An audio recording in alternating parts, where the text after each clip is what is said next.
Call of Duty fans, we're in for a good one. They ain't ready for you. They ain't ready for you. MW2 is going to be a ridiculous year. It's just been insane. Boston is hosting the major, baby. They ain't ready for you. This is bound to be a spicy series. Let's find out, ladies and gents. My goodness me! Oh my God, Clay! Oh my! I do not believe what we are seeing. Simp cannot be stopped. Knock it out the park, yeah, show. The clutch player making the clutch plays. Inside. I know you say you want it. Now you gotta get up on it. Whoa! There is no place to hide.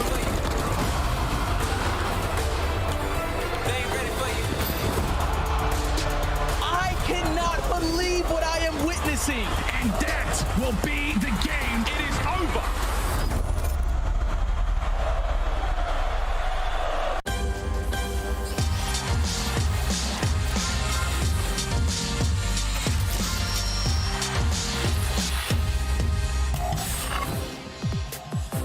Hello, one and all, and welcome to the Call of Duty League Major 2, coming at you from Beantown alongside the Charles River. It's time for the Boston Breach Major, live from the Fenway MGM Music Hall, downtown. What's up, everybody? Welcome in. We got a jam-packed house, and it is gonna be an epic day of Call of Duty. 1 of 4, and it all starts right now. The beautiful stage lit up in green as Boston will be taking that stage in just one match. But right now, we got to open things up and talk about all the games here on headquarters. It's Chris Bucket alongside Chance. We've got Alley Cat as always, and Joey D filling in for the great Nameless, who is healing up. Yeah, you know, I'm about to bring the fire, dude, just like Nameless would. I'm ready. I'm excited. I was hoping someone was going to bring the fire without Nameless on the desk. Absolutely. Joey D is ready for the job. And Chance, we are ready for an awesome weekend. It's major number 2 for anyone who missed Raleigh. What do they miss out on? Well, honestly, probably just the New York show, right? If you got a Boston-New York rivalry, I think Boston's looking to try to win one of their own because New York came out with the fire, looked like the best team in the game, so we're looking at those next contenders. Alley Cat, what are you most excited for this weekend? This is just day 1. Round 1. I mean, it's one of the craziest round 1s at events I think we've had. I just can't wait to get it started. It's starting right now, and let's catch everyone up at home with what happened over the last 3 weeks, because we've had qualifier match after qualifier match as everyone has been battling for the top seeds. And unlike Raleigh, only the top 8 start in our winner bracket, and the bottom 4, they're going to be starting in our elimination bracket. So all the way up until that Sunday, players, teams jumping up and down that leaderboard. LA Thieves clutching up their spot, but they're not the only ones. The big surprise for me, seeing the impressive game modes from LA Guerrillas. They're coming in with a new roster. OpTic with a ton of shakeups. Allie, what are you looking forward to, and what did you learn over the last 3 weeks? I mean, Major 2 qualifiers were insane, Chris. Vegas finally won a control and 2 series, and we had 2 big reverse sweeps from Texas OpTic and the LA Thieves just to come here and play each other in round 1 of the Boston Major 2. And Seattle didn't end 0-5. They got revenge on the New York Subliners. They will be going 1-4, unfortunately. And you know what I really have to talk about is the Atlanta. Faking us out with that 3-0 versus Seattle just to get 0-3'd by Røkkr. I think we're here for a really good event. And of course, the Surge. They've got their work cut out for them, but Pred has been dropping some numbers. The question is how these players play when we're on land today. Chance, look at the stage. I mean, that's the best thing for him, that they're going to be on land and back on the stage, because Pred's been dropping more than numbers. He's been dropping lines about how well unwinnable in S&D 0-12 online, but at least on the stage 4-5. If they can start picking up dubs in the 2-5, they'll be a force. We have an awesome crowd here already making noise in Boston, and we have our man Blaze back in action. He caught up with some of the fans before the show. Here's what they had to say.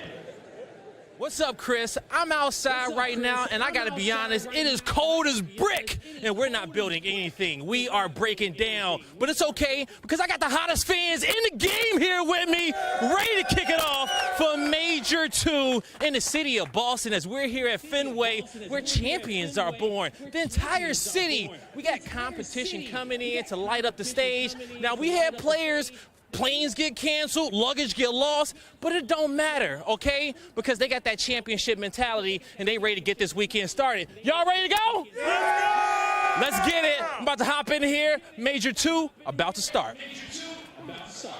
I love these fans. We just saw someone dressed up as a bowling pin, and it is bitter cold outside. And Joey D, here's a look at the weather report. 30 degrees today. Tomorrow it drops to 20. Saturday, possibly a low of -6. But then things are heating up for Championship Sunday, baby. I can't believe it's cold in Boston in February. That is crazy to me. I'm happy we have this forecast because I am prepped for it now. And we've got to look back in the record books here because this is not our first event chance when it was snowing outside. Let's look at some of the big wins of the past. Atlanta, Texas, the teams from the South, they get hot under this cold weather. I mean, hey, if they're having success, maybe they can try to transfer that here. But who doesn't love a fun stat like that? But the -6 is going to hit different. It's going to be special, and we are excited that you are all joining us here this weekend. And we've got to talk about teams who have been playing every step of the way and where they are currently in our standings. Because after Major number 1, we saw New York jump to the top of the leaderboard. They have not lost a step,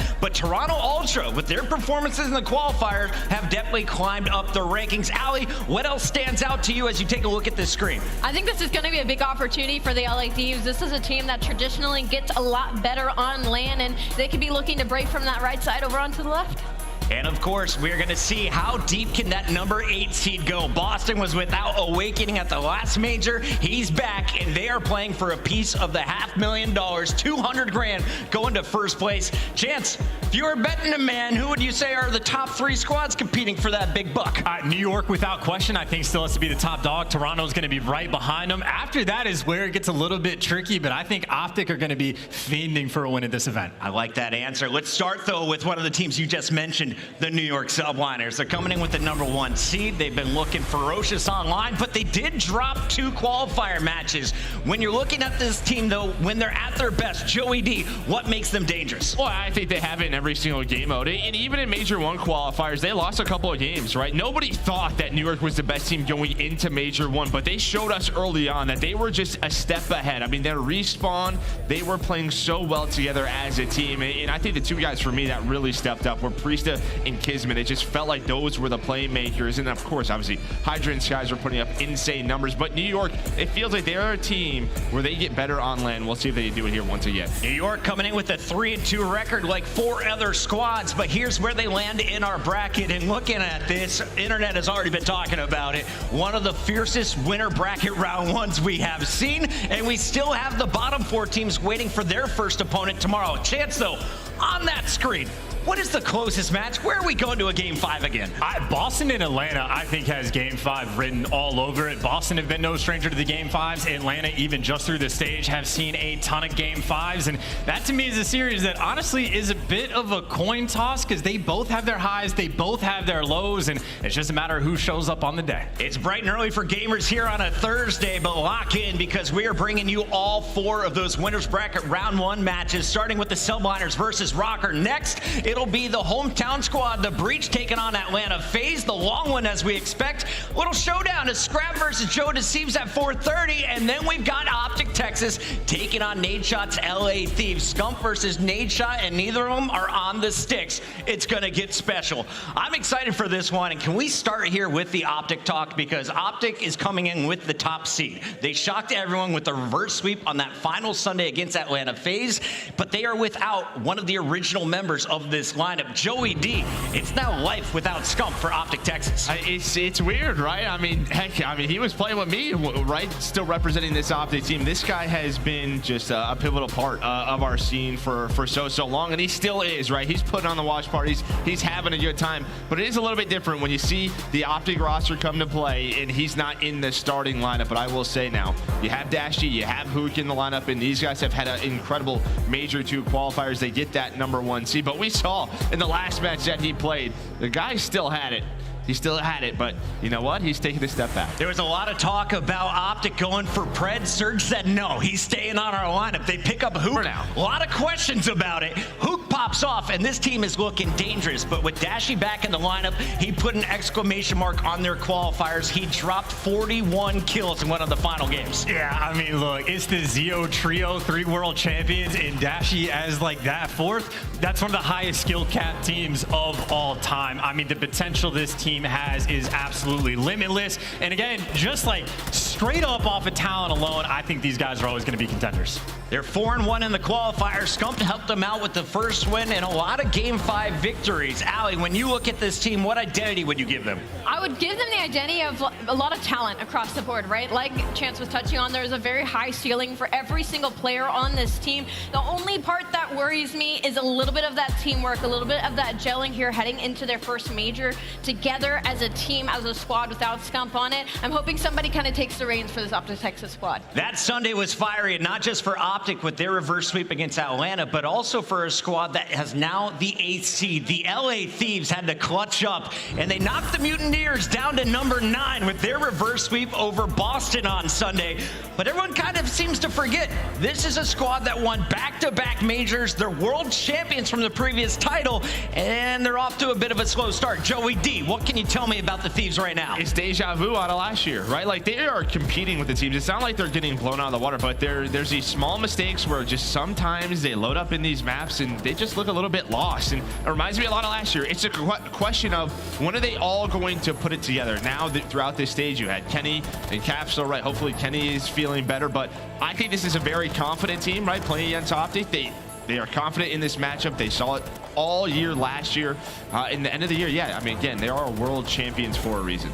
And I want to say, when it comes to the LA Thieves, I think the only thing that worries me that's different from last year to this year is that they don't have a game mode. I think they're pretty average across the board, and they don't really have any net to catch them in these series. So I'm hoping that's what Land's going to do for them here as they open up against Texas OpTic. Chance, I know you love breaking down the numbers. What do you see on this board? Who do you give the edge to in that matchup? You have to give the edge to OpTic. I mean, 4-1 record overall. If aLLeY's touching on the fact that it's like you're kind of average for every single game mode for LA Thieves, not really the case for OpTic. 6-2 in Search and Destroy. It's been their backbone. They've been on point in the Game 5. So I think purely on paper, OpTic, without question, have the edge. That match is coming up as our 4th on the day, but another banger on the day is one that has me excited for the youngsters out there. Scrappy versus Joe Deceives. Round 2 is going down as Toronto takes on the LA Guerrillas. And if you've been following things, the Guerrillas had 2 squads make it into groups.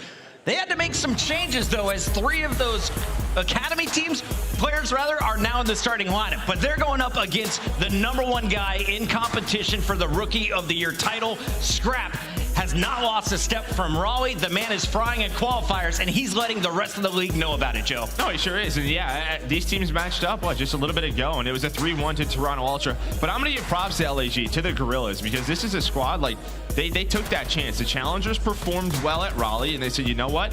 We got to make a big roster change. So they bring in not just one player, they bring in the core of the roster. They just had RC, said, RCs, you can do what you got to do. Bring your talent, bring your skill. And here you can see a match recap from, just a little bit ago. LAG, they've been solid in hardpoint, but in that map number 4, Toronto Ultra put them to bed. They got blown out on HyDra. Do you think they allow that map back in the rotation? Is it a different outcome if it gets in, aLLeY? I don't think they allow that map in rotation. I think that might have just been one of those situations where Toronto had all the momentum in their favor and just continued to close out the series. But I think LAG is still a good respawn team. I think the biggest problem now is that from their beginning roster to the roster now, they've actually gotten worse at Search and Destroy. So you can be good at respawn all you want, but again, it's the team like Toronto Ultra who's good at all game modes. It's a bit of a struggle. I'm excited for this one. Chance, which purple team are you going for? Toronto Ultra. I mean, it's a nightmare matchup for LAG, because even if LAG has like the best hardpoint record throughout stage 2, they still traded maps with Toronto. They still got bullied out in the other 2 game modes. It's not been particularly close. If it was Atlanta FaZe on the other side of the stage, I would go with Arcides and the Guerrillas. The man has been playing insane recently, and we've talked about this Guerrilla squad with Assault kind of taking over more of a leadership role. This allows for Arcides to fry. But Joe, you've got Exceed and you've got Joe Deceives, who are putting up numbers on the subs when they're finding success. Hardpoint looked like one of the most dangerous game modes through all of the qualifiers. If they're going to pull off the statistical upset over Toronto today, what one player would you highlight? I would go with Exceed or Joe Deceives. I think the subs, if you look at the stats from their last matchup, it was actually Standing and Kleenex. They were combined plus 36 overall throughout that series. They fried them. The subs really took over. I know we talk a lot about Scrappy, so you need Joe Deceives and Exceed to really play with that pace, right? And it's not easy to do. If Standy and Kleenex are locked in, that's when Toronto Ultra is at their best. So I'm looking at the sub duo for LAG. Looking forward to seeing what they are bringing to the table. Guerrillas versus Thieves, one of the better series we had, as the Guerrillas were able to flex their strength, and you saw Exceed letting Drazah know about it. When they get fired up, this team is dangerous, and they got to bring that heat early. You look at their hard point, 8-2 in their last 10 games. That's a ridiculous scoreline, so you got to think they're going to compete in those games 1 and 4. But as we take a look back in the history books, a lot of people are already forgetting the Guerrillas. They won stage 2 last year. They took home the shield in front of the fans, and they can do it again here in Boston. The question is, can you do it with an all-new lineup? Yeah. You only have one returning member, and he's now your GM, the former coach in Ricky. Yeah, I was gonna say, it's a little tough just because it is a completely different roster, different coaches, but for the franchise overall, you know, it'd be good to go for that 2-peat, but I heard they brought the trophy, or at least they tried to. Yeah, I think it got to fit in the luggage. Maybe had to go in the overhead. Chance to say no. That kinda is a very strong word for fitting in the overhead. So I don't know if you can make that happen, and I think Arcidy's maybe not too big of a fan of seeing that trophy in the mix. If you carry it, yes, but you're also going to scare the rest of the passengers. Joe, do you feel any extra pressure having that shield with you, or does it give you extra strength? No, I mean, I think this LAG team is probably feeling pressure just because they're a challengers core, right? They want to make their presence known. I mean, these guys want to be in the league, right? This is what they fought for. It's what they fought for in Raleigh. So I think, yeah, the 8-2 record in hardpoint, it's great. I think it shows that they can compete with the best in the respawns, but the search and the control, that is where they have to get things under control, or it's going to be tough. It's just tough to win when you're 0-5 in control. It's time to find out just how loud this crowd in Boston is, because this next matchup we are all fired up for. Boston Breach are going up against Atlanta FaZe, and Atlanta FaZe, they've been red hot when they need to be most. Let's see what they're going up against, though, because the hometown squad has had a lot of great moments. Methodz is looking final when he needs to. Owakening, though, is going to be a big difference maker for me. The man was missing in action in Raleigh. He got sick. They brought Beans in. He's back in the lineup, and the whole team is starting to work with him, especially that frontline duo. Yeah, and I think what's really great about having Owakening on the roster is he's always consistent. You know what you're going to get out of him, and he's a high-caliber slayer. And this Boston Breach squad, we saw what they were capable of when Vivid and Nero are on the same page. And I think that's what's so scary about the Boston Breach, is you don't know what version you might get out of them. And I know all the hometown fans here are hoping for some consistency out of this roster for this major. The biggest problem, though, is they do have a battle against the Atlanta FaZe, which historically, technically for this game, they are up 1-0. Our opening match of the season was a Boston Breach versus an Atlanta FaZe, and it was an upset in the Boston Breach's favor where they closed it out. You can see Awakening's qualifier numbers there, a 1.17. Methodz, the other AR, dropping bombs as well. But as we look at the matchup, Chance, you said this one has potential to go to a Game 5. How does it break down in your eyes? Well, if it goes to a Game 5, that spells disaster for Boston Breach, because it's 0-2 through the Major 2 qualifiers. It's 0-5 on the year in the Game 5. So that is a team that has not had ice. And I know we talk about Owakening being one of the better slayers in the game. He needs to be at his Sunday best to start this tournament, to end it in a 3-0 or 3-1. Now, I've said Atlanta has been clutch when they need to be, but they've also dropped some games unexpectedly. Let's talk a little bit about this FaZe group, a squad that everyone would always just put automatically into the finals, or at least the winner finals of their pick'ems bracket. Joe, are they still that team that you would always have in the top tier? Yeah, I mean, they did it last major. It was just Sunday. That's when they fell apart a little bit, right? They weren't able to clutch up in some of those deep series, and I think the reason is really their hardpoint hasn't been, to the level that we expected at. Their search and destroy has been their backbone. They've been solid on it. They were solid on it throughout this, throughout Major 1, they were 7-1. Throughout these qualifiers, they were 5-3. So their search and destroy has been great, but it's really the hard point. I think that's where Breach, it's an opening for them. That's where they can really find their wins in this series, because Atlanta FaZe, they seem to allow those to slip through. Atlanta FaZe, aBeZy, Simp, Slasher, the newest addition, and he has been a key to success in their search and destroys. aLLeY, look at these numbers, though. Yeah. You went to Game 5 3 times. Your only 3-0 was over a very struggling Surge. And they're coming off of a reverse sweep from the OpTic Texas, so I think the biggest theme here when it comes to the Atlanta FaZe is you just can't get a read on them. You don't know what you're going to get, and even in the middle of the series, they can become a completely different squad. They dish out a 3-0 to Seattle Surge. Karma instantly hits them. They get hit with an 0-3 by the Minnesota Røkkr, and then it's Game 5, and then it's a reverse sweep. So I'm interested to see what Atlanta FaZe we get here to start the day, but a little worrisome. Little worrisome. A lot of games coming your way. We just broke down 3 of them. When we come back, we'll be breaking down the intro match live from Major 2 in Boston. New York Subliners take on Minnesota Røkkr. We'll be talking all about it after this.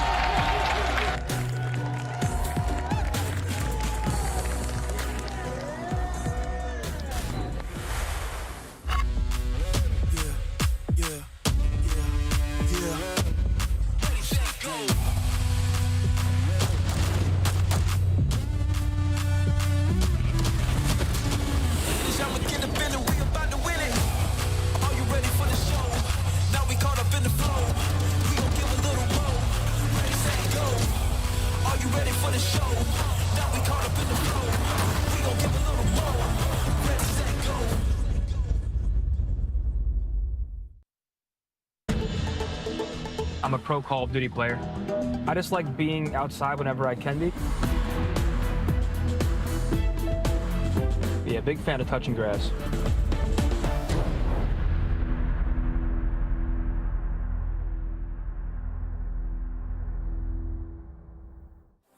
The Call of Duty League is presented by the GMC Hummer EV Pickup, the world's first all-electric super truck. Upgrade your game with the Scuff, the official controller of the Call of Duty League. Welcome back to Boston. Make some noise, everybody. It's time to get fired up as the games are just minutes away. And this one is going to feature our returning champions, the Subliners, taking home the Raleigh title. We'll be facing off against the Røkkr, who have put a lot of our top teams on their back, catching them off guard when they needed to most. But let's highlight some of the players that are coming into this one with some big numbers, because we've seen enormous individual performances in these online qualifiers. Chance, when you're looking at some of the numbers, though, we're going to have to break down a guy like Pred, who is coming in a little bit later, waiting for a team to drop down and meet him here. I mean, look, those are just absurd numbers, especially through the respawns for Pred. That is an SMG, like, at the very top. So that's clinically absurd. That is your shining light for Seattle. But, yeah, I mean, the respawn hasn't exactly been the issue. So he's one of the main driving forces for the respawn success. But again, for Seattle, it's all about that 2-5. And then, of course, we got to talk about what he brings to the team. OpTic tried to scoop him up. Seattle keeps him on the lineup, and, well, for good reason. Joey D, what makes this guy dangerous on the SMG role? Well, I mean, he has just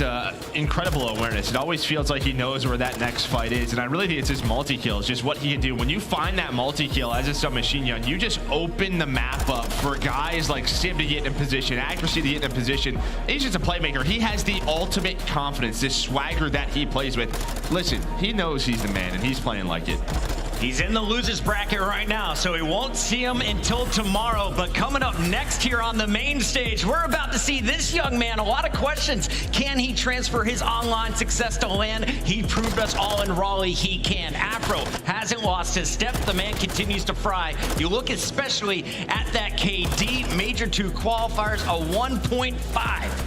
And you talk about this guy, like, how humble he is. Whenever we interview him, he's like, you know what, it's the team, it's the environment, you know, they've been great. And it's like, you have been great, Afro. You've put yourself in that top SMG conversation when it comes to this game. And what scares me the most about Afro is not only, you know, the speculation around his performance and then still continuing to show up on LAN, but the fact that when we talk to him, he's like, I'm now confident in this gameplay. Another guy who's been confident is Insight, and he has some of the naughtiest angles. Chance, we looked at his interactions yesterday.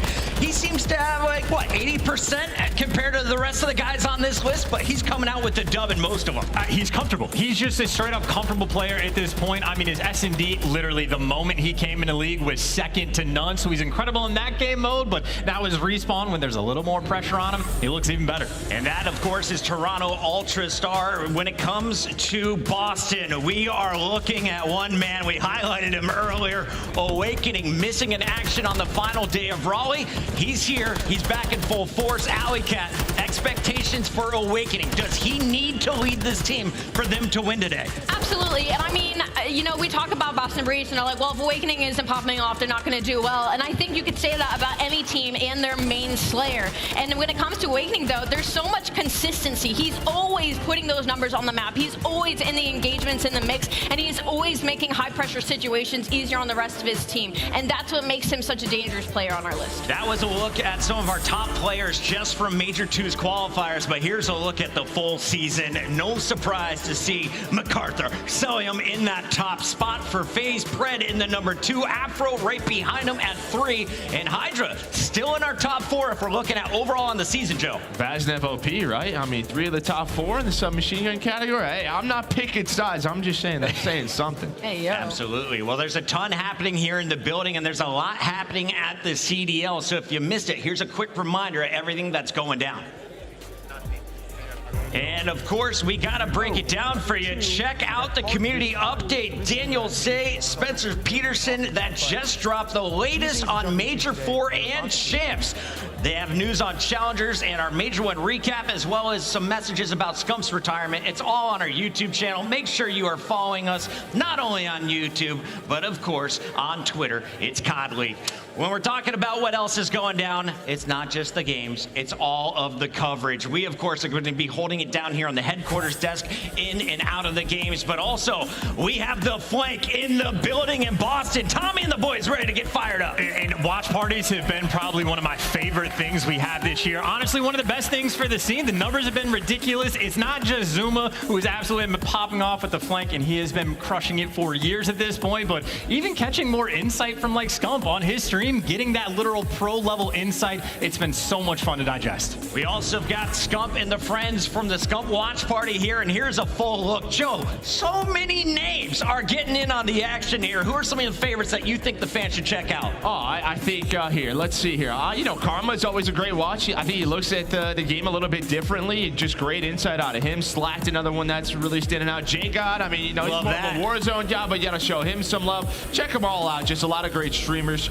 watching some Call of Duty League. And if you're watching from home, make sure you are earning the drops. All you gotta do is link your Activision and Twitch account and earn rewards all weekend long. You can earn a candy cane weapon blueprint and so much more. I want that Route Man gets paid though. That's the card that I want because, you know, I always get those cutoff kills out. That's my job on the team. You taking the routes? Yeah, do you have I play a lot of mosh pit. Yeah. Is that what they say? You take the routes? That's the only thing you say. You're like, dude, I should try to find the route. We gotta go to a quick commercial break. When we come back, it's New York versus Minnesota, Major 2, kicking off live from Beantown. We'll see you in a minute.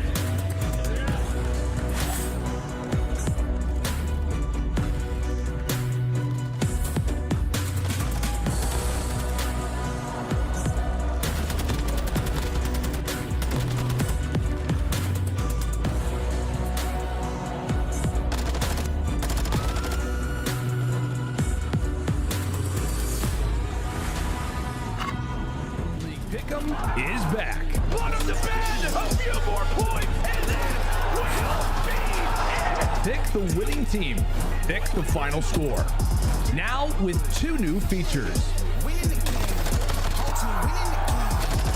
Fan Insights are here to give you real-time intel. Feeling good about a pick? We now have double boost points and point matches. Bonus picks, extra points to rank you up on the leaderboard.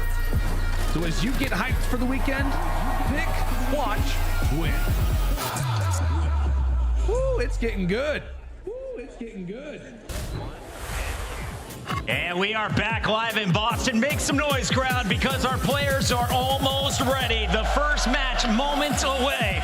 And it's going to be a good one. This is a rematch. If you guys were tuning in for Raleigh, we're going to see our opponents facing off for a second time. The Subliners taking on Minnesota Røkkr. But that first meeting, it wasn't real pretty. If you were hoping it was going the distance, well, you were a little bit bummed because a hot 3-0 came out in favor of the Subliners. And that was just the start of their shocking run, aLLeY. Yeah, and they continued to get better throughout Major 2 as well. They, you know, usually teams will come off a Major 1 win and kind of drop off when we move back to online qualifiers. Hope that didn't happen with the New York Subliners. Their respawn made leaps and bounds to get better. But I think moving forward, Minnesota Røkkr, it will be a better matchup now. I think they've put a lot of time and a lot of work in, especially with the showings that we've gotten from the likes of Bance and Cammy recently. I think we're in for a series.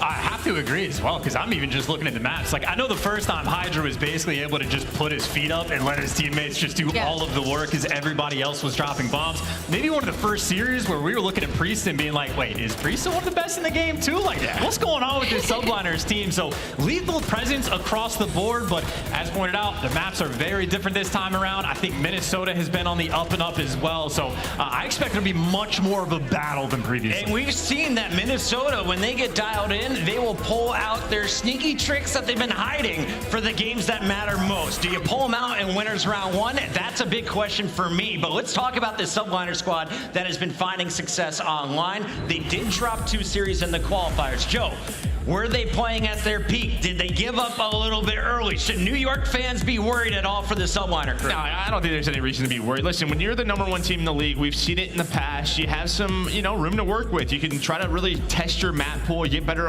across all the maps, because everybody knew after Major 1 how ahead they were. They were looking at all the VODs, how they were playing certain situations. You're trying to steal those strategies. New York recognized that. They put a lot of aLLeY Search and Destroy, which they didn't play at Major 1, so nothing to really worry about in my eyes. They know that they have room to work with, but this team, when it comes to the Major, they're going to bring it. And if you look at those losses, it was a Game 5 against FaZe, and then a shocking loss to a struggling Surge that caught them off guard. But we had a chance to talk with a number of the players in the winner's circle, and KiSMET was the most confident of anyone we talked to during the qualifiers, aLLeY. And he said, Skyz and Priestahh, they deserve a lot of credit for what they're doing, but it's me and HyDra that are making plays for this team. Yeah, and it's the fact that he let us know they were testing their map pool, and all of these series, they were pushing their limits, and that they were searching for dominance. And I will say, though, now that that expectation is there, I'm hoping that they follow through with it, because now you're sitting here and you're like, all right, New York, show us something. We got to switch it over to the Røkkr here. Minnesota fans are out. They're going to be cheering on their squad to pull off the upset, and I've been really impressed with Bance. But as we take a look at this team, it's not just the smart plays. You also got the gunny to back it up. You got Afro slaying. You've got Attach having some big ones as well. Chance, when this team is looking at their best, what do you like from Minnesota? Well, almost what aLLeY was saying about the Subliners. Like, it's like the SMGs that have kind of been running the show. Afro, when he is at his best, the absolute superstar, main slayer every single game mode. And for Bance, he's the sneaky guy, the route man, and I mean, even he's been starting to drop bombs as of late as well. So I think the SMG duo on this team, also an incredibly lethal threat. Speaking of SMGs, Attach used to play that role. Now he's playing the slow AR, and you can see their success. They found it against some of the lower seeds like the Royal Ravens. They did beat FaZe though with the hot 3-0, and Joe, that's where we really saw them pulling out all the stops. They were sitting on top of hoods in the kitchen. They were just catching players off guard with their locations. Can Attach and the crew do it again today? And what are you expecting from Dylan Price, especially? Well, I mean, listen, he's got a tough matchup, right, on the other side against Skyz, but Attach, since he's been in this mid-AR role, he's just looked great. He's looked comfortable. And yeah, I mean, when Minnesota Røkkr, this roster formed, we all kind of knew that they had to perform at the highest level. We just didn't see that throughout Major 1. And it feels like they're starting to put it together a little bit more and more. And I will say that they need, I mean, they have to have, a lot of success in all 3 game modes. One player I'm looking out for is Cammy, because I feel like when he's playing at his highest level, that's when this team is going to get the most dangerous. And right now, throughout Major 2 qualifiers, struggling a little bit, search and control. If he can turn that around, if he can get comfortable, this should be a tough team to beat. I love it. Big day for Cammy, and it's a big day for everyone at home, because this is your first look at the map set. Let's take a peek and give me the predictions. aLLeY and Chance, I know you've been crunching the numbers. We see aBeZy search and destroy that Game 5. Attach sniper rifle could come out. I'm very proud of the sniper rifle. We know Attach is one of the best of all time, but aLLeY control. New York are 0-2 on that map. They only played it twice in stage 1 and haven't touched it since then. So I know Merc is talking about how they're working on the map pool. We get to see it there for the Game 2, and the MC Hardpoint, New York have only played it once. So it's just, there's 2 maps in there that I'm very shocked to see. Enough talking from us. It's time to hand it to the man on the stage, Blaze. Let's get this one started. All right, Boston, y'all ready to go? I'm your stage host, Blaze, the man of the fans, and I'm ready to get this weekend underway. Y'all ready to get the matches going? The first team to the stage is a rival of the city, but also your Major 1 champions. Get ready. Here comes New York.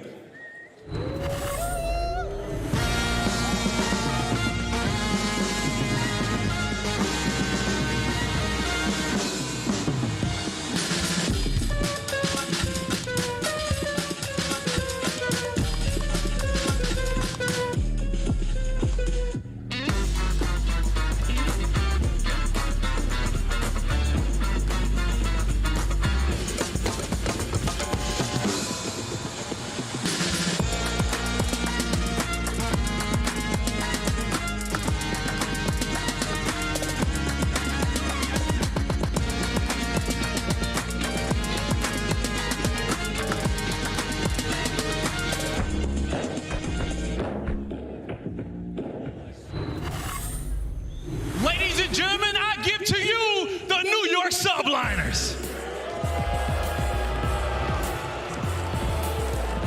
Give it up for Priestahh, KiSMET, Skyz, and HyDra, your Major 1 champions, the New York Subliners.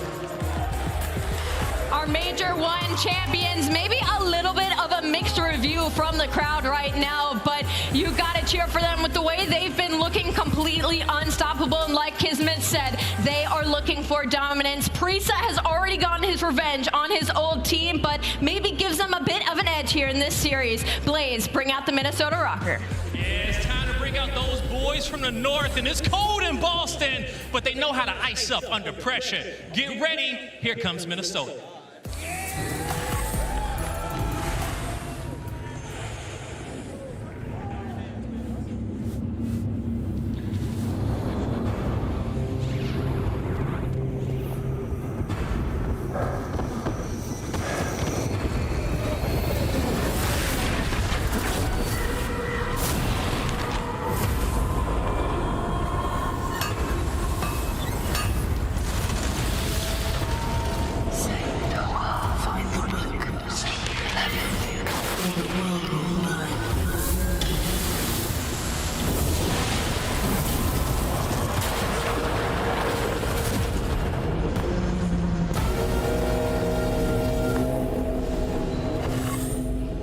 The ice is cracking. Here comes the Minnesota Røkkr. Boston, get loud for Bance, Afro, Attach, and Cammy. It's your Minnesota Røkkr. The New York Subliners better watch their back, because there might be some curses coming their way from the other side of the stage. And although Minnesota Røkkr has been struggling as of late, Cammy and Bance have looked incredible in their last series and qualifiers, and they're gonna need to be here to match up against the likes of KiSMET and Skyz. I'm gonna look at those two to light it up. I'm ready for this match to get started, Blaze. The stage is set. Boston, you ready to go? Your casters for this matchup is Lando and Study. Take it away. Thank you so much, Blaze, and oh boy, I tell you what, man, I was excited already for the Boston Major, but seeing the crowd get hyped, seeing these teams walk out on stage, there's a new level of energy coming into Major 2. Oh, brother, you know, I'm a New Yorker, so it's kind of tough to walk into Boston, but ever since I've gotten here, it's been nothing but love, man. I'm so excited to start off this event. We got a banger of a match, New York going up against Minnesota. We saw that Major 1. New York got the better of them in the 3-0. I don't know if it's going to be different this time around, though. Yeah, that's the big thing, right? You do have two interesting stories when we talk about both of these teams. Right now, New York in a great situation, our Major 1 champions. However, there's a little bit of turbulence on the way here to Boston, buddy. I think like the Subliners arrived late last night. Cinder was tweeting out he was spending like 24 hours at the airport. It's not been easy for either team to get to Boston itself. Oh yeah, it's been tough, man. Obviously, we know if you're flying out of Texas, it's very difficult to get over here with all the weather issues going on, but they made it. So now if you're here, you have to make sure you make your time worth it, and hopefully this match one is everything we want it to be. Yeah, I'm hoping that it's a better performance than the last time around, because you kind of teased at it for a moment. Last time these teams played was at Major 1, and it was not a good result for the Røkkr fans. Yeah, it was a clean 3-0. Like New York, they got back-to-back fortresses in the respawn, and then that embassy search and destroy, they ended up beating them 6-2. And unfortunately for Minnesota, if they do get all the way to that game 5, that embassy will be sitting pretty for New York. But as we take a look at the stats, you see the season right now for NYSL, 18-11 in hardpoint, better in S&D, and a little bit, I think, like, it's got to be better for Minnesota in control, because they have 2 maps where they are just absolutely dominant on, and the one it is in this series, LSELO, they're going to be undefeated. So I'm really curious to see why NYSL picked these maps that they did. Yeah, it's like, it's definitely questionable. The desk was touching on it a bit. We've obviously heard throughout our Major 2 qualifiers at times, the Subliners players be like, yeah, you know, we're going to bring out some interesting strategies. We're trying to add a new element to the map pool, but it's definitely going to be an intriguing series as we kick off our Boston Major with the Subliners taking on the Minnesota Røkkr. It's going to be a fun one, but without question, one of the more interesting players to look out for in the series is the man who's been putting up some bombs so far throughout our qualifiers. Afro, Jay, is without question somebody who is going to light it up here in this series. Yeah, I'm super excited for the battle between Afro and HyDra. It's the third KD on hotel hardpoint going up against the 5th. But here we go, ladies and gentlemen, to start us off right in towards Boston. Bance finds the first kill. They're starting off on the better side and actually got a 6 stat from my guy Tim. Shout out to him. You're starting off on Cortec, which is the better side for P1. You have a 65% win rate on this map. So we're already off to a good start as Minnesota finding those 5 seconds, but New York, they find the break, and now they're soaking up all the P1 time. Yeah, right, when it comes to the hotel hardpoint, so often we talk about it. P1, it's great, but you're really focused on those spawns for New. Right now, the Subliners hold the minor advantage, but they hold the better map positioning as it currently stands. A few Røkkr players looking to make a few swings. However, they got to be looking out for KiSMET, Jay. Mr. Do-It-All already causing some problems late as we get ready now for lobby. Yeah, KiSMET is the guy that's always just going to be running around with that SMG, putting himself in powerful positions. Doesn't really worry about the stats. Oh. He's just always thinking about the win. HyDra finds the first kill off the rotation, so now this is going to allow NYSL to get fully set up over towards P2. These gunfights are big. Skyz already starting off great. Eventually those fall, but a forward one beginning. But Røkkr able to put 2 in the dust. So NYSL, those close spawns still coming through. Røkkr with the very aggressive plays. Gonna have to be wary over both sides. Look both ways before crossing, because here Røkkr come. Now they hold the time. That's a beautiful break right there from Minnesota. Just have to hold on and get all these kills, but New York, they find the break right back. Last time these guys played around, it was all of NYSL's AR players. It was Skyz and Priestahh, who both dropped 1.4s in those series. And so far, they're starting off pretty damn good, but Bance hits a nice shot onto HyDra. NYSL still with the hold. Now you're going to force Minnesota to hit that rotation over towards P3. Yeah, they're one of the better rotation teams in the game, and they're going to have to look for a solid lockdown now as we head over toward the kitchen. The final 10 seconds belong to the Subliners. And as we said, Jay, this is a massive, massive hard point for the likes of Minnesota Røkkr. It feels like a lot of their struggles lately have been coming from the opening hardpoints. A lot of their success has also been happening from these opening hardpoints. A major hill to lock down, and right now Cammy is getting ready to have a few Subliners enter in toward that reticle. HyDra starting things off hot. We say goodbye to Cammy. Attach hits the deck, and with that, it is a flawless break from New York. And it's usually Minnesota having a great rotation on this map. #1 on this map, but NYSL, this is their money hill. 100% hold rate on this P3 hard point as they find the break nice and early, but 2 kills are going to go in favor of Minnesota. Both those players from NYSL are not going to spawn out towards the middle of the map, so you have the numbers. You just have to win the gunfights. HyDra and Skyz, they find 2. KiSMET finds a 3rd, and just like that, New York are still holding. Yeah, and like there's 20 seconds left. I was going to say for attach, it's a matter of like, yeah, we really want to try to contest for this, but at the same time, you really can't. I mean, you're thinking about those next side spawns. You want to keep New York toward the far left side of the screen, but nonetheless, they've already made their way through, and with that, the Subliners already making some huge plays around the map. A bunch of players finding themselves on sprees. As we head now over toward the bar, the desk touched on attach, the player to look out for, and right now he sits in one of the best spots. Yeah, but now if you are Minnesota, you have to get some time to get back into this one. Currently down by almost 40 points. They're winning a majority of these gunfights. KiSMET wins 1 through single arch, so now they're going to set up the pinch. That's going to be 3 dead. Last player in the point is going to be attached. He finds 1. He has to try to finesse, but eventually he gets taken down, and New York find another break, and they flip the spawns. And that's the scary part, Jay. You and I had a bunch of conversations coming into this hard discussing about New York's aggression. And well, right on the other side, you got to talk about Afro as well, trying to equal out the Subliners' aggression with aggression of his own. Now on 4, nearly finds the 5th. Røkkr, they need every single one of these seconds. And Røkkr right now, they're setting up perfectly. The final 15 should be theirs, and you're winning that rotation already towards New. As attached finds himself towards that jewelry side. New York, they find a couple kills. They're able to get this last 10 seconds. But now off the rotation, Minnesota should be set up. You cannot allow KiSMET to break your setup. He's just going to be playing it super patient, waiting for his teammates to get into the play. And again, we stayed looking through the eyes of Afro. Feels like for Røkkr, the guy that can just turn the tide of a hard point at a moment's notice. The drop of a hat restaurant, it's already going down. The kills are already here, and Afro was just waiting for someone to enter in toward that reticle. However, it's going to come from the opposite side. Bance has been playing so well in hard point as of late. It's going to have to put through 1, not able to do so. How about the cover fire coming in from HyDra? It is an all-out brawl going down in the restaurant. As the dust settles, it belongs to NYSL now. New York, they find the break, so now the final 30 can potentially be theirs. You do have a player in Minnesota who is going to spawn up behind them, so they potentially can set up a pinch if they want to. But your main focus is maintaining that backside. Make sure you have those spawns going in towards flat. And I think you touched on it perfect, Lando. Minnesota, as of recent, they've been having a lot of success in hardpoint, and I think a majority of that comes down to Bance's performance. In stage 1, he was a .92 in hardpoint, but so far in stage 2, he's been a 1.13. He's really been stepping up alongside Afro. I think you touched on it quite a bit already, but what do you feel like has been the difference so far for Bance? It's the patience of him knowing, having the knowledge of the game, knowing the timings, knowing everything he needs to know about the game, to where he's getting these easy kills, just shooting them in the back, and then maintaining the spawns. As we find ourselves going into the next hill, majority of NYSL already towards back kitchen. These gunfights are big for the influence of spawns. We'll talk about a majority right now. HyDra has a majority of the kills. That's now going to be 18 and 8 for the French phenom. 10 seconds ago, it was Røkkr with time, Røkkr with a great setup, and now it appears that HyDra's on their heels. Minnesota, regardless, are able to find a few, but HyDra still remains. He's the only one here, though, so Minnesota should be soaking as much time as they possibly can. They were able to flip the spawns. They just can't take down HyDra, as he's already 20 and 8 to start us off in this hard point.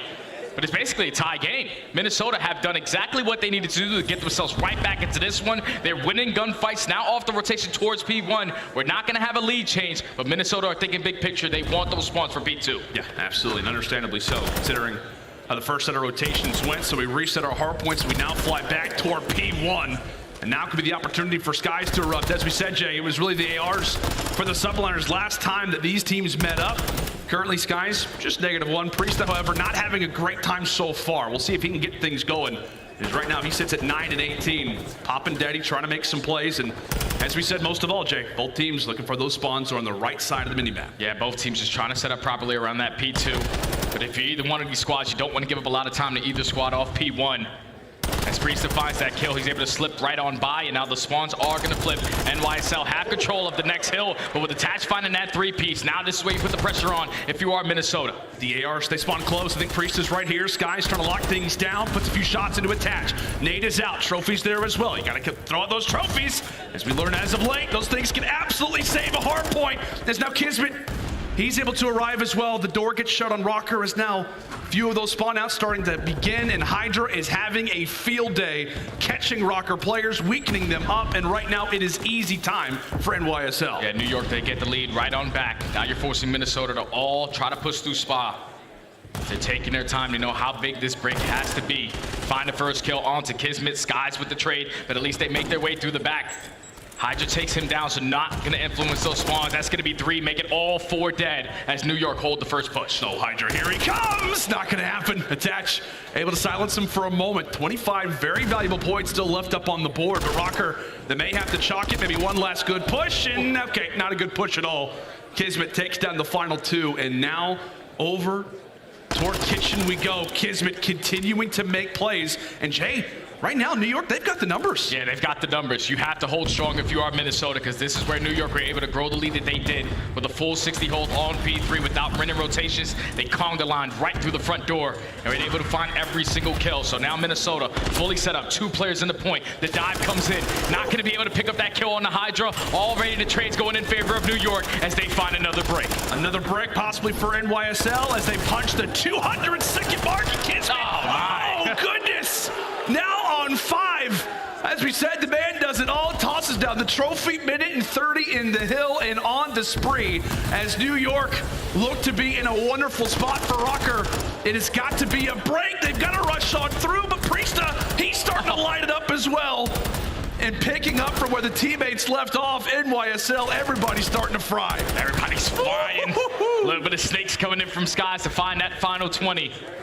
As New York getting closer and closer to taking map number 1. Now off the rotation towards double deaths. There's more bodies here for Minnesota. They win the initial 2 gunfights. Now they have to just focus on Priestahh. You take him down, you're able to flip those spawns and hold down that spot side.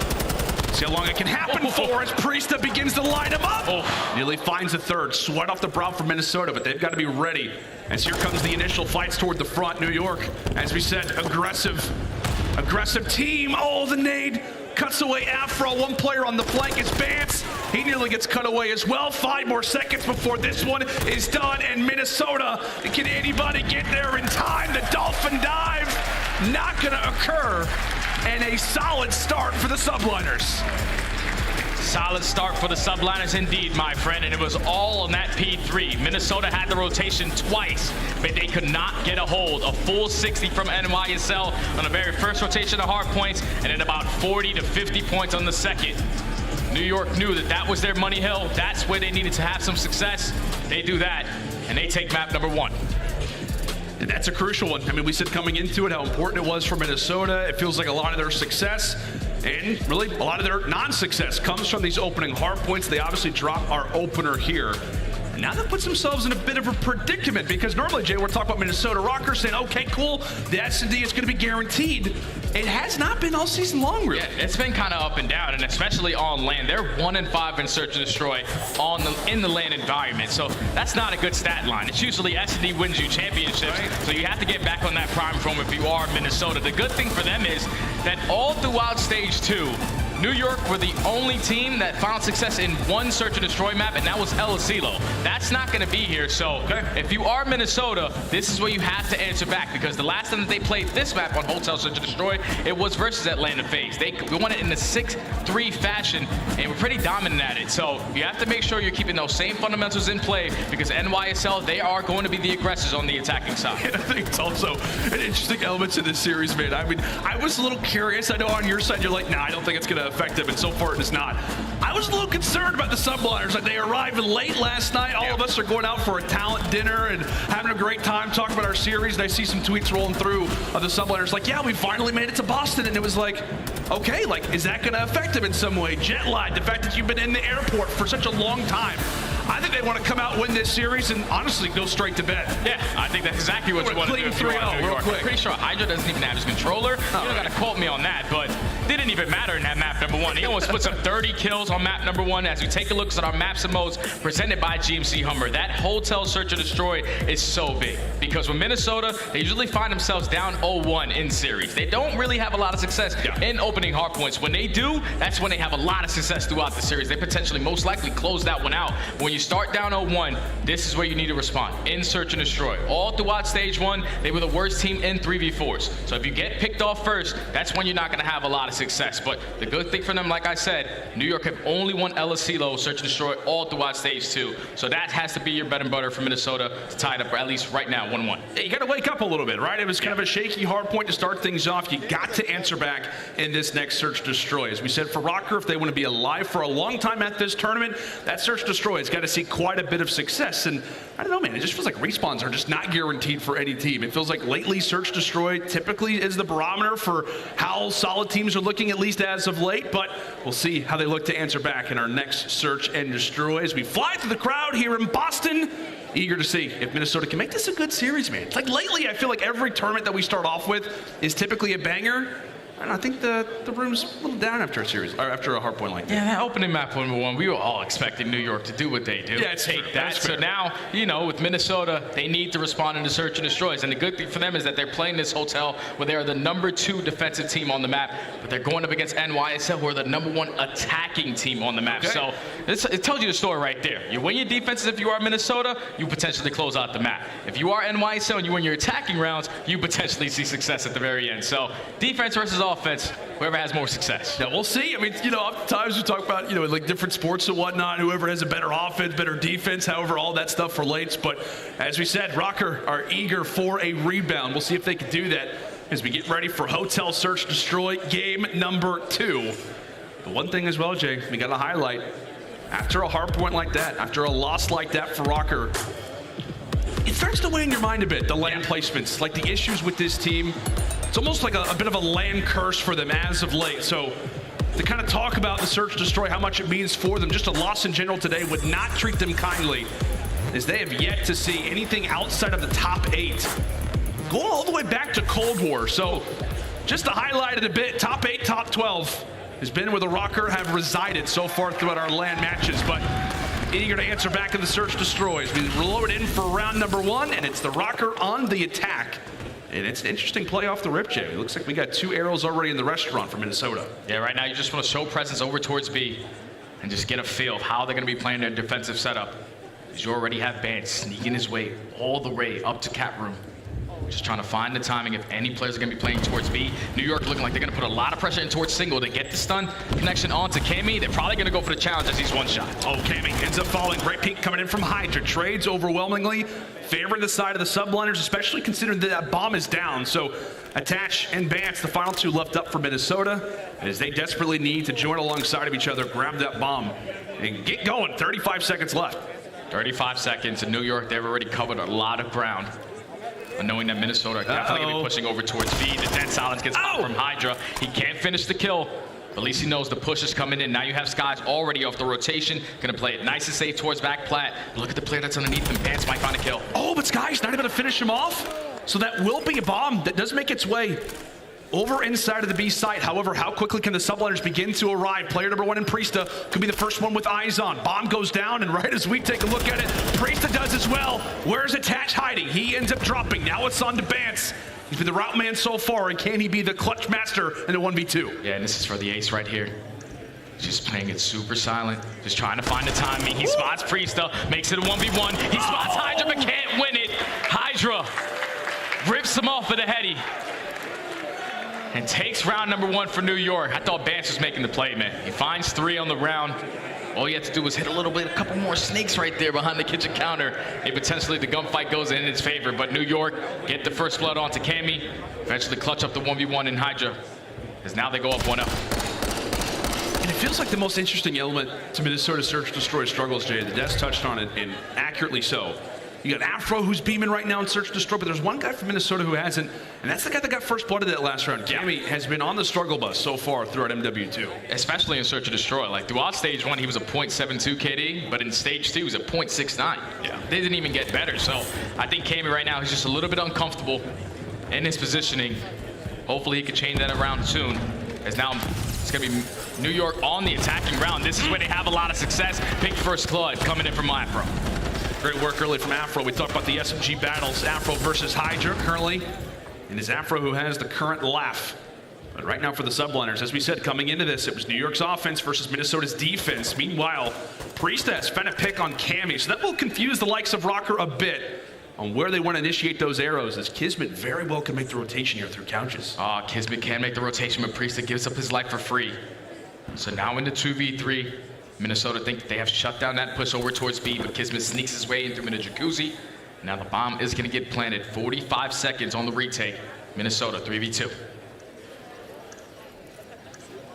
Minnesota with numbers. Where does KiSMET look to hide? All right, on the shelf. Here he comes. Here comes the Røkkr retake. 28 seconds to go. Skyz got to get closer. He's got to arrive. He's got to get here soon. Early gun engagement. Dolphin dive out, but KiSMET is able to take the first. Trades. Now brings it to a 1v1. Skyz v Afro. Here comes the gun engagement. And it's Afro that's able to take it. Woo! He had to work for that one, but he gets it nonetheless. He's pulsing. After a round like that, Minnesota equalize. Big kill right there from Afro to clutch up the 1v1. So he goes for that challenge with that Vaznev in hand, has that dead silence pop, so Skyz isn't going to be ready for it. First bullet comes in from Skyz, but the snap from Afro to close out the round. They found the first blood. Eventually it leads to success. Great plays from Afro to tie it up at 1. Big 1v1 for him. As we said, Afro has been the saving grace so far for Minnesota. 1.3 in S&D, man. Just a casual 1.3 in Search Destroy. I think they said on the desk like a 1.5 KD in S&D so far throughout Major 2, living up to the hype. As we said, we're squared at 1. Into round 3 we go. Røkkr back with the bomb on their back. Specifically, it's Cam. He's going to have that bomb in the hand, player number 8. So as we get ready for this one, interesting map positioning based off where Bance is. Trying to make some noise over at B. And he's definitely hearing quite a bit of Subliners over on that side of the map. Bomb goes down. And now here comes Subliners. 4v4 retake. Bance is holding that late flank. He finds the kill onto HyDra. KiSMET with the trade though. So now in the 3v3, Afro's already pushed up in towards bedroom. He's going to be the nuisance that New York have to worry about. There's only 25 seconds left. KiSMET's just going to hop on it. KiSMET will jump on. Minnesota. Afro does not spot him. Afro does not spot him on the defuse. And New York jump right on in. Not a problem in the world. And I think think at the end, Røkkr realized it's a little too quiet. And for good reason, NYSL were chuckling to themselves, and are we really about to get this defuse? And they do indeed, Jake, 2-1. Yeah, communication just got to be better right there from Minnesota. You have the man advantage. You have to have someone dedicated to looking at that bomb to not allow anything fishy to happen. As KiSMET just sticks on it. That's what KiSMET does, just makes the plays to win the games. As New York now go up 2-1, and this time around on their attacking rounds, a lot of pressure over towards B. Complete blind counter. Minnesota are not going to be ready for it. I was going to say, after a round like that, you get a clutch defuse. It almost infuses you with a new level of confidence. NYSL, hot and heavy, quickly into that B site. As Minnesota a little late to adapt. The only player at ear's distance of this is going to be Cammy. As we said, the guy who has struggled so far in Search Destroy, currently starting things off at 0-3. Can he make the plays as the bomb gets planted? Bomb gets planted, so now if you are Cammy, just want to wait for your teammates to get into the play. He finds the first kill onto HyDra. Now into 3v4. This is where you use your attacks, try to snip them all out. He's able to back down Priestahh. Now you can fight for that kitchen control. Yeah, great work from Cammy to distance them out, but it's on the Bance to win the gunfights. He's able to do so. Meanwhile, Afro, who's been given the comms, he knows that there's somebody around this corner, and he will take that fight. Minnesota able to retake, and it feels like it's perfect, man. Cammy's the only player who's not able to run around as this round number 4 comes to a close, but he's the reason why they're in a situation like that. Finds that pick and gives those comms over to the rest of the teammates. That's just a perfect retake right there from Minnesota. They're the #1 retaking team on this map, and so far they have done it twice over at that B bomb site. Just playing it super patient. Once you open those doors, you hold down your angles, you know that they have to be laying down behind a majority of those desks in there. You use your attacks, you're able to get them out of positionings, and then when you find that first kill, already the trades are going to go in your advantage. As Minnesota now tied up at 2. Afro on 4, Bance on 3. I mean, it's really been the respawns where those guys have absolutely started to light it up, or the S&D as well, where this team needs a comeback, needs a bit of hype. They're starting to get it. 2-2 we go. Minnesota back on the attack. We've seen quite a few teams tempting at that B site so far. A lot of action going on the top side of the map, but action indeed as Skyz bringing out the big guns. Bance is there for the trade. And now it's going to fall into him again to potentially make the plays, Jay. Priestahh's right around the corner. Yeah, Priestahh's just going to take his time. He knows that they have kitchen control. Trying to hit a couple pre-fires through the door. Nothing is going to connect. As the bomb is already rotated to that side of the map. Only player here is still Priestahh. So you have to play this nice and slow. As the bomb is going to get planted. 3v3 retake now for New York. Priestahh's like, come out with your hands up. Minnesota's like, no, we don't have to do that. So now Search Destroy works, buddy. NYSL. Coming in from all angles. Røkkr using everything they can to try to stay alive. Every single utensil in those kitchen drawers. Bance still up. Cammy ends up finding a pick on Skyz. The low in numbers only continues to rise. HyDra, last one here. He will drop. And Røkkr's success will only continue.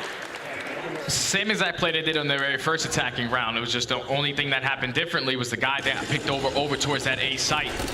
Then you basically could not allow Bance to push up through B, but he finds the trade onto the player being aggressive and through Diner. Once you kill that player, you know that there's no one else at this B bomb. Push aggression, you get right on it and you get the bomb down. You hold strong on your setup, and Minnesota now take the lead. You see Bance starting to bark out orders toward the Røkkr, as we said, all eyes on them, and a lot of eyes on him lately, Jay. I mean, I know it's a lot of the time we've been highlighting him in the respawns, but he's just been at top level Bance as of lately, a 1.13 overall KD in their last 3 series. It's been the reason why the Minnesota Røkkr are in this position, considering how great they have looked toward the end of our qualifiers. And now it's going to be on to them to retake a quick bomb plant. No surprise that the Subliners, a strat they like to do quite often. We'll see if Bance can try to lead the charge here for Røkkr to find another round. At least the good thing for Minnesota is that you know no one is pushed up in towards bedroom. Your main focus has to be towards desk. They're trying to challenge from the front, but Priestahh finds the first, Skyz with the second. So now in a 4v2, all left up to Afro to attach. You know that they're playing towards bedroom. Afro at least finds one, 3v2. It's a heat check type of gunfight there for the French phenom. As he does fall, only 10 seconds left. I mean, this round is nearly impossible already here for Røkkr. Skyz locking down the bar. He's ready to hand out a few drinks. And a double at that. Great beams coming in there from Caesar. We level again. Oh man, let me tell you, that God Heglitch right there. I have so many problems with it, even in Mosh Pit. When you set up on this Heglitch, it's very, very difficult to take that player off the position. As Skyz lines them both up, finds the final 2 kills. As New York tie it up at 3. Minnesota have had a lot of success over towards B and none towards A. So do they try to switch this up? NYSL, do they send 2 players over towards B to not get caught off guard? We're just gonna have to wait and see. As Minnesota on the attack, another 2-2 split from them. See what the game plan elects to be. And very well could fall into the hands of Skyz early as that smoke will begin to dissipate over at that B site. Take a look at that mid pressure, by the way, of Røkkr J. They are quickly making their way into the setup. Bance already behind enemy lines, and he's not been spotted. Denny popped as well. Inching his way through that door. Cammy finds the first blood. KiSMET, only player here. He's the guy. KiSMET is the guy. They're not going to be able to check this corner as KiSMET not able to finish the kill. He finds the first, finds the second. As the bomb does get planted. So now in a 2v2 because Attach finds one. Just going to play this patient. Priestahh is going to give up the information of one player playing towards Frieza, but that's going to be Afro. He finds the first, he finds the second. As Minnesota now take the lead at 4-3. I want to see this again. Afro says hello to KiSMET. Priestahh, absolutely a 2-for-1 special. Now sitting at 7-2. That looked like it had New York's name written all over it after the plays that KiSMET makes. But once again, it is Marcus Reed, Afro, coming away with the plays. As right now he is trying to lead the boys back. Now up 4-3. We jump into this round. Still looking through the eyes of the hot gun, the Vaznev, that I'm sure everybody wishes that they can have. Well, we see the continuous aggressive plays from New York. They have been all about A up to this point, and Jay, based off those arrows, it looks to be the same. Yeah, you already have HyDra already pushed up towards top plat. Just making his way up that position, covering a lot of ground. So you have a lot of map control to potentially put this bomb down towards A. You also have one player in KiSMET who's slowly working up that flank through cat room. But HyDra already finds himself in the back of the spawn. He should be able to open the first blood onto Attach. And now you know where Bance is as well. And it's great work as KiSMET desperately trying to find out where he happens to be. Bance actually puts in a few shots. HyDra knows exactly, or at least roughly, where Bance was. Bomb goes down. Røkkr, quite a few spread out arrows, and this is where HyDra can start to thrive quickly with 2. And KiSMET will wipe away Cammy. Last player alive is going to be Afro. Okay. But he erupts with 2 again. Dead silence. 30 seconds to go. 30 seconds, 1v2. And you get to that bomb site as fast as you possibly can. As they have the crossfire set up, Skyz is able to spot him. Priestahh with the cover shots. As New York played super patient on their attacking rounds, they allow their playmaker in HyDra to get pushed up in the position that he was, find the first blood, find the second onto Bance. And at that point, the 2v1, Afro had no time to work with. They set up the crossfire as New York win another attacking round, now all at 4 apiece. It just feels like, though, for Afro, it's like, even 1v4s, we're like, well, I mean, it is Afro. You got a chance, man. It is Afro, back-to-back rounds, where he puts a few up on the board, now up to 9-3. As we said, Jay, this is a huge search destroy for the likes of the Minnesota Røkkr. A mode that they've been not as great on as of late, and a lot of it has come down to those first bloods. We'll see if that ultimately is the cause for later on in these rounds. Bance able to come away with 1. Thankfully, it is a trade for New York, so they are sleeping a little bit better. But right now for Røkkr, it's an all-out bait. NYSL thought it was going to be an all-out B hit. Meanwhile, it's going to have to be a jog across the map. Bomb down in a big spot once more for the Røkkr. Yeah, this is not going to be easy for New York because you had no one in that bedroom positioning, so now you have to check every single corner, play it slow.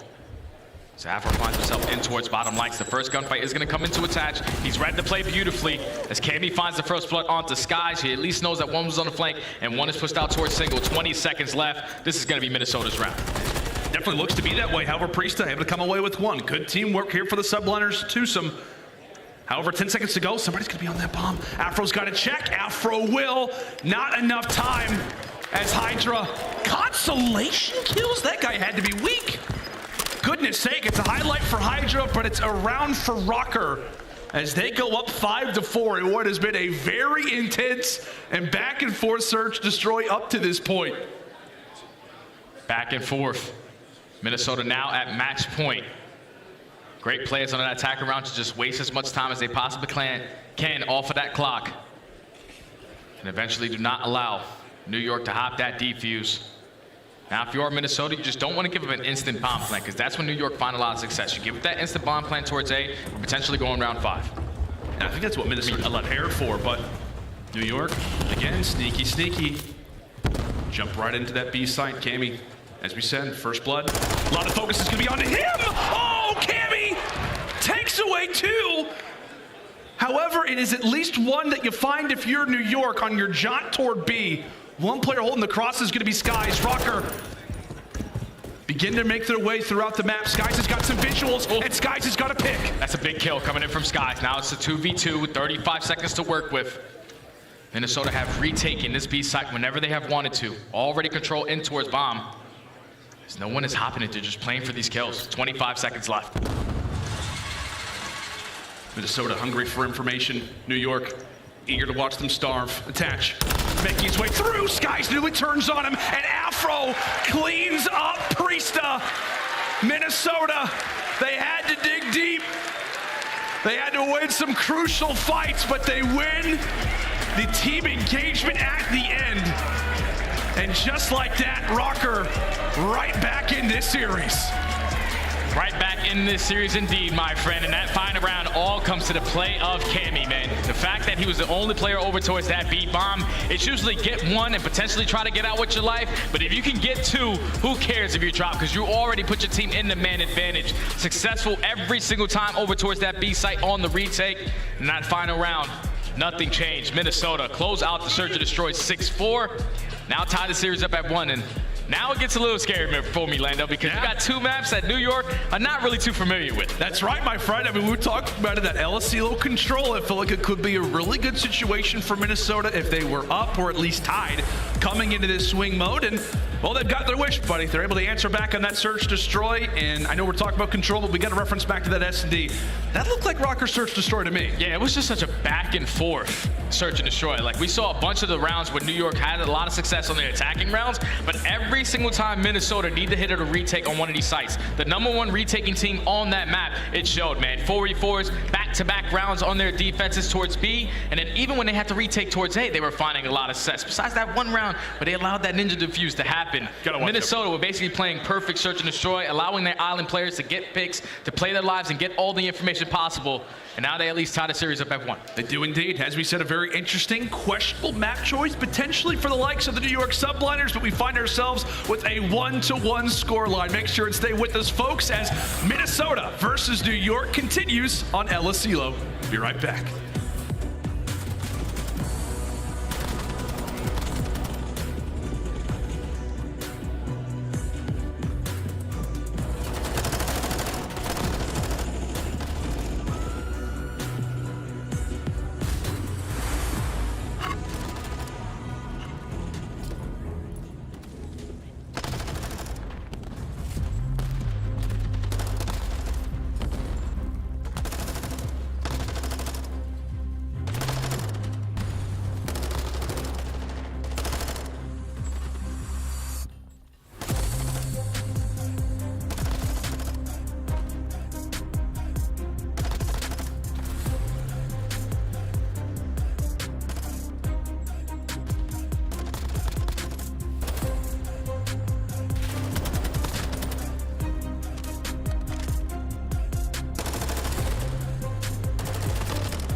The Call of Duty League is presented by the GMC Hummer EV Pickup, the world's first all-electric super truck. Upgrade your game with the Scuff, the official controller of the Call of Duty League.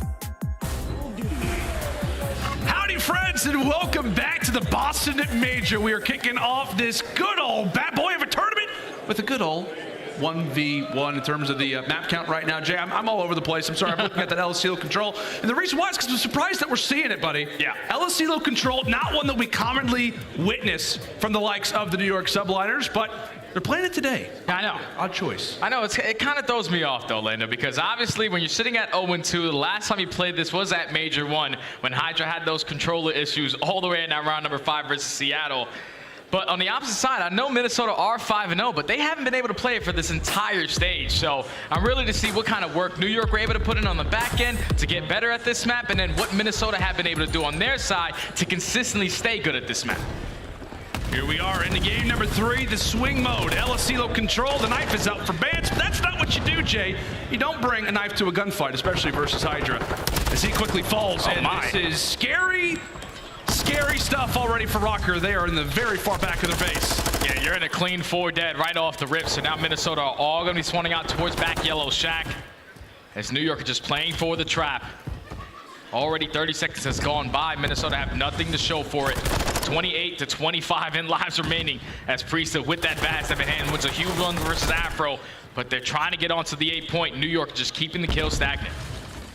They are indeed. Bance trying to do some work. Bance able to cut away too, so there is now going to be that lane of opportunity for the Røkkr, the first time on the objective, and we'll see how long it can last. See if it can be a successful campaign over at this A zone. Afro, great work. He literally closes the door behind him right where Priestahh jumps through, greets him with a few of those high-pressure Vaznev shots. Meanwhile, HyDra still there to knock on the door. A 1v1, now a 2v1 here in favor of Minnesota. KiSMET arrives, but Bance continues to win the fights, now at 5 in a row. Yeah, Bance is on a 5-3. He basically solo caps this 8-point by himself. So the time is going to be extended by a minute. If you are New York, you just want to maintain white control, and that's where you currently have Priestahh. Don't really go for these gunfights. Just you staying alive in that positioning is exactly what you need to do. As Minnesota are just trying to find the timing. It's all about the kills on this map. They can find 2 dead, then the rotation will come in. He will indeed attach, trying to make the plays on the backside. So Røkkr looking to make a decent dent in his setup once more. A knife gets brought out from Røkkr. Still yields to be somewhat unsuccessful, but they have added that extra minute to the clock, so some more work to be done yet over at that B zone.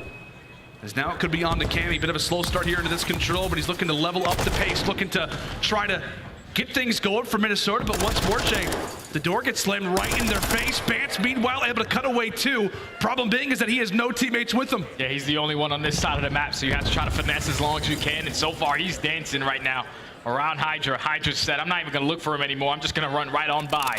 So now Minnesota take care of Priestahh out of top white. Now you can start to push forward through field. But your main focus right now is New York is to take down Bance. He still can be the record breaker right here in this play. A few of those Røkkr arrows begin to make their way up to the field. HyDra still able to cut away one. Time continues to dwindle, and nobody's been able to get on this objective. Bance, the longest player who was alive for Røkkr, he eventually falls, and so now there's nobody. Now that's going to enter in toward that 50-yard line, at least as long as HyDra continues to remain alive. A 14 v 6. HyDra smells blood, and he will continue to rain. Ends things out, and there you go. A round that goes the way of New York. Røkkr, they at least get 3 segments on the board. Yeah, it's good stuff for Minnesota right there to at least complete that 8-point. Because now they're going into that defensive round where they're the 2nd best team on LSCO. 90% win rate on the defensive end. 90? Has to show here. Yeah, 90. 9-0, Lando. Believe it or not, that's the 2nd best. How? Somebody just I mean, I guess 100%. Yeah, it's one team that definitely just played it once. Because if you're 5-0, you should be the best on the map, without question. I think they deserve the title, considering that one team that just happened to win like 2 defenses in one of their LSCO controls. Røkkr, specialists when it comes down to this very position. We'll see if the New York Subliners can make a sizable dent against it. What does the push look like? What do the early gun engagements appear to be here for the Subliners? So often we discuss for the attacking side. It needs to be a great opening break, and well, they at least find the opening pick. So job done in that regard. New York quickly jump right onto that B zone. Time will pause. Yeah, they're trying to get this one out of the way. Big plays coming in from KiSMET to at least read the gunfight onto Afro, but he can't pick up the gunfight. So now that's going to be 3 dead. You're just going to play over towards that B point. You had to take down Cammy, and then the spawn kill comes in, but Cammy, he finds 2, attached with the 3rd, and would look like to be a great push coming in from New York. It's instantly shut down as Minnesota holds strong. Instantly silenced Cammy. As we said, the player to look out for. Slower start to the control, but boy, as he started to heat on up. Has a lane, but does get cut out. Does get found out. And so with that gunfight, with that pick that the Subliners find, it now opens up a bit of a lane. 40 seconds to go, but now Afro looks to strike himself. As we said, the SMGs can get all close and comfortable inside of the offensive spawns, and Afro looks to get snugly over here in the warehouse in a position to succeed. And he's found another onto HyDra. Yeah, Afro's just being a nuisance, just trying to stay alive as long as he can in New York space. As the first pick is already going to be done towards A. Bance finds a kill onto KiSMET as well, so Minnesota are going to have the advantage in this trade fight. That's going to be Skyz and Priestahh finding 2. Now you have to basically give this one up if you are Minnesota. Get pushed out towards white. Unless your last 2 players can do anything, they cannot. So now all spawning out towards back cliff. You just have to win a couple of these gunfights. You do not want to let this get out of hand. And you see the Subliners quickly trying to apply some pressure. Skyz was here for a moment. Bance, thankfully, able to drop him. And he'll be rewarded with another one. Great patience and great effort coming through from Bance. I think the last player who was pushed up close was Priestahh. He will fall. So the board gets wiped clear. Made it on the board. And we'll see what the Subliners elect to do here in the later stages of this game, as they basically tied it in terms of ticks, Jay. Yeah, if you are New York, your main focus is just finding 2 kills in the feed, so that you can potentially push up through field and spawn them all the way out across the map. So that's going to be Minnesota finding 3 dead. Now all of New York coming off spawn. There's only 1 player left in the base, which is going to be KiSMET. At least finds 1, but the trade is instantly going to be there. 50 seconds left, and New York just have to get pushed on up. We'll see if they can do that. Bance could be the one thorn in their side. Sits in the corner at the alley, but HyDra's there to read him. So NYSL absolutely have got some numbers here. The nade gets tossed over from the top from Attach. Afro and Cammy win their fights as well. Sole player alive is KiSMET, but as we said, he is the farthest pushed up member. Nobody with him. He falls by the nade. 20 seconds to go. NYSL have got to get a move on if they expect to get 1 segment. And there's the pick, though. Oh, well, that's going to be 2 dead. So now New York, they already have 1 player in Priestahh who's already working his way behind the flank. He cannot find any players off spawn. Afro finds the second. Now it's a 2v4. You get no auto aim through this fence. You just want to stay alive if you are Bance. Waits for your teammates to get into play, but New York at least complete 1 segment over towards B. Yeah, that's huge. That is huge. When we talk about that round 5, all things considered, a current 3v9. Does NYSL decide to hop on it? Well, the choice actually even be an opportunity for them. It appears as no. Røkkr, clean house. However, when we talk about the comparisons between the attacks, NYSL with a slight edge. Slight edge with just that 1 extra tick that they were able to get those final couple of seconds into the round.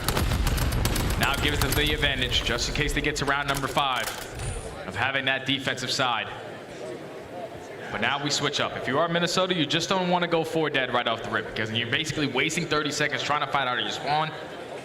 And when you're wasting that much time, New York are obviously going to be slaying you down, because they have you set up in the trap. So if you are Minnesota, just try to close out 1 of these points early, but don't go 4 dead off the rip. See how they elect to do it. And no surprise, right in the warehouse we go. Majority of the bodies, 7 out of the 8, basically find themselves right inside of there. HyDra and Priestahh walk away with 2 off the rip. And as we said, that is not a good sign for the Minnesota fans. As in these early gun engagements on aLLeY, you can find yourself in the spawn trap early. Thankfully, Cammy finds a big one, trying to open up that lane in toward B. Afro with a nice fight on the HyDra. Feels like he has owned that gunfight as of late. Yeah, Afro's nasty, man, especially with that Vaznev in hand. His reaction time is insane. Taking down HyDra is never an easy task. At least Minnesota win a couple gunfights. Now they're going to be able to get pushed up over towards B. Cammy's just trying to stay alive in towards B as he needs in towards 10. He finds that kill onto HyDra. Afro finds a second. Now that's going to be all 4 dead. The stack is going to come in towards B, and this point is done. Yeah, this one's over. This one is clear cut. Going to go the way of Røkkr. Another minute added, and NYSL already in a world of pain. as that A zone is much easier, as we know, when it comes down to aBeZy. Cammy looking to make the routes and thinking about the long game. NYSL, this is going to be a long minute and 30 for them, especially if they're spawning out as where it looks like they're going to be. 2 down. Oh, that's 2 down, but at least New York find 2 of their own. So they're going to be getting those close spawns. So it's the back left side. They're just trying to win the gunfights out of the base. They do exactly that. Great patience right there from New York to hold your irons up, find the kills of the players in your spawn. Now maintain your side of the map. Now you can get a little bit aggressive up on the side. But you have already 1 player in towards top radio, trying to slay around the middle of the map, and they're causing a lot of problems right now for Minnesota. However, you can see where the Subliners are spawning out. That player number 2 in KiSMET, he's got a long jog just to try to get back involved in the fight. And Afro doesn't win that? Down 2? How in the world does KiSMET even find the first, let alone the second? Goodness sake, Minnesota. They're gonna have to put their heads back on straight. 45 seconds to go. It looked like all the time in the world. It has started to dwindle away. Maybe it could be Bance and try to make the flanks, as it could be onto him. He spots KiSMET, I thought, on the left side. How about that twosome? Great work coming in from Bance as the time will pause, and they're winning their gunfights. NYSL spawning out. And HyDra, he was the last player closest to this point. He's going to drop. The second tick is already going to be here. The stack is in for Minnesota. You have to win these gunfights if you are New York. They can't find any kills, and that's going to be Minnesota Røkkr walking away with the attacking round. That has got to feel good. That's essentially the one little check-in we had on what appeared to be a solid-looking flank. KiSMET found 2, but I don't know, man. Bance has been having himself a game. As we said, coming into this series, he's been playing really at the top of his game so far in these last few series. Right now, sitting at 21 and 13. Great work coming in from him as he had a big few gunfights at the end. I mean, what? Objective kills sits right now at 8. He's been all over that OBJ so far throughout this one. Is New York now on the attack and around it? They have to win. They have to win. And if they do it by completing both points, they will have defense going into this round number 5. Big first kill coming in for Priestahh to play it patient, but can't find the second onto Cammy. And now that's going to be 3 dead. Minnesota can now be the aggressors on the map and potentially put them in a trap. All of New York spawning out towards back white. And you can see from New York, really the sense of urgency to realize, hey, we have to get out of our base and we got to get out of it quick. Bance continues to light them up. Now finds himself on the 6th spree. So if you're NYSL, you're already dealing with the fact that you're down when it comes down to this control. You've allowed for Bance to go on a spree. Now you have to worry about a streak that could be flying in from the skies at any moment. Now 7 nearly makes it 8. Sweat off the brow for Subliners just to see Bance in the respawn screen. 30 seconds to fight for as Priestahh finds a double. Oh, Priestahh with that 2-piece is now going to allow the stack to come in over towards B, because you see the spawns from Minnesota all the way across the map. This is where you invest that cruise missile. You get all your teammates to throw your attacks so the trophies don't have an impact. He's not able to connect on anything with that one, but New York, they're able to hop right back on it. These gunfights are going to be big. Skyz starts it off. No surprise, Bance able to come away with 1. Only 2 members here for the New York Subliners remain at that B zone. So far, doing good progress. Attached in desperate need of a pick. Has to find this gunfight. Oh, he snaps the final bullet. Connects there on the KiSMET. 20 seconds still to go. As we said, NYSL with bodies. And this objective very well could belong to them. Only player 5, I think, is in like ear's distance. But this segment looks like it could be theirs. Cammy, can he jump in? Can he go for the dolphin dive? No, not going to happen. A big situation for the Subliners. Another minute added. And a lifeline indeed. And now that's 2 dead already in the feed. You have HyDra wins the gunfight versus Bance. Now every single player from Minnesota coming off spawn. This is the worst case scenario. The stack is going to be in. New York have all 4 players on it. Minnesota are nowhere close to the damn point. And that's going to be New York forcing the round number 5 and securing the defensive end. Goodness sake. When they have to, they're able to deliver. It looked a little worrisome toward the stretch, toward the end of that round, but they're able to equalize. And tell you what, man, that's what we talk about on aBeZy. When it comes down to the defense, if you drop 1 time, if you go 3, 4 down, one of the segments is chalked. So difficult. Yeah. So now if you are Minnesota, You found a lot of success on your previous attacking round by closing out that B point right off the rip. If you are New York, just gotta play a little bit more safe because you're winning a majority of these gunfights off the rip, but then you're dropping in their spawn. You have to just play your corners, wait for them to run into you. Just keep the kills stacking. Don't go 2 to 3 dead. See how it pays off. HyDra movement off the beginning. Gets nice up and aggressive at the Minnesota base. And right to that A objective they go, to no surprise. It's KiSMET trying to do some damage. Really, it is trades abound, favoring the likes of NYSL here off the rip. And that's the biggest thing for the Røkkr, as you said, buddy. You cannot really, same thing can be said for the defense as well for the offense. You cannot go down as a team, but the Subliners begin to get found on out. That B zone now is open, 2 bodies on it. Oh, 2 bodies on it, but KiSMET with a nice little angle with that FaZe that finds the kill onto attach. All of his teammates are spawning across the map, so the tags have to come in. Cammy finds a second. Great snap onto HyDra. Cammy finds 3. So far, stepping up in this control. All of New York spawning across the map. The second tick is already going to be here, and New York might just have to chalk this one up. Oh, but they jump right back on in. They jump back on in, and KiSMET is able to find 2. Bance, who's on 2 HP, is just trying to use every bit of cover that that box will provide it with. Oh, it jumps out! Benjamin cuts away 1, and that zone belongs to Røkkr. How about these late game attacking rounds? Minnesota coming up clutch, grab B, and now we're eyeing up those final 3 ticks at A, and here comes the SMG duo. Here comes Bance and Afro. They're flying right through bottom pool. They're trying to get on this point as fast as they possibly can. But you just have to find 2 dead in the feed. A couple team shots coming in. No, that's me, buddy. Don't shoot me, but now New York are still maintaining the better side of the map. You have top tower control. You're already pushed out towards back yellow. You're forcing Minnesota to now overextend. And with Afro in the position that he is, he's going to be the guy that could potentially open something up. Oh, he just checks toward his left, cuts away Skyz. 2 dead. Trying to give those comms over to the teammates. 2 have fallen. KiSMET comes away with the big one. However, his position's revealed. Oh, Afro turns away at the worst time possible. Bance is there to deal with him, but Cammy now is the sole man alive right now for Røkkr. He punches in that first segment, which is going to be crucial.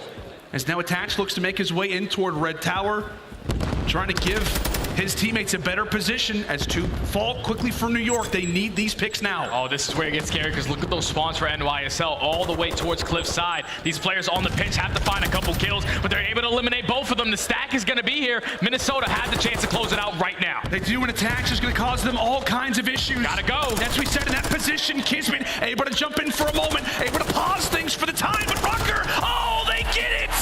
Røkkr will grab the round 5. As New York were right there, an inch away from jumping back inside of that point. But Minnesota come up with the clutches as it's all attacks to close out aBeZy. And I guess, Jay, when it comes down to those map vetoes, we said you don't want to play Røkkr on a spot like this. They get tested and they come away with the clutch. Now what, 6-0 on this very map and mode? 6-0 on aBeZy. I thought New York were going to put in a lot of work on the back end to come out and make this map pick their choice. But unfortunately, they fall short, and they just simply were not ready for Benjamin Bance. 33 and 21, 28 non-traded kills. Let me just tell you, man, like that's got to be super annoying, especially in control, because he's getting a clean 3 to 4 dead, and now you got to check every single corner of where Bance is. He was just finding 2-piece after 2-piece. He was a soul capture at that A site. Every single time they needed to stop that clock, he was the guy that was able to get on the point. He just makes the plays when it's needed the most, as now Minnesota take a commanding 2-1 lead in the series. Yeah, I think, buddy, I mean, you called it perfectly. They take a commanding advantage. That search destroy was huge. It carries that momentum into the control, as now they find themselves on top in this series, at least for the moment, versus our defending Major 1 champions. And I don't know, man, like, it's also a little bit worrisome when we're talking about being at this stage in the map set, because we have an aBeZy hardpoint coming up next where New York does not have a lot of reps on. They've only played it once, man, and that was at the beginning of this stage. There was when they went through the stage, they wanted to play a couple maps they weren't really used to. So they started playing some HyDra hardpoints. They started playing some aBeZys, but they've only had the chance to play this once, and that was versus LAT. They were able to win it 250 to 219 with only 1 rep on it. it's going to be very difficult to try to beat Minnesota, who have played it a couple more times. And Minnesota also the #1 holding team on that map. So not really a lot of work with if you are NYSL, but they're one of the best hardpoint teams in the game. Just have to show it in this map #4 to stay alive and force game 5. Yeah, already it is the likes of the New York Subliners being tested by a fiery Minnesota Røkkr squad. I mean, we've talked about it consistently coming into this series. The Des touched on it as well. The online to LAN struggles, whether we've talked about it with specific players or whether we've talked about it with just the franchise, the team as a whole. They have yet to finish better than the top 8 since Cold War. An opening victory like this would put them in a great position.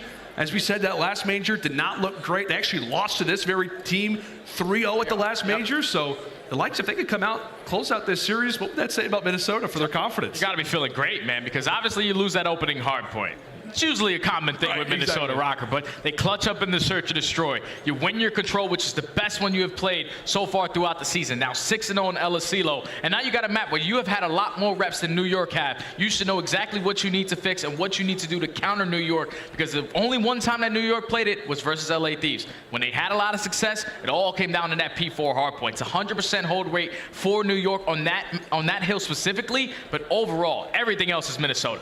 Okay, well, for the likes of Minnesota, I know we've talked about it. They find themselves right now in the driver's seat. For the likes of the New York Subliners, you talked about the rotations to look out for. Who are the players to look out for specifically on this aBeZy? I know oftentimes we talk about HyDra, we talk about certain players, but the way that aBeZy hardpoint plays, the certain hardpoints that you're talking about, who do you expect to go off for the Subliners if we see a game 5? I think for me, for New York, it has to be Priestahh, because on a map like this is where you can take over with those ARs. But if it's anything like map #1, Priestahh pulls out that SMG in a majority of these situations. So when you get to that P5, when you can have 3 submachine gun players just slaying in towards bottom kitchen, that's where you're going to have a lot of success. So I'm really looking at Priestahh, who had a slow start at map #1, to bounce back in this map #4 to help his team force game 5. I want to say you and I had a cast for Atlanta FaZe, I think it was. It might have been versus OpTic, actually, like one of the closeout matches of our Major 2 qualifiers, where we saw Cellium, like an AR player, pulling out that Vaznev on aBeZy hardpoint. It feels like it's starting to become more of a strategy on a regular basis. And I know we talked about Kitchen Hill, for example. Like, obviously, you want to have 4 Vaznevs typically in a situation like that, but I'm going to tell you what, this very well could come down to whose SMGs are firing better, whose Vaznevs are hotter. And right now, I'm going to tell you what, for Minnesota Røkkr, we're talking a lot about Afro. We got to start talking more about Bance. Yeah, Bance is making plays, man, in the search and destroy, in the control, and even in that opening hard point. He was doing it with that SMG in hand. So now that you are Minnesota in command of this series, you have the potential to close this one out right now on a map that New York have barely played. You win your rotations, you're going to be able to set yourself up for a lot of success, but I think the money hill, the turning point in this game is going to be the P4. Just like it was in map #1 with that Kitchen Hill where New York found 120 seconds. If you are Minnesota, P4 has got to be your do-it-all. We'll see if it can be here. A massive spot for the Minnesota Røkkr, and equally one in terms of pressure on the Subliners. They are our defending Major 1 champions after all. To come into the Boston Major, lose that opening series would definitely be a scary situation as we jump straight on in here to aBeZy, and it is perfect work out of the Subliners, and Nade coinciding with a great little AR shot coming in from KiSMET gives New York the first few seconds. It's a great start from New York, starting off on the better side. You get some initial time off for this P1, but they're thinking about that map control. They're trying to maintain as much as they can towards PD, and now those Swans are going to flip. So now if you are Minnesota, just keep them off at this point, but maintain parking lot side going into the next hill. There's 25 seconds left. Now for New York, the conversation becomes a little bit different. I think you want to try to jump on the objective. If not, try to go for those quick rotations. Bance, he ends up falling. So Subliners, they're finding the kills, but as we said, map positioning is really the biggest focus for the time. Right now, attach, as per usual, being that anchor, locking things down. As we see a few interesting arrows starting to spawn in across the map. Only player that could be in contention is really an old teammate in Priestahh, as he's able to lay down attach. Now a big gunfight victory. It's a great little duo coming in from the Subliners. Røkkr still trying to lock things down. As KiSMET breaks on forward, that hardpoint is open. At least the good thing for Minnesota is that they're still spawning out towards back kitchen, so they're maintaining the backside exactly what they need to do. All you have to do is win these gunfights. KiSMET is the only player you need to take care of. He was staying alive for a long time, but they find the break. Now they're fully set up for this P2 hardpoint. Just have to make sure you stay alive on the hill, and KiSMET's trophy had to be pretty strong. Takes off Cammy, and now no one is on the time for Minnesota. 25 seconds left. You will absolutely grab that. Subliners walk on forward, say, yes, thank you very much. We would love to have that time, especially because we didn't have the spawns. So that is an unfortunate hard point, without a doubt, brother. If you're Minnesota, you had the spawns and you leave that hard point realizing we only have 5 seconds. A season's got to be better. Yeah, that one's a tough one, but now Minnesota have to run a rotation over towards New. KiSMET is the only player here for New York. The nades come in, so he's going to be hurt. This is where you have the challenge go on. Afro finds that kill. That's going to be 3 dead in the feed, and that's going to be a perfect rotation right there for Minnesota to now get themselves back into this game. Big one to win, as you said, coming into this aBeZy hard point. We're taking a look at our current hard point and the rotation toward the next one. So all eyes on the top side of the map, as that's actually where Priestahh happens to find himself. Nice and surely making his way up the ladder, and now it's a break opportunity here for New York. A few players begin to go on sprees. HyDra falls off the 2, but it's P-Dog, who now finds himself on the 3. 30 seconds still to go, and New York look to be in a wonderful position. Yeah, you need to get this time if you are New York, because you do not have the favorable spawns for next. As HyDra is now the only player here. He finds 2, goes for the pre-fire, but nothing connects as Afro takes him down by jumping on the sign. So final 15 over towards top AC. It's all about going to this P4. So that was the hill that Minnesota needed to win their rotation over to. And so far, they at least have 1 body in that positioning. Everybody else spawning towards street. So this is going to be an all-out brawl in these gunfights to start us off. Yeah, for Røkkr, I think it's fair to say, man, like, you just need, I think, a hard point hold just for confidence sake. It feels like the last 2, you've had the rotation for it. It hasn't really been great. Skyz and HyDra open things up with 2. Bance and co doing everything they can to try to stay alive. A current 2v2. Skyz able to drop another one. Minnesota with those close spawns.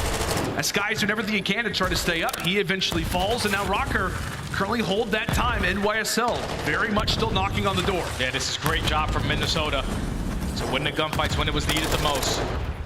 But now, unfortunately, they get broken with 3 dead in the feed. Bance, last player up. He's going to get traded. Another break? Final 20 is going to go in favor of NYSL. And off the rotation, it has to be a money hill towards Kitchen. You already let 2 players slip on by. It's going to be KiSMET who can be the breaker. See if he can make a play. But again, for New York, I mean, 2, 3, and 4, you've not even rotating, but it does not matter. Minnesota, they've got to iron up. They've got to get ready, get focused.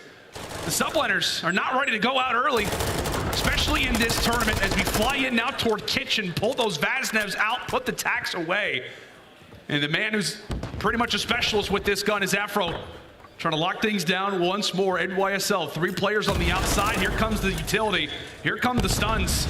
But right now, it's Røkkr winning the fights. Yeah, it's Røkkr winning the fights. They're holding strong, but KiSMET wakes his way in through back door, at least finds the first, and then the combination of him and HyDra, they're able to find the break. That's 3, making all 4 dead in the feed. Perfect pinch coming in from the Subliners to find the break on towards Kitchen.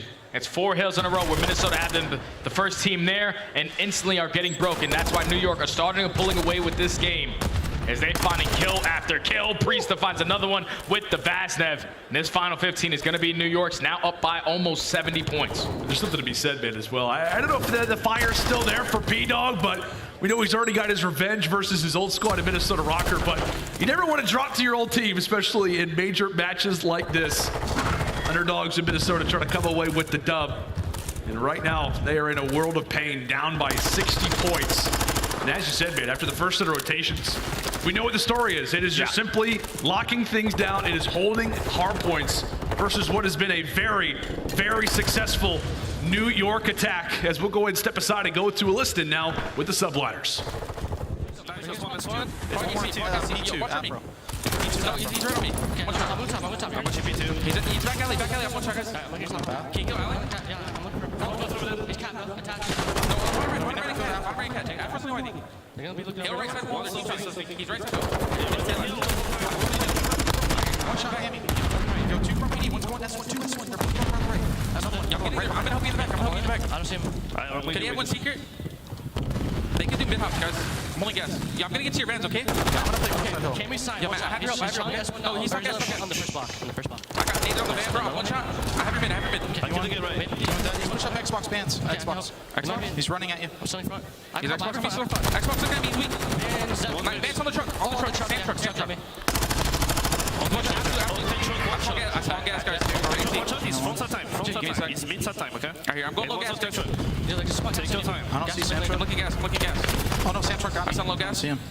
Yo, he's playing. Yo, I think he's Xbox dead. I can see He's Xbox. One big gas on me. One big gas on me. I don't see him. Give me a mid. They're me. Yo, gas truck, guys on me. He's me. Half of dead. Nice, dude. Nice. One shot on TD. I think it's S2. I'm gonna rotate this grab. Yeah, front mid. One shot dead. One more. Nice. And right there, New York, their comms are hot. I think the biggest thing I took away was how much small talk Skyz was giving. He was leading in the comms, trying to set up his teammates and what they need to watch, what players are going to be open, when spots are going to be open. And that eventually leads to the break over towards P2. Now on the rotation, it's going to be New York in a 2v2 battle. KiSMET can't climb up that ladder, and the Tat's going to be able to take him down, so Minnesota win the rotations for now. Winner for now. That's the biggest point of emphasis in YSL still with bodies. HyDra looking to stay alive, and it's actually Priestahh who wins the fight up toward the top. He eventually drops, but that hill is only vacant for a second. It's aggression being displayed once more for HyDra as he tries to lead the way. Bance, recognizing how important this hardpoint is, now calls in the streak. Nothing will happen with it. It pretty much just sends a few players back as KiSMET comes away with 2. It's an all-out brawl. Such valuable time still left up on the board. New York are there to grab it. And now it's time for the rotation. Jay, it has been all about breaking. How do Minnesota lock this one down, though? It needs to be the hold from back hedges. You need to win these initial gunfights, get a clean 4 dead, and then control the spawns. Make it a little bit easier for you to hold your irons down towards these hallways and potentially hold the 4 full 60. They find the initial 2 kills. They're going to be fully set up here early on. There's one player in KiSMET always sneaking by and towards top PD. He tries to find the first kill through street. He does so. As long as you're trading, it's Benjamin Bance. He finds 2 of his own. Benjamin Bance making the plays. Now it's on Afro to have to win his. He knows the KiSMET's right around the corner. Tosses out the nade. Trying to distance them. Anything that you can do just to keep New York at bay, you'll take it. Bance eventually falls, and now here come the Subliners. KiSMET peeks on forward, attach, holding down the irons. Røkkr slowly but surely starting to find a foothold back in this game, down by 25. And here come New York. Here come those yellow arrows as they wipe away all 4. Røkkr were in danger of coming back and taking the lead, but the Subliners say absolutely not. And look at the rotation. It's going to be New York after finding those 4 kills, finding another 3 in the feed. The only player closest to this point is going to be Bance, but a majority of the players from Minnesota are now going to spawn towards the middle of the map. Bance has now had some help, but it's HyDra's turn to strike. He finds 2 on a 5 spree, just going to stay alive and control this side of the map as the spawns from Minnesota are starting to come in towards that parking lot. HyDra beginning to erupt right when you need him to if you're a New York fan. 28 and 17. And he knows exactly where the Røkkr push is coming in from. You hold all the cards. He had the knife out for the time, but Bance and Afro, the SMGs from Røkkr, holding on the best way that they can, keeping New York off that double century mark. Minnesota break at the perfect time, but aggression is exactly what the Subliners are eyeing up once more. HyDra looks to make the play on the flank, Jay. Yeah, HyDra is trying to find the timing. None of his teammates are winning gunfights, so now they get the indication that he's going for the flank, and now that's going to be a clean 4 dead. Minnesota been able to hold this down for about 40 seconds to get themselves right back into this game. Only going to be down 20 if they're able to get this remaining 5. But what a fight this has been from start to finish in this hard point. Now we're in our 3rd rotation of hard points. I saw a stat coming into this. Shout out to our wonderful stats team. Røkkr, when it comes down to those close hard points, do not have a good record. I want to say they're like around an 0-4, 1-3 statistic. So in these close hard point games, they typically don't stretch them out. We'll see if they can start to settle the score today. An interesting fight. The final bullet connects there for Caesar, and that's a big one, considering where the spawn situation happens to be. A small and a minor advantage still currently for New York. Most importantly, Jay, they have those spawns for P2. They don't want to lose those. Yeah, they don't want to lose that side of the map, as neither one of these squads want to give up any time off of P1. Every time someone jumps on it, they're instantly getting dropped down. It's now Minnesota have a couple players in towards the back of the kitchen. One player actually slips on by. It's going to be attached. He's trying to set up the pinch. New York find a couple kills. Attached the only player here, and that's a perfect rotation coming in from New York. All 4 dead in the feed. Now that allows them to get fully set up for P2. And you can see, man, like Minnesota, they really wanted the P1 time, but they wanted the spawns more, and New York were not going to allow for those to go away easily.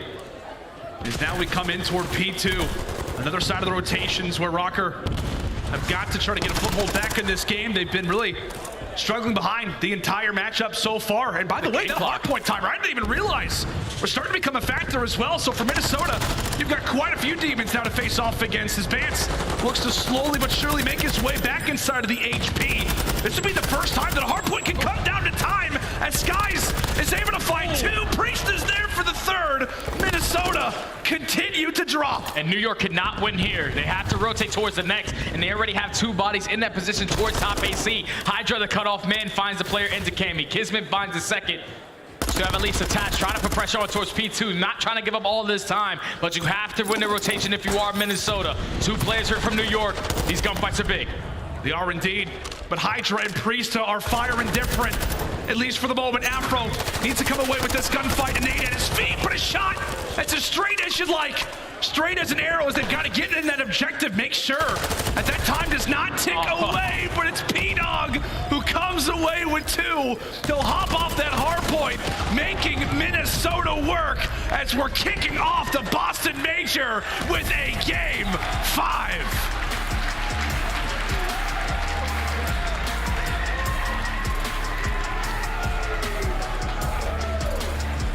Minnesota were the #1 holding team on that map. They won a majority of their rotations towards every single hill. New York have only played aBeZy hardpoint once, and they found break after break after break. Complete breakdown in the setup for Minnesota, as now they lose second hardpoint in this series. And now we're going all the way to a Game 5 win. I was really nervous for New York after that map #3. But now I'm feeling more confident than ever in the Subliners because they're going into an aBeZy search and destroy. But they have played this team before, and they dominated them in a 6-2 fashion. So if you are Minnesota, got to change a couple things up. Yeah, you absolutely do. We saw the adjustments made in that search and destroy. But I'll tell you what, man, the biggest focal point on that scoreboard for me was the 35-20 performance out of Priestahh as he helps put the team on his back. The breaks were excellent out of the Subliners as they close out this game 234-184. That's got to be the only hardpoint this year that's come down to time, right? I don't think we've ever seen that. Yeah, because they were just keeping it ratty. You know, on P1, neither one of the squads want to get any time off of it. It was basically blank, straight white for a full 60s 2 times. No, actually 3 times. Neither one of the squads got any time off of that. So when you allow that time to go down, eventually the game clock is going to come into play. You got broken every single hardpoint. It was always a contest fight, but unfortunately Minnesota were not able to close out that one. So this Game 5 to start us off into Boston, man, it's exactly how we wanted, baby. Ooh, we love to see that. We love to see Game 5s when it comes down to major time. But ladies and gentlemen, we do have to throw it to a quick break. Make sure if you have not done so already, tweet about this matchup, tweet out who you think is going to walk away with this series. A big one for both squads as we go to aBeZy right after this.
The Call of Duty League is presented by the GMC Hummer EV Pickup, the world's first all-electric super truck. Upgrade your game with the Scuff, the official controller of the Call of Duty League.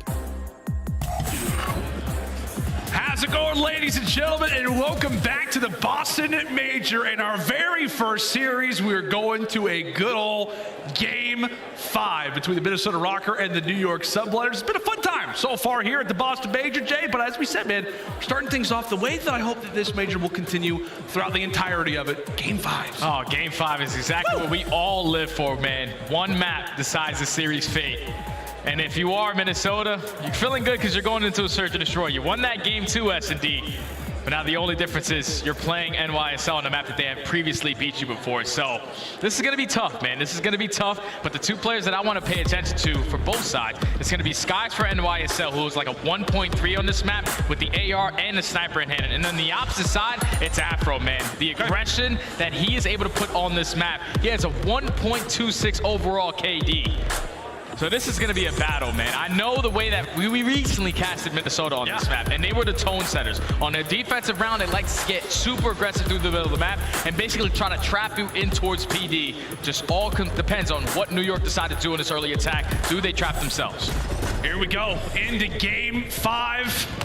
A big one indeed. The defending champions taking on a team that really is looking for some land success. As we jump into our first, it is an opening blood granted there for HyDra. Bance at least able to even the score up, as we're nice and aggressive to start, and things begin to slow down a little bit more.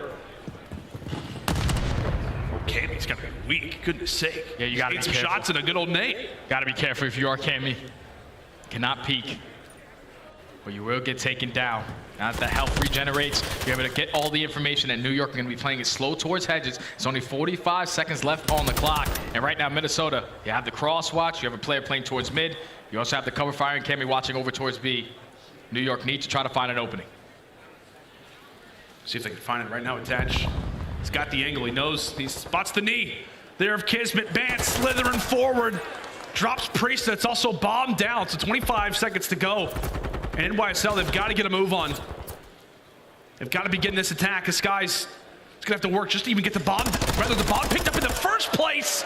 Both players win their 1v1s, and Røkkr claim round 1. That's good work from Minnesota. Once they ended up getting first blooded, the trade was literally right there to turn it into a 3v3, trap New York in towards PD. And then you have Bance, the playmaker, fills that role for Afro, gets super aggressive up towards planners, and shuts down that push, finds 3 on the round as Minnesota take round 1. Bance, I mean, tell you what, he looks like he's having himself a series, man. Like literally, not even just in this series, but as we said, to close out the Major 2 qualifiers, he has been playing at the top of his level. This looks like old Bance, like Black Ops 3, Grand Final champs, Grand Final type of situations. He has been lighting it up lately for Røkkr. We'll see if he can do the same thing coming into this next one, as it's another pick granted the way of Afro and the Minnesota Røkkr, and on the attack, you will take those every single day of the week. New York, got to be careful not to scramble. He didn't spot him. He did not spot him, but this is where Bance is potentially going to hit the jump out right through the window. Oh my right word. on by. What? Wasn't even able to spot him. Cammy has no idea. Cammy literally has no clue, surely, in this moment, that KiSMET is behind enemy lines. A nice long-range shots that were Bance wins his one. Afro does it too. Skyz in a 1v3 after what could have been some of the craziest COD timing we've seen in a while. KiSMET finds his pick, but Røkkr, they win their fights. Bance 5-0, Jay. Taking over in this Game 5, man. Plays it super patient. They get the first blood onto Priestahh. And the craziest COD timing happens, but it's still Bance able to find the final 2 kills on the round. But Bance. Now he's one kill away from earning that cruise missile. Be so crucial in these later rounds for Minnesota. So now New York needs to try to stop the bleeding. This time they're going to switch up the play. Super aggressive over towards that B-bomb. You see some early tags going in from Røkkr. There's an Afro quickly running on into the bathrooms. Is NYSL, much like on Hotel, trying to get that plant down nice and early. Nate's toss, utility toss with the bomb, ultimately does get planted. now it's going to come down to Bance and Co to try to make the plays. Skyz looking over the top. He's able to cut away one. Bance's position is no, but it doesn't matter. Staying alive, he's got the cruise missile. He's got the cruise missile. Already job done, because this round is not going to be easy. You have to clear out towards top PD. You know that's the positioning where Skyz is currently playing. And that Priestahh also watching back hedges. Nothing's going to be able to flank through the staircase, as the death silence isn't going to be earned. Skyz get the sound cues. That's going to be New York finally getting one on the board with the aggression. Leads to success. 1-2 now. This is, I mean, what? I mean, that early bomb plant. It's what we saw so often in the hotel search destroy. I mean, as time went on, I feel like Røkkr began to figure it out. But still, that's the strategy. It's what we know that the Subliners like to do. They've got that incredible pace when it comes to the respawns. And they like to do it early on in rounds of search destroy. Seeing that be showcased quickly here in the embassy as we switch sides once more. Minnesota now on the attack. And if I'm New York, I'm not going to slow down the aggression. That's when they've been able to find a lot of success, by playing for those close range engagements and walking out on top. Now Minnesota just going to take their time. They find the first kill onto KiSMET. HyDra instantly there for the trade though. 3v3. Quick little 3v3. Cammy in the big spot. Oh, he's trying to cut down Priestahh. Not able to do it, but at least he's got that info. You can tell Minnesota not confident yet to go for the cross. And right now for HyDra, he just wants to continue to be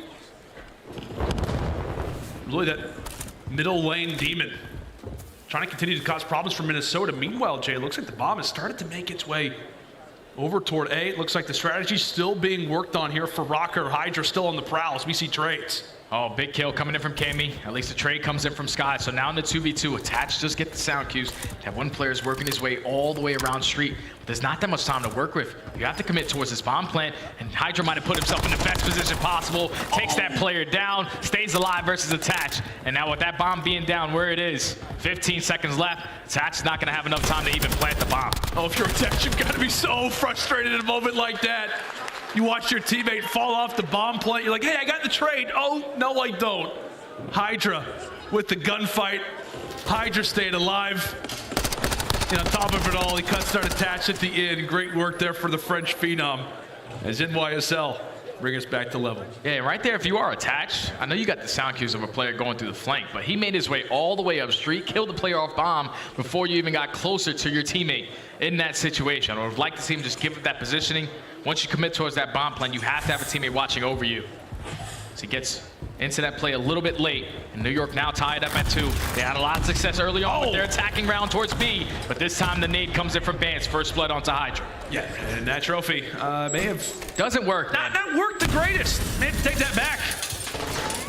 Hopefully they got the receipts. We're jumping into this round, and again, for New York, I mean, it's a little bit of chaos early. They've got to reference back, make sure they get that bomb, and the biggest problem really is that you no longer have any positioning at that cross. So Minnesota just ready to park the bus, really hang out in the back. Maybe allow for the picks to continue to come. Yeah, Tats is going to have his hands full, though. He's able to at least spot KiSMET, and he also picks up the information onto Priestahh. You have to try to get out with your life. The stun connects, and he's able to hit the movement to get on out. 40 seconds. The bomb is going to get planted. This is where you invest it. The comms are coming in from Bance. Oh, they are indeed. He spots him on the bomb. Oh, able to cut away. Priestahh keeps KiSMET safe, but that is it. A 2v4, and now KiSMET and Skyz are going to lock things down. 35 seconds to go. Attach here. Trying to bait out as Afro comes away with one. It is all on to Caesar. A 1v4, and the whole world knows his positioning. Røkkr invests the streak, and it will pay off. Now up 3-2. That's just a perfect retake right there from Minnesota. And that cruise missile was massive right there from Bance, because there was a trophy on the backside towards Milk Truck, but he puts it towards back alley, finds that kill onto Priestahh, and then in a 4v2, no one fully commits towards a 1v1 gunfight. They wait for their teammates to get in the engagement. And that was a 4-up, 4-down clean round right there from Minnesota. Now up 3-2. I'll tell you what, the pace of this search destroy nice and slow. Very similar to what we saw in Hotel. Just constant back and forth rounds, late game plays. As both these teams, as we said, realize the pressure of the moment. I mean, you lose your opening series. It would absolutely cause lots of problems. Throw a wrench into the setup, no doubt, for whoever drops our opener. As we said, into the game 5 and quickly into this round is Minnesota taking a strategy out of New York's book. Get that bomb down quick. Now in a 4v4 retake, no New York players are going to be committed towards the flank. They're all trying to break this through orange. 2 players from Minnesota are ready for the push. Throwing shoulders, trying to stay alive, trying to get every single ounce of information you can pick up. As the challenge comes in from Afro, he finds the first 2, already a 4v2. The one moment where the Subliners begin to line up and Afro makes them pay. Back-to-back situations where a clutch is needed, and it will not happen. Great work from Afro, perfect timing, as that ends up being what seals the deal. And now we've got a swing round in our hands coming up. Yeah, the timing was everything, because New York, they were just wasting a lot of time trying to regroup and play for a team challenge. But by the time they took control of bottom orange, Afro finds the timing, gets 2, and eventually finds a 3rd to close out the round. Now Minnesota give themselves a nice little comfortable cushion up 2 rounds. But you said it, Lando, this is the swing round. New York have to take this one. It's crazy that we're saying that. Like, it really is. Like, I know we're already into this series. We've been here for a while, but see the Major 1 champions already in a spot like this. Makes us only wonder what the rest of the Boston Major has prepared. Is Afro taking his primary position up close and personal as New York. And as we know, a team that likes to play aggressive, well, they're going to slow down the pace. And for good reason. Nice and slow. They don't spot Afro. Afro gets the first blood. And now he's on a 5 spree. Just him holding down his position is going to make the task a lot more difficult for New York. Big kill coming in from Priestahh. Shuts down that kill streak. But now into 3v3. Only 45 seconds. New York have to put a move on it. And Minnesota, they're ready for every single push. You can see you've got just a few different pillars around the map right now for Røkkr. Players positioned in every lane. Attach ends up getting taken down from the car bomb. And with that, Bance is going to be aware of what has to be a push toward the back alley. He has been the player so far who has given Røkkr such a lifeline. Can he beat it now? Throws out a few shots, but none of them are going to connect for a kill. Bomb planted. And now it comes on to Bance and Cammy. Comes on to Bance and Cammy, but at least Cammy gets that information. One player still getting playing towards top bathrooms. So it's a 2v2 towards site. Priestahh is going to get spotted. Chow's going to come in from KiSMET. Big kill onto Cammy. Now it's all up to the Bance. He gets taken down. And New York, even after getting first blooded, play it super patient, get all the information possible, find that kill onto attach, which is the opening over towards that A site. You get it down, play your numbers, and clutch up the round. New York now down 4-3. Let's get ready to call it, man. I was waiting for attach to enter in toward that gunfight, as that was really what was going to break it open. That was going to break open the route for the Subliners. As we said, he falls due to the car bomb, and with that, New York station themselves over at that A site. They win the swing round, and just like that, the score quickly changes. The momentum begins to shift a little bit. And who knows, maybe NYSL have awoken.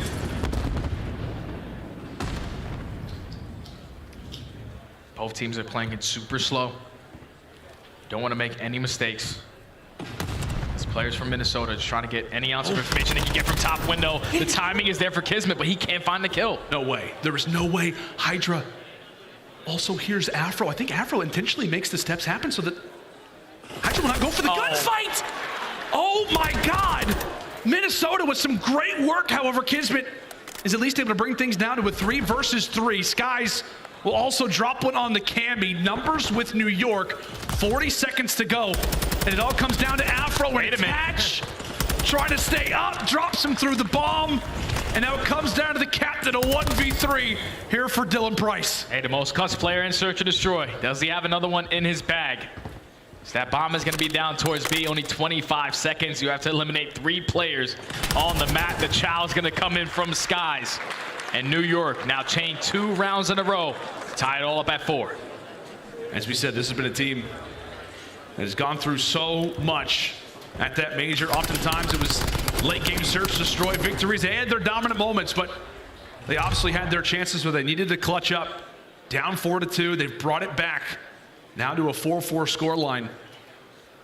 And now the questions start to fall onto Røkkr, Jay. I mean, you've lost a few rounds in a row. The comms, everybody's got to stay calm. They've got to stay positive. Because as we said, you see those streaks right now from the Subliners. They are rolling right now. Yeah, they're starting to feel it. Starting to get back into this search and destroy as they're going to drop the bomb in towards bottom PD. Just trying to get the information nice and early. The aggression from HyDra is not going to lead to success. He gets picked. That's KiSMET instantly there for the trade. So now in the 3v3, Minnesota are going to do the same exact thing they've been doing the entire time. One player watching across, attached watching street, and Cammy being that guy watching over towards that B site. Just has to find the timing. KiSMET spots Afro, so at least Afro's able to give that information that they're getting close over towards that B site. KiSMET making the plays, man. Another round where HyDra drops for the first blood. KiSMET finds that. He finds information. Allows for that bomb plant to go down unscathed. He'll pop Deddy. Meanwhile, it's Cammy right now for Røkkr, who's the closest player to the bomb site. There's a bunch of different gunfights that are getting ready to happen. Player 6 as well, and Afro. He could soon be seeing a few players. Cammy wins his fight. So now New York low in numbers, but a bomb still to defend. Afro, oh my goodness. Skyz cuts down one, and now he's the sole man alive. Afro's right here knocking on the door to the office. If he wins his snipe, oh my God! Jay, if that snipe connects, Attach cannot go for the defuse. That is a hit marker that could define this series, this entire tournament. Yeah, the sniper definitely connected, but 9 HP remaining from Afro in this gunfight. Such a big one-on-one to win. Very unfortunate right there for Skyz. As we got to take a look at it again, the quick scope comes in. Looks like he hit him right in the chest, man. Right in the chest, but Minnesota are able to clutch up the round, now at game point. We were talking about Minnesota, they can't tilt. If you're Skyz, you cannot tilt after a situation like that. I don't think anybody doubts him in that 1v2 if he is able to find that sniper kill, but here we go, right into the round. And maybe off of a momentum-based play like that, Røkkr looked to play aggressive. And aggression right now will lead to 2 players quickly falling off the map and dropping. Bomb planted here from Afro. And HyDra, he makes his way all the way in towards top PD. He's able to get the information of where Afro is playing. He can't finish the kill though. KiSMET eventually closes that one out. So now in the 3v2, have one player works his way all the way around the map. Attach gets picked apart, all left up to Cammy. And look at his positioning. Cammy has got to make the plays, and right now he's got the perfect timing. Oh my word, Cammy has found the first pick, and right now Skyz will instantly hop on that bomb. Cammy has got to go for the look. He's got to check. He's got to check, and he will not. New York had the numbers, and they utilized them. Hop right on the defuse. And now we've got ourselves a game 5, round 11. This is the way to kick off a major, Jay. It's exactly where you want to be right now in this first series, round 11, all the way to the very end. It's going to be New York on the attack, Minnesota on defense. If I'm NYSL, I'm making the play call. Super aggressive towards the speed bomb. Let's get it down. What a spot this is for both teams, as this will change the tournament landscape. However, which way it goes. Into round 11. And it is not aggression at all being established from the Subliners. Meanwhile, it's Cammy. As we said, the guy so far throughout this series, he had to deliver and search, destroy, and right now in a big spot, he's able to do so. And that's a big first blood. Because this time it wasn't New York with the immediate response to make it a 3v3. So now you have the man advantage. New York are going to be trapped in towards PD. Just have to make sure you hold down every single cut. One player makes his way through, it's HyDra, but he also has that bomb in hand. Oh, Bance isn't able to take it. HyDra enters into the hallway of hesitation. And now he jumps in, wins that fight, and it's quickly a 3v3. NYSL, 35 seconds to go for a decision that has to be made when it comes down to that bomb, and they're running right toward Attach. Running right towards Attach. As HyDra makes his way all the way up towards Milk Truck, but Afro, he's trying to work towards the flank. Cammy comes back. He finds the first Attach with the second. 1v3. Oh, and that's it! Minnesota Røkkr coming away with the Game 5, round 11. A shocker to kick off our Boston Major, as in the opening match, our defending champions start things off 0-1. They're headed to the elimination bracket. But what a moment this is, Jay. for the Røkkr. As we said, those LAN performances have not been great, but they could not catch a bigger dub right now than that one. Biggest dub possible, man. You take down the team that eliminated you guys at Major 1. You get it done all the way into game number 5 in the round 11. And I'm pretty sure that is the first time for this Minnesota Røkkr squad that they complete the series in a Neslo fashion. At 2-3-5, they're able to clutch up in that final round. And I just want to give some props to Cammy, because in Search and Destroy so far throughout the entirety of this game, he has been struggling. But in that final game, he was getting first blood after first blood. Even in that final round, he opens up with that first kill, puts his team in the man advantage. Goes 9-7 in the S&D, obviously led by Afro, 11-6, the aggressor. That duo just took over in that game number 5. Jay, we're talking about first bloods. Afro had 6 of them. Yeah, that's disgusting, man. In one game. 6 first bloods. That is absolutely mental stuff there out of Afro. As there you see the scoreline, Minnesota, a 2-3-5 dub. Kicking off this Boston Major with an upset already. Whew. We're talking about comps. Both teams have had horrible, issues trying to get to the event in the first place. Both rosters could very well be tilted coming into a match like this, but Minnesota remain composed as they stay alive in the winner's bracket. Some serious ice, man. Some serious ice. Minnesota trying to change the pace, trying to go better than that top 8. And so far, they're off to a great start. They are indeed. Boston could be a good location for them. That's going to do it for myself and Jay. The first series is done, but now we send it over to Blaze, who's on the main stage. Thank you so much, Lando and Study, for another Game 5, Round 11 to kick off this tournament. And we got Minnesota coming out with the dub. Bance, it's been a while, man, but this series was absolutely insane. Now, talk to me about some of those final moments in the S&D, those final last 2 rounds that you guys had, because it was really close. And I know the adrenaline is pumping. What was the game plan?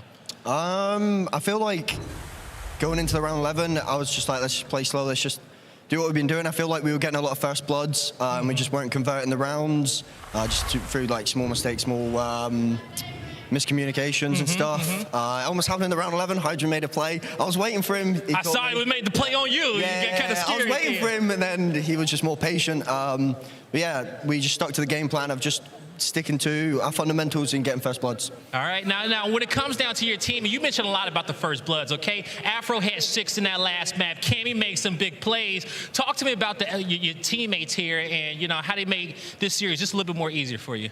Oh yeah, my teammates are disgusting. Obviously, Marcus, MVP performances constantly. Cam, everyone knows how good Cam is. And Dill, obviously a world champion. Yeah, they've got my back no matter what. Obviously, I kept getting blooded sometimes, and they made up for it, so shout out to them. Hey, you got a lot of awesome fans out here in the crowd, okay? Tell me what this event means for you and the Minnesota Røkkr and what you guys want to do here today. It means a lot, obviously. Major 1 was not the greatest for us. We're just trying to carry on. I feel like we've been improving a lot. We're showing it a lot right now. Just need to keep going. Hey, well, keep going. You've been doing great so far. Give it up for Bance and the Minnesota Røkkr one more time. That's going to do it for us on the stage. Chris, take it away. Thank you. Thank you so much, Blaze. And Boston, make some noise for your casters. Another Game 5 from Study Orlando. Awesome stuff here, though, to break down on the desk. Pucking alongside Chance, Alley Cat, and Mr. Joey DeLuca. Merk, I want to start with you because this is the first upset of potentially many here in this bracket. How surprised are you to see this Minnesota team not just take New York to a Game 5, but to win it? I mean, I wouldn't say I'm too surprised, because I think throughout the qualifiers, they looked a lot better. They looked a lot more team-oriented. Bance really stepping up, and that was it. Bance and Afro had themselves a series, but I want to give props to Cammy, because I feel like there were moments when he was really struggling throughout that series, and he turned it around, especially in that map 3 control. But I think the map 3 choice for New York is going to be a huge talking point, right? That aBeZy control, they were so good at control at Major 1. Was that the right play? We don't know their scrims, how the practice is going, what they wanted to do, but I think you got to circle that one for sure. This was number 4 versus number 5 in our seeds for Major number 2, but here's the effect on our bracket. We got to walk the fans through because their pick'ems, well, you might be looking a little bit different here in the bottom side. Subliners dropping down. They will play the Royal Ravens tomorrow at 1:30. Meanwhile, the Røkkr now move on to that winners round 2. They will play the winner of OpTic or LA later tomorrow. tomorrow as well. Chance, let's go down this series, though, and talk about some of the highlights, especially in that Game 5. Both teams had their moments. We saw some epic sniping from Skyz. That should have counted, by the way. And it goes to around 11, but I think the casters nailed it. 6 first bloods from Afro. The man is getting the picks when they need them. And even for what Bance was saying in the interview of, like, for the most part, sticking to the game plan, playing things slow, the first bloods seemed to be their biggest focus. And Afro, it seemed like he had a different answer every single round. Offense and defense, he finds a spot, he just lays on his belly and waits for the kills to fall on his lap. So I just think they had a very strong game plan going into it, very well executed. And obviously, I mean, it's only for a nail-biter round 11 win, so it's not like it's easy after you get the first bloods, but it's just incredible execution. 6 on Afro. They had like 8 out of 11 total in the game. I have to imagine the coaches are incredibly happy. Search their best game mode right now, aLLeY? I am their strongest game mode, for sure. I don't know so much about their best, but I will say it's funny that Bance brought up the fact that they were struggling to convert those first bloods, because they're second in the league right now in getting those first bloods, but they are 8th overall in converting them. So good to know that they're hyper aware of it, Chris. But I did want to touch on the fact that even though Minnesota Røkkr lost both hardpoints in this series, it was literally like the smallest mistakes that I've ever seen. And it's the fact that they tried to do too much. Bance was always trying to hit a flank. When they did early rotate, they only put about 1 player in that hill, and the other 2 tried to push it out and get control of the map way too early. And unfortunately, they all would lose gunfights at the same time and get broken much too easily. It's a very simple fix. They just need to play around each other a little bit more, and I think they have better opportunities in these series moving forward in our event. You got Buff Dill getting fired up. Attach is ready for their next challenger. For the rest of the day, though, they get to go back and watch some VODs as New York prepares for their match as well. But Joey D, we got to visit our scuff play of the game here in just a moment. It came from Afro in not Game 5. It came from him in game number 2. It seemed that he set the tone in these search and destroys. Another star performance from a guy who came into this event with a 1.5 in our Major 2 qualifiers. Yeah, I mean, this is just what Afro has been doing for this team, I mean, all year long, right? And, you know, obviously at times it's tough when he always has to do it, right? You can't always rely on him to have the best performances. That's when you're looking at someone like Bance in that game number 3 to really step up. But yeah, I mean, Afro, when it comes to that search and destroy, when he is called upon, he's making the play. We got our scuffs right here. You can get yours today, and we got your first scuff play of the day loaded up right now. Let's show it to you one more time. aLLeY, the man, he's a monster in this game mode. Yeah, no, I mean, 11 and 4 overall for this. I wonder how many first bloods in this first S&D he had as well, but just some of the kills he gets, it's just so impactful for the rest of his team to relieve that pressure on them. This retake right here actually was beautiful from the side of Minnesota Røkkr. Just like we said, it's definitely their strongest game mode right now, but I think we'll see some changes here moving forward. And I also think, like, it's just the SMGs across the board from Røkkr, like in that kitchen area, that were the biggest factor for success. Afro obviously putting up a highlight reel, but even Cammy had the one round where he was picking up pieces, so there was just a section of the map that Røkkr completely locked down. Team effort across the board for the Røkkr, and they're going to walk away with our first victory on the day. Before we go to break, a quick reminder, you can pick up your gear and look like these beautiful people here in Boston. Rock your favorite team. It's all in the CDL store. Check out the CDL store for an extensive collection of official CDL apparel and merchandise, including classic favorites like team jerseys and hoodies. Visit shop.callofdutyleague.com to gear up today.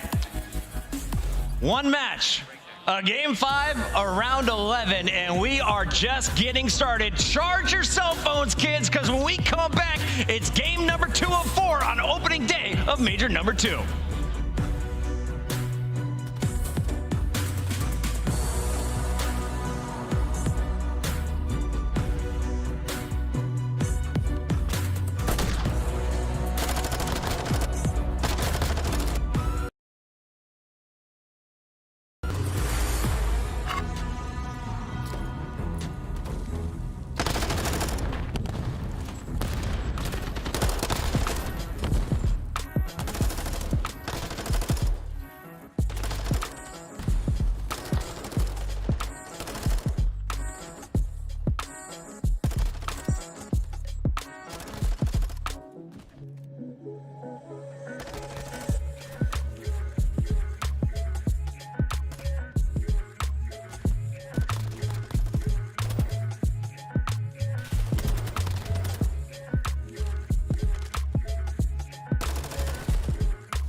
Put away that roast beef sandwich because we are back ready for another party. It's Puckett alongside Ton, Alley Cat, and Mr. Joey D for the first time that we are going to see the hometown squad, Boston Breach, about to take on the Atlanta FaZe. Welcome back to the headquarters crew, and I want to start with you, Ton.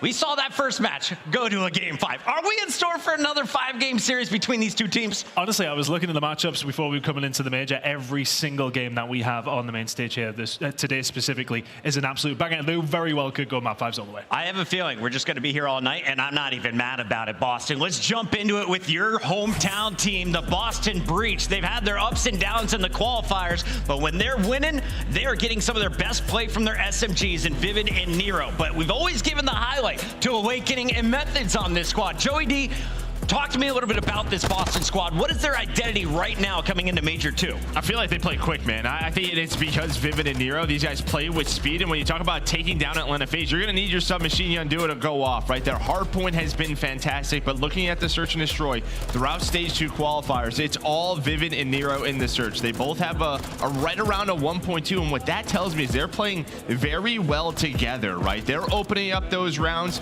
and basically they're shutting them down. If you can shut down guys like aBeZy and Simp and Search, that means typically you're probably going to win against this Atlanta FaZe team. So I'm looking at that SMG duo. They're looking fierce. As we look at their stats from the qualifier to the major, you can see Owakening at the last major, he was sick. His number below 0.9. Today, we're expecting him above that 1-point mark. But can you have all 4 players clicking against this Atlanta FaZe team? Allie, what's your expectation for this squad going up against a perennial visitor to our finals? My biggest expectations definitely have to be on the SMGs in this series. They're both going to have to be on the same page at all times, and that's actually a lot to ask for. I feel like when it comes to the Boston Breach, is they're very inconsistent. We got a sneak peek of it near the tail end of our Major 2 qualifiers of what it could look like if all of these players are on the same page at the same time. So definitely a scary team, especially with the hometown crowd against them. And Ton, here's a look at their matches. Their most recent one, the reverse sweep by the LA Thieves, but Boston came out hot in that series.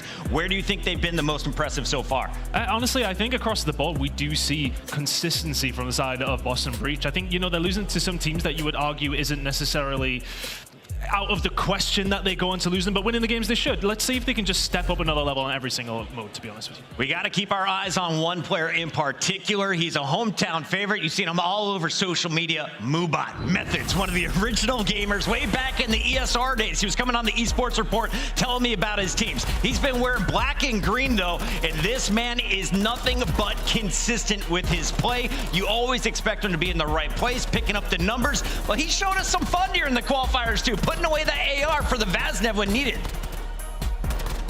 And I think we're seeing a lot of Vaznev stuff. I think at one stage I seen 4 in the previous half on an aBeZy. So if Methodz can do it with the Vaznev as well, then it's going to be beneficial here, especially when it comes down the line. We got our maps and modes ready. Let's take a look at our 5-game series coming up right now. Fortress, Embassy, aBeZy for Control, Mercado, and aBeZy again for S&D. Allie, break it down for me. Who do you have as the favorite according to the stats? Overall, map veto-wise, I think this is in favor of both these teams. That map 1's good for Boston, but following that's a 6-0 Embassy for the Atlanta FaZe Search and Destroy. So I think both teams are trying to square up here. This opening map 1, though, if you're a fan of the Boston Breach, this is a big map for you to take early in the lead. That's Owakening with a 1.71 on that map mode, quickly followed by a Vivid with a 1.3. Boston, put your hands together. It's time to get match 2 started right now. Breach versus Atlanta FaZe as we send it to the stage with Blaze. Thank you so much, Chris. Boston, y'all ready to get this started? Now, the first team coming to the stage, we know how universally certified they are, but can they get a win here in Boston? Let's find out. Get ready, because Atlanta's about to phase up on the stage. 100 racks up in my safe. I've been dreaming of pulling up in that Wraith. Check the stats, I ain't got too much to say. I got Gucci on my belt, but my pants sag. Wouldn't be surprised if my biggest hater made a fan page. You taking notice from your boss, you man-made. Grown at, getting touched up by the handshake. Don't think you hear me right, let me clear my throat. 100 racks up in my safe. I've been dreaming of pulling up in that Wraith. Check the stats, I ain't got too much to say.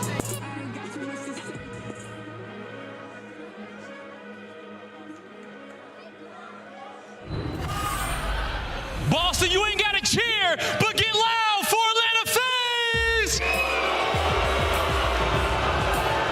We got the man himself, Slasher, aBeZy, Simp, and Cellium, Atlanta FaZe! The Atlanta FaZe, a team no shy to playing the villain, now here once again on the other side of the crowd's applause. A team that even at their worst, they are a top 3 squad, and they're looking to upset here in round 1, but they gotta go through a green. Bring them out, Blaze. aLLeY, I couldn't have said it better. The villains are here on the stage, but now it's the time we've all been waiting for. Boston, get up on your feet, because it's time to bring out the home team.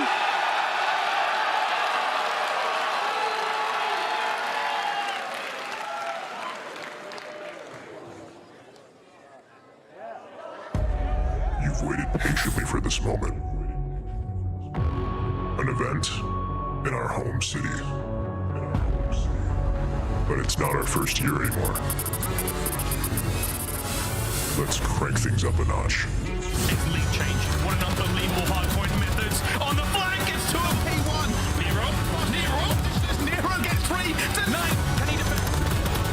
Oh my, Boston, what's around? And his tags from Awakening as he is steamrolled. 23 and 8. Boston, it's time.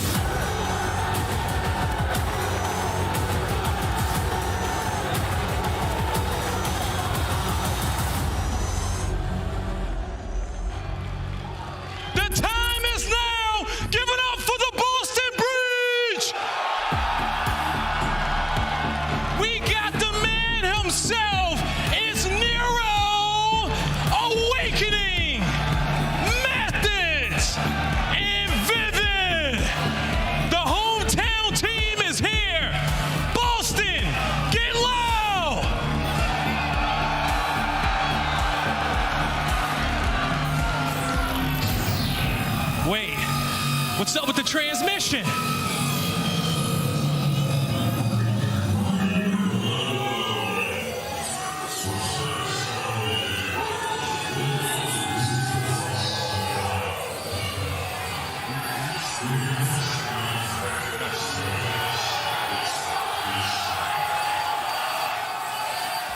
Boston, one more time! Get loud for your Boston Breach!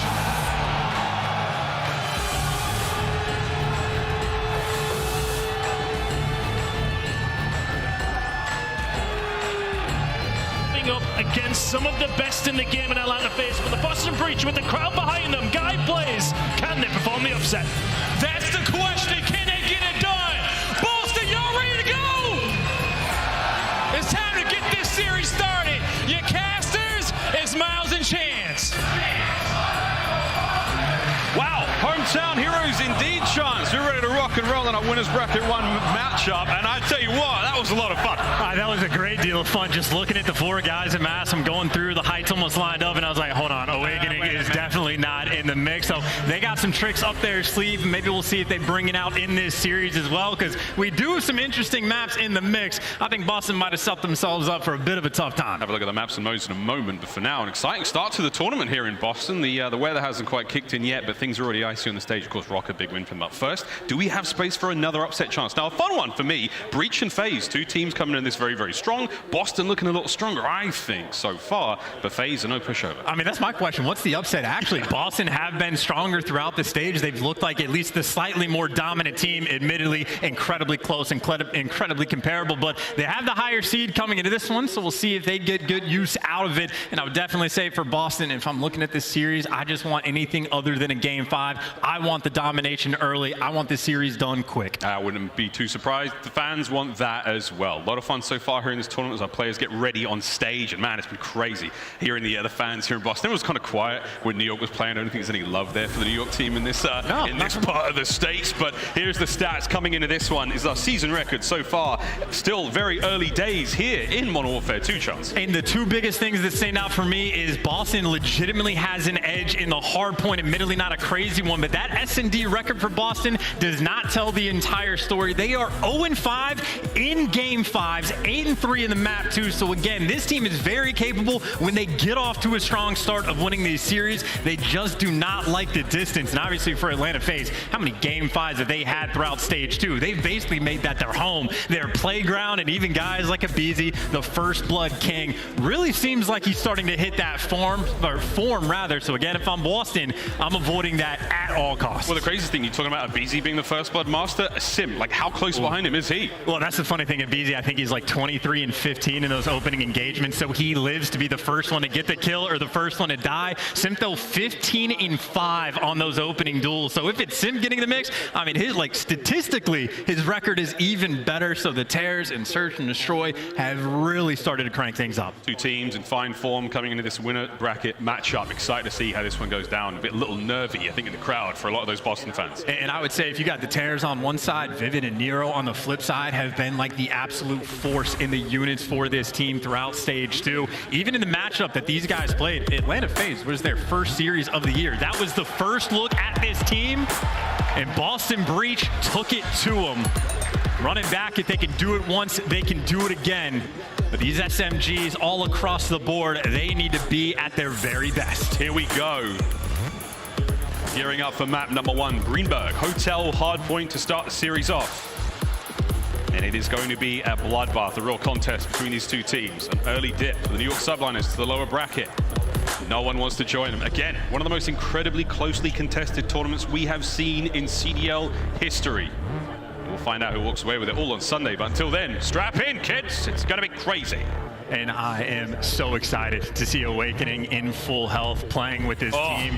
Obviously the biggest reason in their mind where there was a bit of a falter at this last tournament, but you come back full speed ahead, ready to go, and I think Fortress is going to be the place to go. So again, that's why the SMGs are going to matter that much more. You need them to perform, you need them to run the show, and for Boston, it's also about trying to breach these initial spawns, have a clean break, and never get started on the back foot. I see what you did there, brother. Here we go, ladies and gents. Map number 1. To start things off here, Boston Breach, Atlanta FaZe.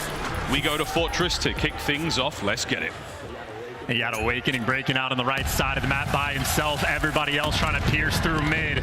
Opening salvo can mean so much and can set the stage for it. Nero already jumping on it. Has a little flank, and hey, if you get someone out, you're already feeling good. Getting a couple of shots into Slasher as well. Good map awareness currently from Boston.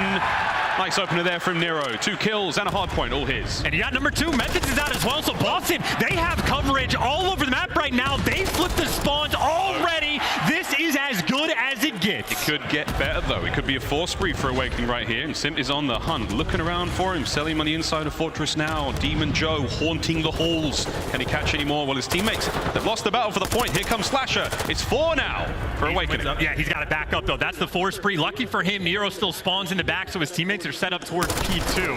Whoa. They're still there to shut him down, and these fights for the back are incredibly important. Vivid though lines them up there to try to take him down. Eventually connects with the second, and Methodz in the hill is winning the fight as well. Wait a minute. Nero straight on the point. That was the most important gunfight to win right there. You got full hard point control now for Boston Breach. Eyes on the minimap. Here comes the counterattack from FaZe. But wait, Nero, a good defense is a great offense. Hey, dude, those are beautiful tags as well. Getting out of dodge, playing smart, and with the gunny. 2 different players, aBeZy and Cell, yet to find their first kill. You finally get on board, but does it make a difference? Boston starting their game off right. All right, Nero, 5-1. Another one there would have been absurd. Great coverage from the ARs of Boston Breach. Even number 3, by the way, they're trying to chain this into new. Talk about really setting the scene. Simp caught unaware, caught off guard. And if you can transition this to New Hill, Awakening is trying to put in absolute work. Slash is up next. He gets them all. The whole team for Demon Joe. Awakening versus the world, and he's coming up with a dub, but now his teammates got to pick up the scraps. Methodz with a nice little turnaround kill. aBeZy, the next one in line to fall. This is a 65-6 game right right now. Breach are playing perfect. Now, this is a surprise, no matter what way you look at it. Breach full control of this hard point. A tough one though, Chance. You can get trapped here. This is a huge lead though from Boston Breach. Even if they get trapped in this hard point, they're still sitting pretty. Yeah, who cares about the trap? Just go collect this time. Someone do your job. Stand on the point. Next one in line, just grab that time. Slide on over and make it happen. Cellium's in a pinch. Vivid looking to pounce. And Cell should just get traded. Method's there to catch him. And this is every single hill, as good as it gets. And it's not just Awakening that's popping off. Method's, he just got the cruise. And they got the cruise. You got spawns now. Left-hand side of the minimap, Boston Breach. They got a free ticket out of there. It's a big win from Simp. 15 seconds you sorely need. But looking at that minimap, that's going to be the battle now. Vivid, unfortunately, cut down unaware. This could be a moment for FaZe.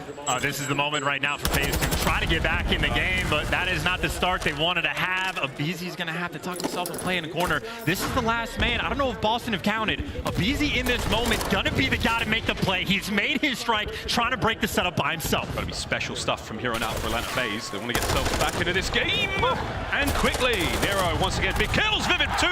Nero again joins him in the feed. Boston Breach dominate early on. I mean, how good is that? aBeZy with the opportunity to deliver for his team. Can't get the spawns, can't get the time, can't get any clearance to actually move towards the point. Boston Breach, they are piecing up Atlanta FaZe. Smooth sailing, quite literally. Here comes Slasher though, trying to get his boys back into the fight. 105 points now crossed from Boston Breach. They have turned up in a magnificent way. FaZe still 20 seconds on this hard point. They need it. And this is a fight for two different things. You also see how far back both Cellium and Slasher are looking towards those spawns. They're trying to get the left side. But, I mean, Boston, they started on the unpreferred side right from P1, and they've turned this into a gargantuan lead. I think for Atlanta FaZe, their only hope of getting back in is setting up the spawn trap, and so far, that's the start they have. Perfect from FaZe. Slow and steady. Nothing crazy. You just build them up, kill by kill, hill by hill, and into the point we now go once again. The Blacksmith Hill, a tough one to hold on to. Simp now battles his way out of the negative KD, and still though, it's Breach at the time. And he's just trying to stay alive because you got aBeZy go on the flank, so that's actually locking down the quote unpreferred spawns for his team. That's a nice little piece of the ARs for Atlanta FaZe showing up, but showing up is one thing, getting up to make the break is another.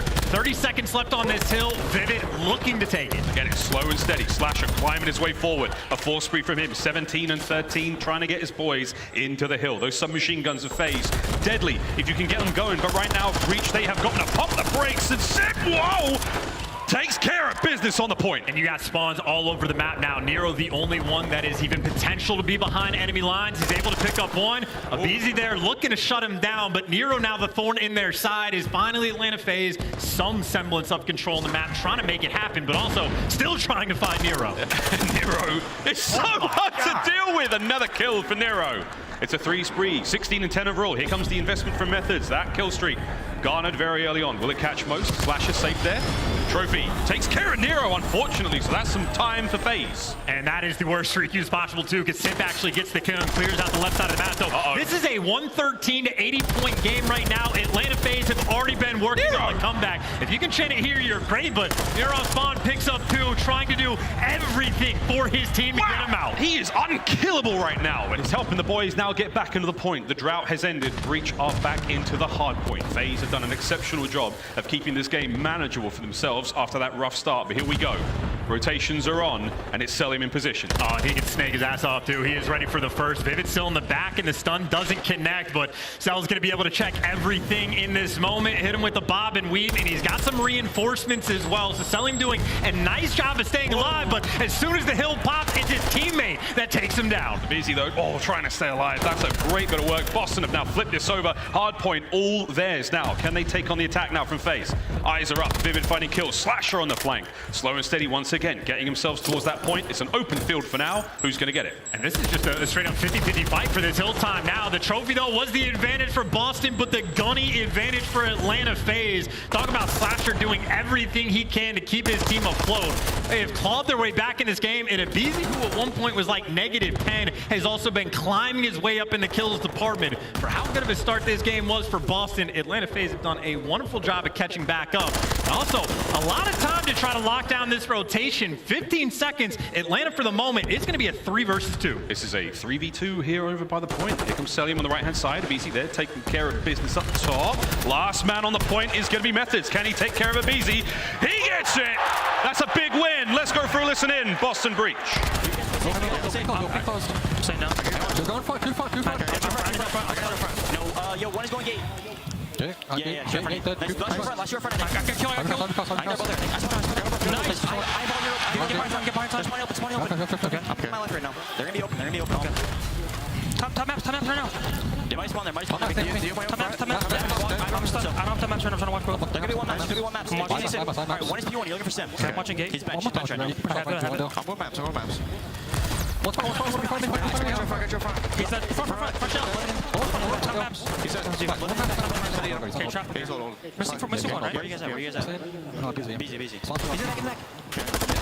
He's really defensive. 2 stairs. Going noisy. There. Nice. Going for ARs. One's at all. I'm holding stage. P1. Watch me back, right? Give me the back, right? Watch my P1 cross, Yeah, I can cross. I have dub hop. I can kill up bottom art as well. This one, I think he's single jump. One's close to top maps. Dub. 100% dub. I need single. Top maps. Top three. Yo, one is open. Mace's jump. And one's going single. There's a bottom. I think last one left. Open watch out. Pretty close. He's front hay. Austin's front hay, guys. I spawn out. aBeZy one shot open. Who's in the back? Get up Two in the back. Top three. That's one open. I'm gonna go. Flashers pop up, guys. That's one close.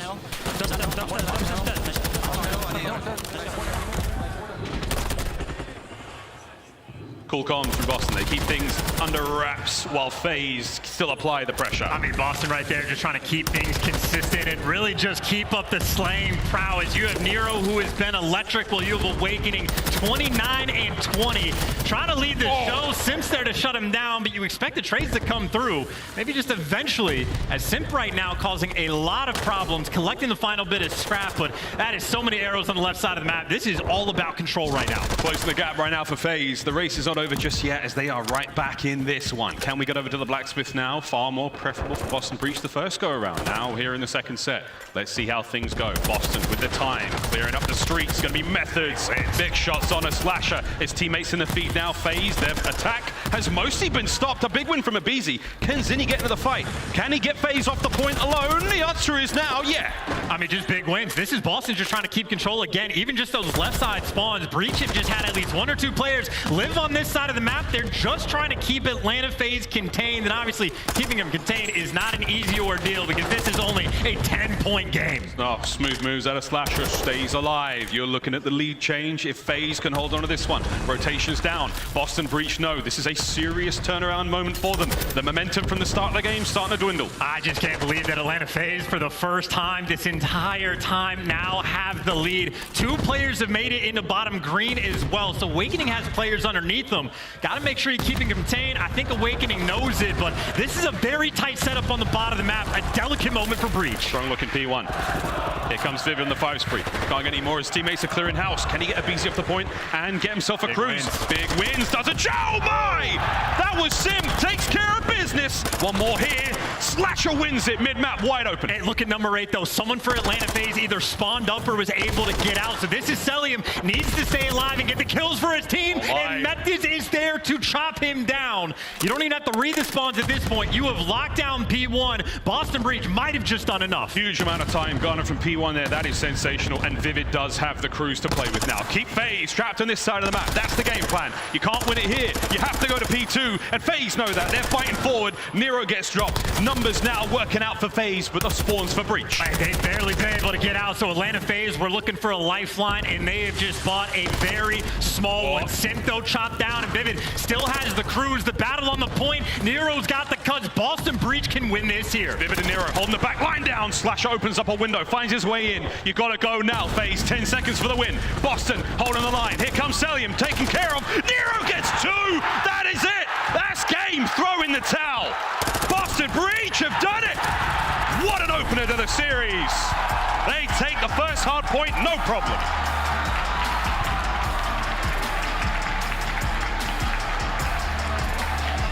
Boston Breach, who want nothing more than to get this series done early, started it off perfectly. And we saw how close that game ended up developing. If you do not have the perfect opening break. If you don't have the perfect rotation of P2, and if Owakening literally does not 1v4 Atlanta FaZe on that third rotation, I mean, literally, talk about the play of the game. Big Wake set the tone early and just enough to hold on the pressure that Atlanta FaZe started to put on. But Owakening Nero, that duo, they were just taking turns being the kill leaders of the lobby. Absolute showcase performance just from the Slay. 4,000 damage plus there from Owakening. Gigawake this early on in the tournament, chance. We don't often see it, but Boston have come out swinging. And speaking of things we don't often see, 18 in 30 from Cellium, your MVP from Vanguard. I mean, this dude has 1 negative series per year, maybe 2 or 3 negative maps over the course of a year, and that is one of the tougher ones he has seen so far. But these plays early on, highlight reel for a reason. Awakening, literally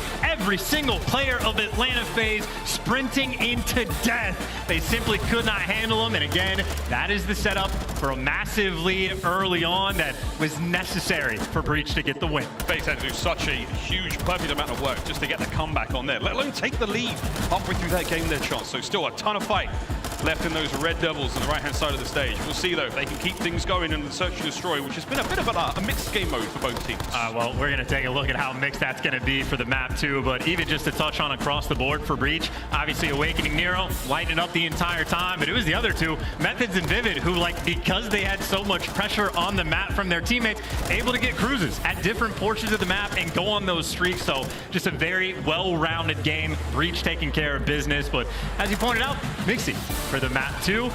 Boston Breach, more confident than I am. They let Embassy Search and Destroy get through in this series where Atlanta FaZe, a perfect 6-0, and it's not like they're squeaking by with round 11 wins. They have been dominating teams. They've won, I think it's literally like 78% of the rounds. I mean, godlike numbers, statistically significant because they've played it 6 times and they're also playing it against some of the best teams in the game. Atlanta FaZe have been straight up different on this map. So, I don't know, Boston had to have let it through for a reason. Hey, Boston coming in with that BDE today, ladies and gentlemen. Those bold, daring engagements in the map picks. And shout out to the coaching staff for making that one. How are we doing, Boston? You look good, and we're close enough. We can smell you. You smell fantastic as well. What an incredible day of games we've had already, and now Embassy Search and Destroy. A ballsy pick from Boston Breach. We'll see if it pays off for them. FaZe, Chance, very strong on this one. You have to be leaning towards their success. Yeah, without question. If you're an Atlanta FaZe fan, you love watching them on this map. Again, it's not just like aBeZy's first bloods, but Simp is in the same vein of like the Tears absolutely run the show. His stats completely I mean, again, they played it 6 times and he has a 1.7 KD. That is absolutely bonkers. And aBeZy is one of the sole players like across the year that barely averages above like a 0.2 first bloods per round. And that's like the best in the game. He's nearly doubled that up on this map. So I cannot possibly express how absurd those numbers are. And even though he's fallen down to 5th for only winning 3 out of his 4 opening duels, Simp is even better. I mean, again, 15 and 5 across the board. So those two on this map, disturbingly good. And I know Boston, like a major theme from stage 1 to stage 2, it's been their map pool for Search and Destroy. It was Outback or Fortress early on. That was really the only map they could play. They've expanded. They've shown good stuff on a map like Embassy. I just don't know if it's going to be enough, but maybe the man on your screen, Vivid, can be that guy. Loves to pull out the sniper, can absolutely make an impact. We've seen a lot of shenanigans early on here in Embassy since MW2 has dropped, and expect to see plenty more in this matchup, ladies and gentlemen. Here we go, map number 2. FaZe looking for the bounce back. Here on Embassy Search and Destroy, we'll see if they've got it in them. Or can the hometown heroes Boston Breach push the series forward 2-0? Let's find out. And again, I mean, 70% first blood rate compared to 60. That to me is going to be the entire game plan on this map. You have to shut down aBeZy. You cannot let this man go crazy. So Vivid or Nero, in my mind, those are the 2 guys to figure out who's going to be responsible for trying to contain the first blood king. We know who's responsible for the first ladder action is Cellium, as he and aBeZy now upstairs. Whoa, paperwork flying everywhere. Checking now mid-map, and I think you might have the drop on these players. Simp with the comms. Here comes the kill team. Oh, Vivid catches one out. So trades abound. 3v3 early on. This is hot action too, because number 1 getting underneath finally gets traded, but you have Boston so much pressure through the middle of the map. But now it's your 2 ARs for Boston that are left alive, and Slasher and Simp on the flip side. Simp maybe thinking about an ace, thinking about the bomb plan as well. And the flank pressure is there, but a little bit too late. The bomb does go down. Advantage now for FaZe with the bomb planted. Simp already got dead silence. What a crazy round for him. He might be able to make some moves here. Eyes on the bomb. Slasher's going to have to be the eyes for him because he's running around looking for any sort of potential attackers here. So out, taken care of. Methodz makes it a 2v1. Well, the question is, how clutch can you be? It is a 1v2, but you have the bomb down, so Slasher has a few things going his way. It's all about the timing, and for the moment, no one's checking him. He knows it's wide out in the open, and this is it. It's got to be Awakening. Has to check everything. Wait a minute, he's checked it. He's got it. That's the round. Boston Breach. Methodz on the defuse, ample time to get it done, and again, it was all on Awakening. The single point of failure there for Boston, and he does not. And that's kind of a wild strat call from Breach as well, because they, like, you know, round one, there's no trophies, so it's hard on offense to make the breakout towards B, because normally you just have nades pelted on you. Boston Breach don't throw any of their attacks to stop that cross. They let Atlanta phase out, but they basically had all 4 players guns up, ready to go through that middle lane, and at least got enough trades in the mix to clutch in the 2v2. So a dicey first round, but already well executed. And keep in mind, the first blood was for Boston, and they took down aBeZy. Oh, yeah. Sim had the nice rebuttal there again, the dead he earned, so expect to see that creep out earlier on here. I do believe Slasher has his still. Whether he swaps out to a trophy on defense, we'll find out in a moment, but for now, a little slower look on the defense here for FaZe. Oh, that stun grenade, I think, just landed on top of 2 players. That was a green one, so Nero knows he's going for the chow, but wasn't ready for 2. First blood, no surprise to aBeZy. That's the frag grenade, bounced right in, catches it on Simp. Methodz there with a pinch looking towards the A-bomb site now. Going toe-to-toe with Slasher at that range. Not an easy fight for either player. But for now, the rest of some machine guns now making the roaming around the map, and it's big wait with Deddy. And they know they have aBeZy trapped through the middle lane. I think this is what number 1 and number 3 have spent so much time looking for him, so they're waiting to try to get the thorn in their side, or maybe making the dead silence play. They have bolted. Awakening got to the back, but Slasher somehow reads it, shuts him down, and Cell wins his gunfight as well. Methodz get cleaned up, and a comfortable, easy round right there for Atlanta FaZe. Yeah, strong work out of FaZe. The equalizer found nearly immediately. And a much slower look again. Is that aBeZy first blood? He finishes the round as well for FaZe. They're so strong on this map, Chance. Embassy's their playground. And that's sort of that dual threat from Atlanta FaZe as well. We talk about the first bloods all the time, but even Slasher is like the lover of playing for picks and keeping things slow. So I don't know what his instincts told him that that middle lane was open and Awakening was coming through, but he makes the read, gets the timing perfect. And whether they want to be aggressive or play for picks, Atlanta FaZe can do it all.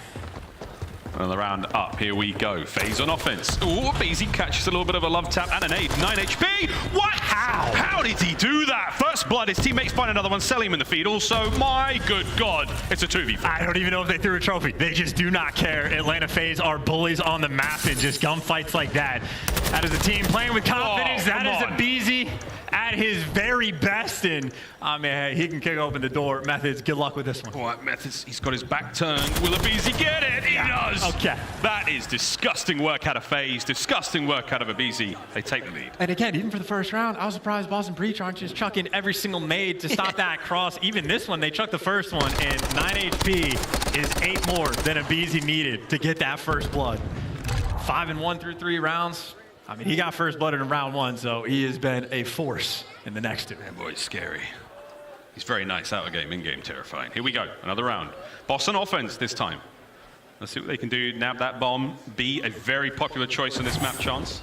Let's see what they do. Yeah, 1 away from the cruise missile as well. So a lot of things going right in this moment. And aggressive as can be. Doesn't care. Not a care in the world. Gets the cruise. The other tear gets the trade. God. That's Methodz home. You know where he's going to be. And you don't even have to make it difficult for him. Let's just speed run that round. 3-1. There's nothing slow and steady about this whatsoever. We're not exactly setting a record, but FaZe. You see why the map count is so good? This was their pick, surely. Having a great time. I mean, that's twice now that they've like tried to like break out of those doors and just challenge the tears like around that Xbox area. I think if your game plan is to fight the tears head on, just good luck with that one. It's not always easy, and obviously you're feeling it right now. Nero 0-4. Hey, crazier things have happened. We see these players go on exceptional sprees. aBeZy in particular, we see a lot of players individually hitting those high digits. This is where it typically happens. But let's see how it goes now. Defending now for Boston Breach once again. 2-2 split between A and B. Great map control right now for Boston, around where we are truly going to be playing for picks. But if you got the cruise missile in the back pocket and you are controlling a main building, that might be the play call for Atlanta. Here it comes. Right on time. Somebody ordered a cruise missile. Who's going to get it? As Boston now scramble to safety. 2 going towards A. Right to the jaws of Cellium. The top deck of the A-bomb site blown wide open. Awakening straight back onto the defense. And they're taking it straight to him as well. I think at least that bomb was leaning over towards A, or maybe number 6 wants to start making plays, but it is Simp with the bomb, aBeZy popping dead silence, and it is Vivid that's out in the mix, and that's the bomb carrier that gets shut down. You know aBeZy is gonna get this trade though. You still have the man advantage. 2v3, FaZe with the numbers now. Methodz is in the position to maybe make something happen if they go towards B, but once again up top, aBeZy wins the fight. That's a big one. 25 seconds on the clock. Yeah, 25 seconds. The time is ticking. Methodz is back down, but this is Operation Don't Give him the bomb plant, and Cellium somehow wins the gunny. And Cellium might have just secured the round. He can play with Methodz all day. And this is just a nearly impossible situation to clutch. We'll see if Methodz has it in him. He's going for the off angle. Will he check it? There's one. Immediate snap. And Cellium knows he can hold this position all day. He can dance all day like this, and he will. So fast. Yeah, the Snake Master. That is a pixel and a half, and that's all Cellium's ever going to give you to try to play with. Look at this. What can he do? Catches a glimpse, gonna hit him in the foot. I mean, it's just free. Big round out of Atlanta FaZe, perfectly executed. You get the cruise missile, you stack up inside the building, you play off the information perfectly, and you force those players inside, and Cellium catches the first one, and then obviously catches Awakening, trying to make the play up top, wins the gunny towards the end, and now he's thinking about a cruise missile too. See if he gets it. 5-1 for Cellium after that round. Lovely work from him as we watch his smooth form running up the ladder now straight towards B. He can get there in time. He might be able to catch a kill, but his teammates there. Trophies are in position. Yeah. For the first blood over to the 1v1 against Awakening top window. Tags are in, and that trophy's going to help out quite a lot. Nero, though, chance makes it a 3v3. Gets on the board. I mean, big news. The guy that's on the donut just to get a little bit of confidence, get in the mix, and unfortunately ends up getting shot in the back. That is bomb down. That is Atlanta FaZe with all the information. And this is Simp able to fly. He still has the dead silence sort of reactivated, and I mean, he has just put himself in the perfect position. So fast, so quiet. Let's see if Awakening can make the read. The timing is very unfortunate. A lot of damage dealt. Nice comms, and he gets involved. 2v1, all on Cell. And that is actually perfect because they're able to play the spread. But keep in mind, Cellium, at least for information, he knows he has the bomb down, and if you're a kill away, you can just let the plant go in and chow the guy off bomb or try to make some read. But I guess if you know you're going against both ARs, that should tell you something. Expect the unexpected. Here comes Cellium now, waiting for a moment to make the dive here. He's on the phone now. Look, there's one. Trades through.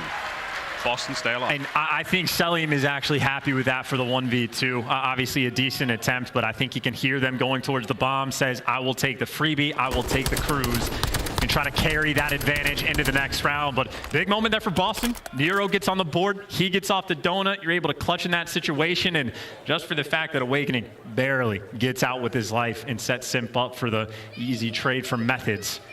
Nice round to try to keep some life in it. It's a 3 spree from Methodz. Can he get himself the second set of streaks he's had in the series so far? Now back to the defense for Boston Breach. And here's one nade. I don't know if that's going to be enough, but number 3 is watching the cross here. But again, players are just getting out towards the B site effectively for free. So Atlanta FaZe, they get the control they want, but now it's all about the flank. Boston are flying, trying to work their way through PD. Here we go. Oh, around the tree we have it. aBeZy wins the fight. First blood once again. The rest of the squad's in position for it. No, Vivid doesn't read the player on the stairs, and it's Slasher. Nero's coming in to try to find something, but he's just shooting his teammates' bodies now. He's in trouble. There's the quick stun check. Nobody home. Cellium up top as well. We're looking a lot like map point. Yeah, I mean, what are you supposed to do? You're giving up B-side control. You're only having one player hit the nade at least over the wall, and I think the tags are coming through, but players just able to get out every single time. I mean, aBeZy's doing it with 9 HP, still collecting those first bloods, and just a tough one right now for Boston. Squaring up on a map like this, Atlanta FaZe cruising right along. Yeah, we're going to forget all about that first map and tie the series up in a single round unless Boston Breach can find their footing here on Embassy. And so far, it's not been easy. Yeah, let's go, Boston. Let them know. Let them know. They're smoking you boys. Map point FaZe. Yeah, playing for picks as well. Boston do this consistently, but aBeZy, this is also what he does. Getting the stuns out, and it's actually Simp. Yeah, the tear number 2 that collects the first bloods. Either one of them can do it. You know, someone's in the back, and Simp looking for the quickest ace maybe of the year. Well, no. Denied. Can Awakening do it though? 1 minute on the clock. Cellium lines it up. Here comes the trade. aBeZy dives for safety. Not going to happen. FaZe clean them up on search and destroy. A 6-2 victory and a decisive one at that. But hey, no major surprises there. FaZe incredibly strong on the map and mode. Yeah, and the crowd goes wild. I mean, what are you supposed to do? It's not against the rules to play Atlanta on aBeZy. You're not like legally required to ban it against them. I just don't know why you wouldn't. They have literally smoked every single team that they've played. That is basically the stat line you get to see every time. 4 first bloods for a beat. Dude, Vivid had 1 first blood, and it was in round 1. And after that, Atlanta FaZe did literally whatever they wanted. Even in the other round that FaZe lost, Cellium got a cruise missile. So, yeah, that is aBeZy Search and Destroy. Highly recommend to not play Atlanta on it. Next question. Next question. What map's up next? I can't quite remember. We do have a control coming up soon. Search and Destroy MC, though, just under 7 minutes as the boys from FaZe sped run through that one. We are tied up now, 1-1 in the series after what has been a crazy run of events. Speaking of crazy chance, we've got aLLeY next. And LSU is going to be a fun one. Again, for Boston, obviously the S&D for the aBeZy did not go well. I don't think these guys want to see a Game 5 at all. So these next 2 respawns where they have a great deal of potential, that's where these guys need to execute. See how things go. We're going to take a quick commercial break on the other side of this one. aLLeY control. Find out who takes the lead here in the series. Wonderful stuff coming at you live from the MGM Hall here in Boston. We've got a banger coming up after the break.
The Call of Duty League is presented by the GMC Hummer EV Pickup, the world's first all-electric super truck. Upgrade your game with the Scuff, the official controller of the Call of Duty League. Hi, Neighborinos, and welcome back to the Call of Duty League. We're nearly ready to get into map number 3 here, Boston Breach, Atlanta FaZe. An absolute bloodbath so far, Chance. Either way, control should be a lot of fun though, right? Incredibly difficult to predict at the very least, so it'll be a bit more exciting. Like the aBeZy, that is exactly how that was going to go down on paper. That's exactly how it went down. But the next 2 maps, we have very little information, pretty much from both of these teams. It's like their most auto-vetoed map in control for both sides of the stage right now. So not a ton of information. It's just going to be all gunning, and we'll see what they can do. Well, it's bound to be a lot of fun. Here we go, ladies and gentlemen, into our next map here in the series, aBeZy Control. Someone's going to take the lead after this one. Let's find out. The boys are ready to roll, gearing things up. Let's get into the game. And I just think, what, players to watch on this one. Maybe swing it back to the ARs just a little bit. While aBeZy had a slow start, map number 1, Slasher was there the entire time, but it was Cellium who finished 18 and 30. And obviously Owakening was doing Awakening things the entire time, dropped a 1.22. You get your ARs with some domination and control on a map like this, without question, the key to success. See how it goes already. We're looking like a bit of a lean towards the A side of the map for Atlanta FaZe. And that's a heavy defensive turnaround for Boston. The respawn's looking solid so far. They managed to stave off the opening attack. Here comes number 2. And you talk about getting the AR set up in control. Vivid actually starts off this map with attack 56 and was able to pick up a couple. So really no pressure on the map at all. Simp trying to break out, but his teammates are just dying around him.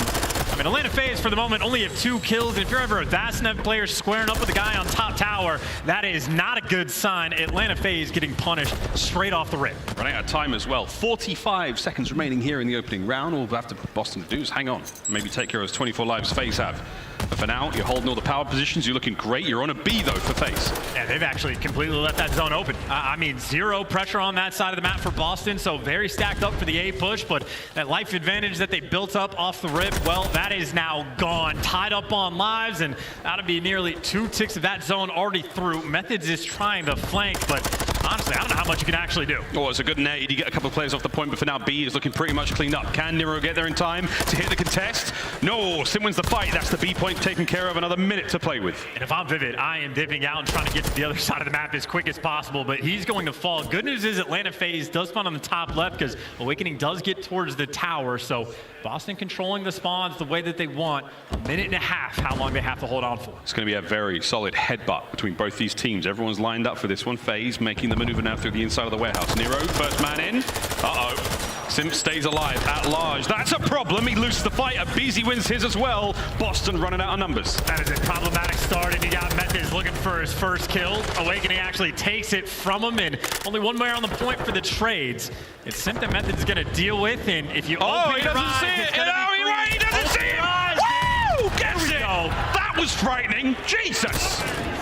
If he had turned around and burnt him there, that'd have been a game changer. And keep in mind, what they've actually lost is the map pressure. Radio Tower's now actually gone over to the Atlanta FaZe side of things. So long term, you do have the positioning. And if Atlanta FaZe get 1 set of kills, I mean, they might not even need the 1 set. God. 1 tick's already through. They're watching the flanks. They're getting the kills, and they're looking to get this done.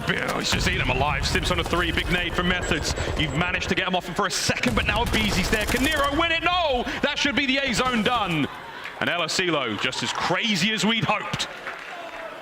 I'll be honest, man, that is just too easy. I mean, Boston Breach effectively had the perfect opening break. You get the spawn trap set up, you get all the map control you want, and then they just left the zone completely out in the open. Atlanta FaZe walk over towards it, take it for free, and then as soon as they got the positioning back over on the A side of the map, it was just instantaneous. It didn't take much effort, didn't really have to outslay super hard.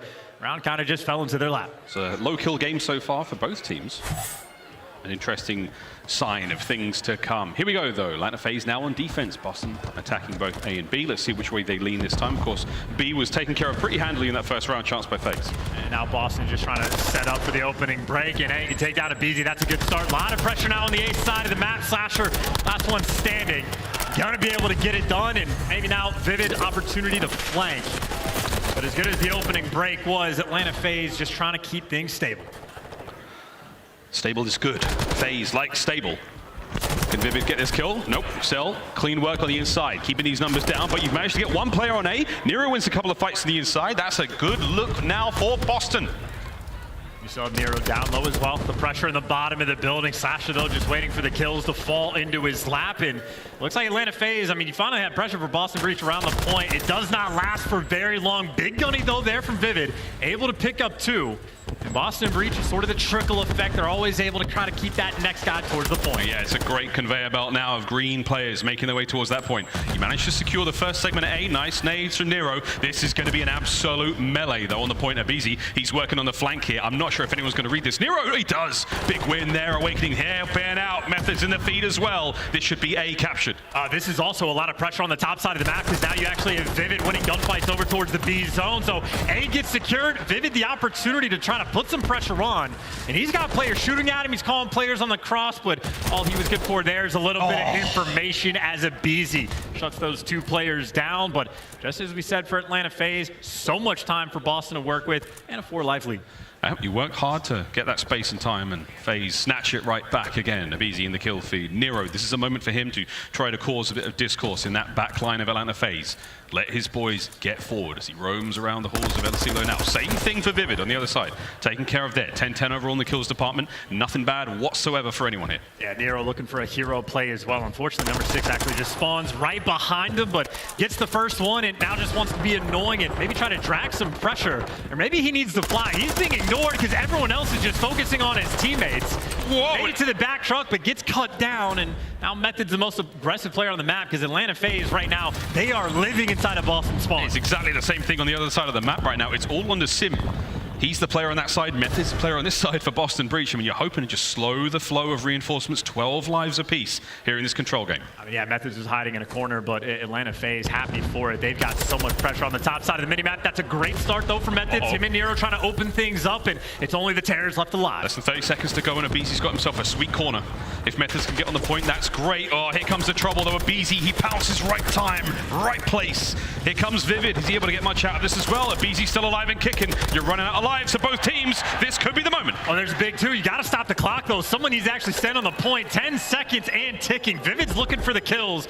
You only got one player Awakening near the point, and he's going to fall. Someone has to touch it. Finally, with 3 on the clock, Boston get there. Nero and Methodz, they're getting the job done. Here comes Simp, though, the kill team forward. Vivid now trying to get the stack going. Can you get at least one segment? That would help a lot. Nero, oh no, they're off the point. Time stopped by Nero. Oh my God, you're spinning plates right now, Boston.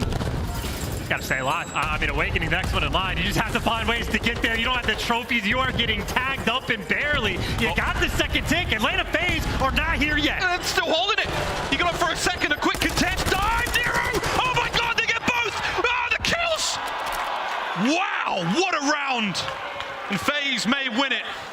But that was incredibly close for Boston. I'm seeing giggles on Cellium. I'm seeing giggles on aBeZy, and he had so many different directions to look. I mean, they finally had pressure towards the end, but barely any time. Too much for Atlanta to work with. And now 2 rounds up. And back to the attack where, I mean, again, Atlanta FaZe, round number 1. Pretty clean and easy. Didn't have to put too much effort in to get the win, and 1 round away from going up 2-1 in the series. 2-1. This is map point for Atlanta FaZe. Boston have come so close in the offensive rounds. Let's see if they can get a defense under their belt and try to force one more. Here comes aBeZy. Attack 56 in hand. Vivid takes care of him. Nero loses the fight downstairs. Oh, and it's Simp with a 2. We're looking towards the B zone now. Well, yeah, good news is Vivid did get a second kill before he fell, so Vivid did his job off the break. So Boston, decent stuff again. You have players spread out across the map, and they are ready for this 2-front fight. If Simp is playing with the idea of working towards B, Boston have it covered. But Cellium now on A, putting the pressure on, gets chopped down. Everyone from Atlanta is going to fall. And Nero, ready for it. Never a stranger to the chat. That's a big fight. Great work from aBeZy. Again, that front line for Boston. See those green arrows? That is as far forward as FaZe want him to get. No further than that. Here we go. aBeZy trying to keep his boys alive and kicking. Methodz finding the shots down low on the inside of the warehouse. Simp now trying to push them forward. aBeZy catches a stray Awakening. That's the time to go chance now. Well, they've cleared out their base, and now it's just Nero they're trying to hunt down. Nero, no stranger to chow, flies out into a pre-aim, and there's the break Atlanta FaZe were working for. Took a little bit of time to set up, but 32 seconds is plenty of time to try to capture it. It's the terrors on A, man. I mean, look at them working together so well. Watch those little heads swivel around. Make sure they've got all angles covered. No questions asked. The second segment is done. Nero, here you go. Has to break this, can't get it done again. FaZe run the A zone. And aBeZy on a 4, that's going to be chalked up. And number 1 and number 3, Vivid and Awakening have pushed up into the white building, but even Cellium in his own spawn is ready for these pushes. So Atlanta FaZe, again, just like round 1, a minute and a half to work with, and they have players all over the map. This is it. Boston all comes down to the B zone. Try to hold it as long as you possibly can. Just over a minute to play with. Big wins. Boy, 17 lives left for Boston. And Cellium just trying to keep his base nice and secure. aBeZy's the cutoff man in the middle of the map, and everyone else for the breach going to be coming off spawn. So now the gunfights in the map gets a little bit easier to orchestrate. The gunfight doesn't though, and Awakening takes aBeZy down. The front man no longer on fire. Cellium trying to be so sneaky towards the back line. He could be very dangerous here. He can soften up the defenders, makes a bit of noise. Awakening wins another massive gunfight. That's huge. Simp, next man up. Can he be sneaky? Third time, potentially the charm now. Maybe, baby. Guns are still up though. Boston not letting anyone get close. And it's just everything is covered for Boston. This is so much better than the first go round. Nero's down low, putting on the pressure. You got the ARs posted up, but Slasher and Cellium again find ways to deliver. Simp just doing a dance, trying to stay alive. He's playing with Awakening. Hello. You bought the pressure out towards the B point. At least Atlanta had that opening. They're on it. 21.1 seconds and slowly but surely climbing. Here comes Awakening. Another for him. Oh my God, he gets 2. It's a 5 spree. Demon Joe looking for a few more. Simp finally stops him up. Close and personal goes Vivid. Clock's ticking. Can Boston stay alive? The final 10 seconds. Well, desperation right now for Atlanta. Simp the front man, but Vivid spots him the entire way coming. Simp though still able to pick up 1. Vivid looking for the 2-piece. He gets shot in the back, and now it's Simp on point. Only 3 seconds left on the clock. Shades of the last round. Yeah, not over yet. We've seen how close this one could come down a bit. Nero, can he clean up both? No, he can't. 1 more to go on the point. That's it. An open field. Run for it. It's going to be aBeZy dives in. 0.9. That's the round. Boston breach. They get on the board. Little bit of life and much better on defense. Again, the first round, they basically let the B zone just wide open for a free capture. Much more well orchestrated, spreading the map so much more in this round. Because you see Atlanta FaZe, it's constant. Someone always working the top side of the map. They are just looking for any opportunity. They don't care about what zone they capture first. They just want the opening. FaZe keep you guessing on this map in nearly every single engagement. 17-13 for Awakening, though. He's been keeping it together. And Vivid, by the way, 24 and 21. So what a performance out of him as well, just trying to keep up with Simp. But make no mistake for Boston, again, fearful of the game 5s. They want to get this done with the respawns. They want to make this comeback here. Stay away from the search and destroy. That's the game plan right now for Boston Breach. And hey, man, rounds like this, can they force that final here on aLLeY? Vivid dancing the dance. Whoa! He takes 2 to tango. He wins that one. Here comes his teammates to back him up, and it's Nero again in the feed. First segment gone at A, and you are starting to pick up pace, Boston. Oh, he is flying as well, focused in the eventually aBeZy makes the read, but once again, the opening breaks from Vivid specifically have been phenomenal. 27 kills, buys them the A zone, and 2:15 to work with to try to capture B, and obviously Awakening. I mean, he's looking at your spawn. Boston have so much pressure on the map. Yeah, we call this area the map party. And he is the party pooper right now. 4 spree comes to a close. 2 minutes to run around here and have a good time for Boston. Get themselves over towards B. Can FaZe hold it? Vivid doesn't get spotted. He has found a little bit of an opening, and him and Nero down low, working together as these SMGs. Not an easy fight, but it delivers. That is a massive win. That backside of the map now all yours. Boston, opportunity to dive on a B. Still trying to find those kills. They're playing this one slow, but they're dealing with all those members of FaZe. Now you're on the point. And now you're spawning him out. You have so much time to work with. You can let the solo stack for a moment. That's where you got Vivid playing for control. If you keep Atlanta FaZe on these distance spawns, eventually you feel like you can convert. Awakening's just trying to stay alive, literally fighting for his life. He tucks a toe back into the zone, maybe able to get the first segment on a B. That's nice work. Again, another big kill for Awakening. Over to the point immediately, though, go FaZe. Can Vivid Vivid answer back. He does. Back and forth we go. And he has been alive for so long, working this map and running in circles. And you still have bought so much time. You still have a life advantage as well. And now, for the first time, you have a stack. A lot of time. Bit of a stack here. 2 players now. Vivid, good timing. Oh, Simp, great coverage. Forward to the point you now fly. Nero, reinforcements surging forward. The cavalry's here. Kills are in. aBeZy keeps the fight alive. Demon Joe, and we're going to go to a final round.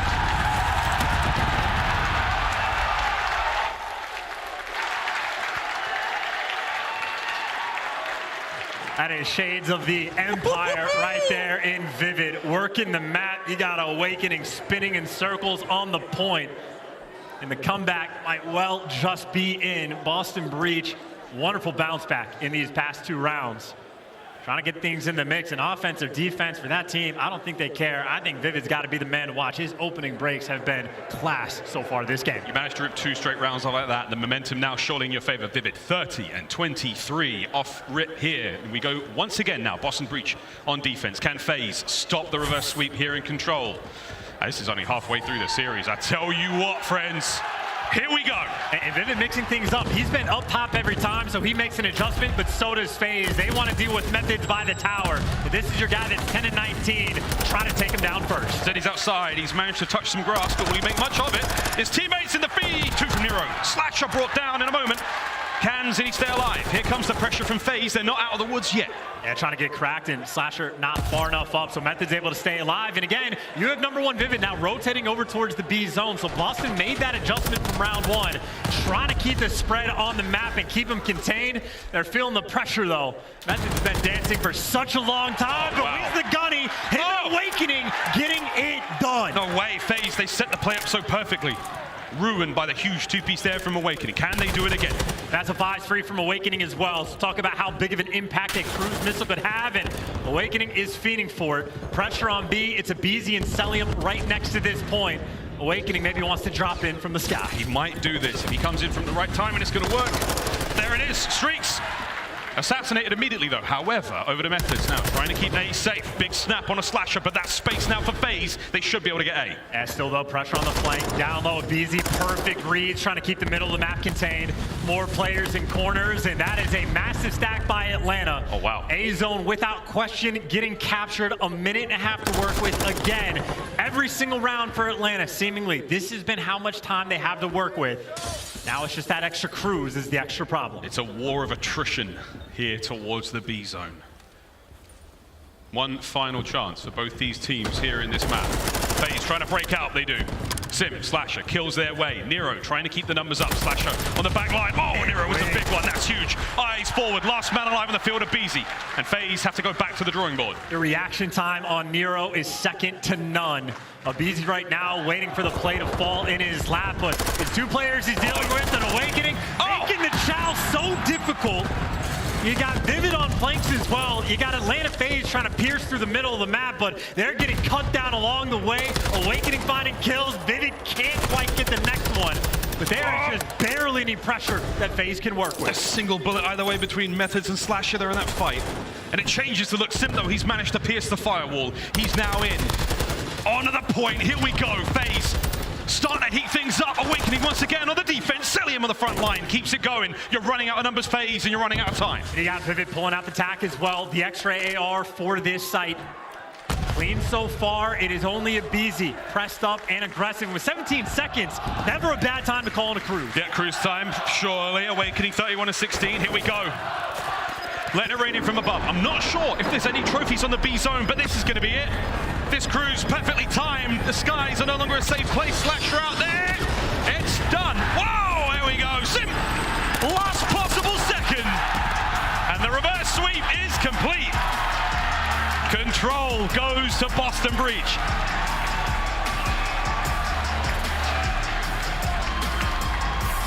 And for a team that has had problems in the clutch, they don't love the round 5s, they don't love the game 5s, but they find themselves down 0-2 to multi-time world champions on the other side of the stage, and they make that comeback. And Methodz better dap up his teammates after that one, because everybody else putting on a showcase.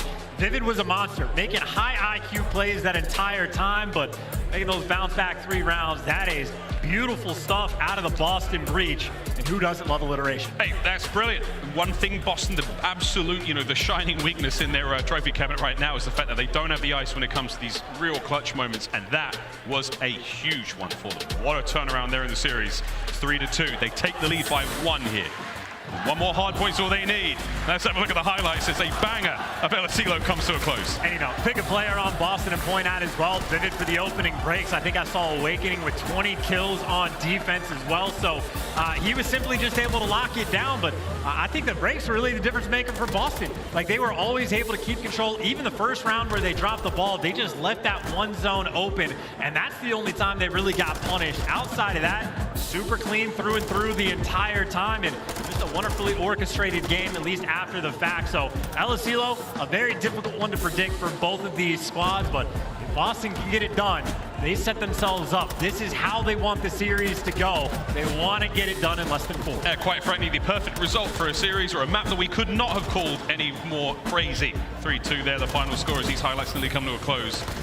We go now to another hard point here. Can Boston Breach here in a home crowd find victory over an incredibly formidable opponent, Atlanta FaZe?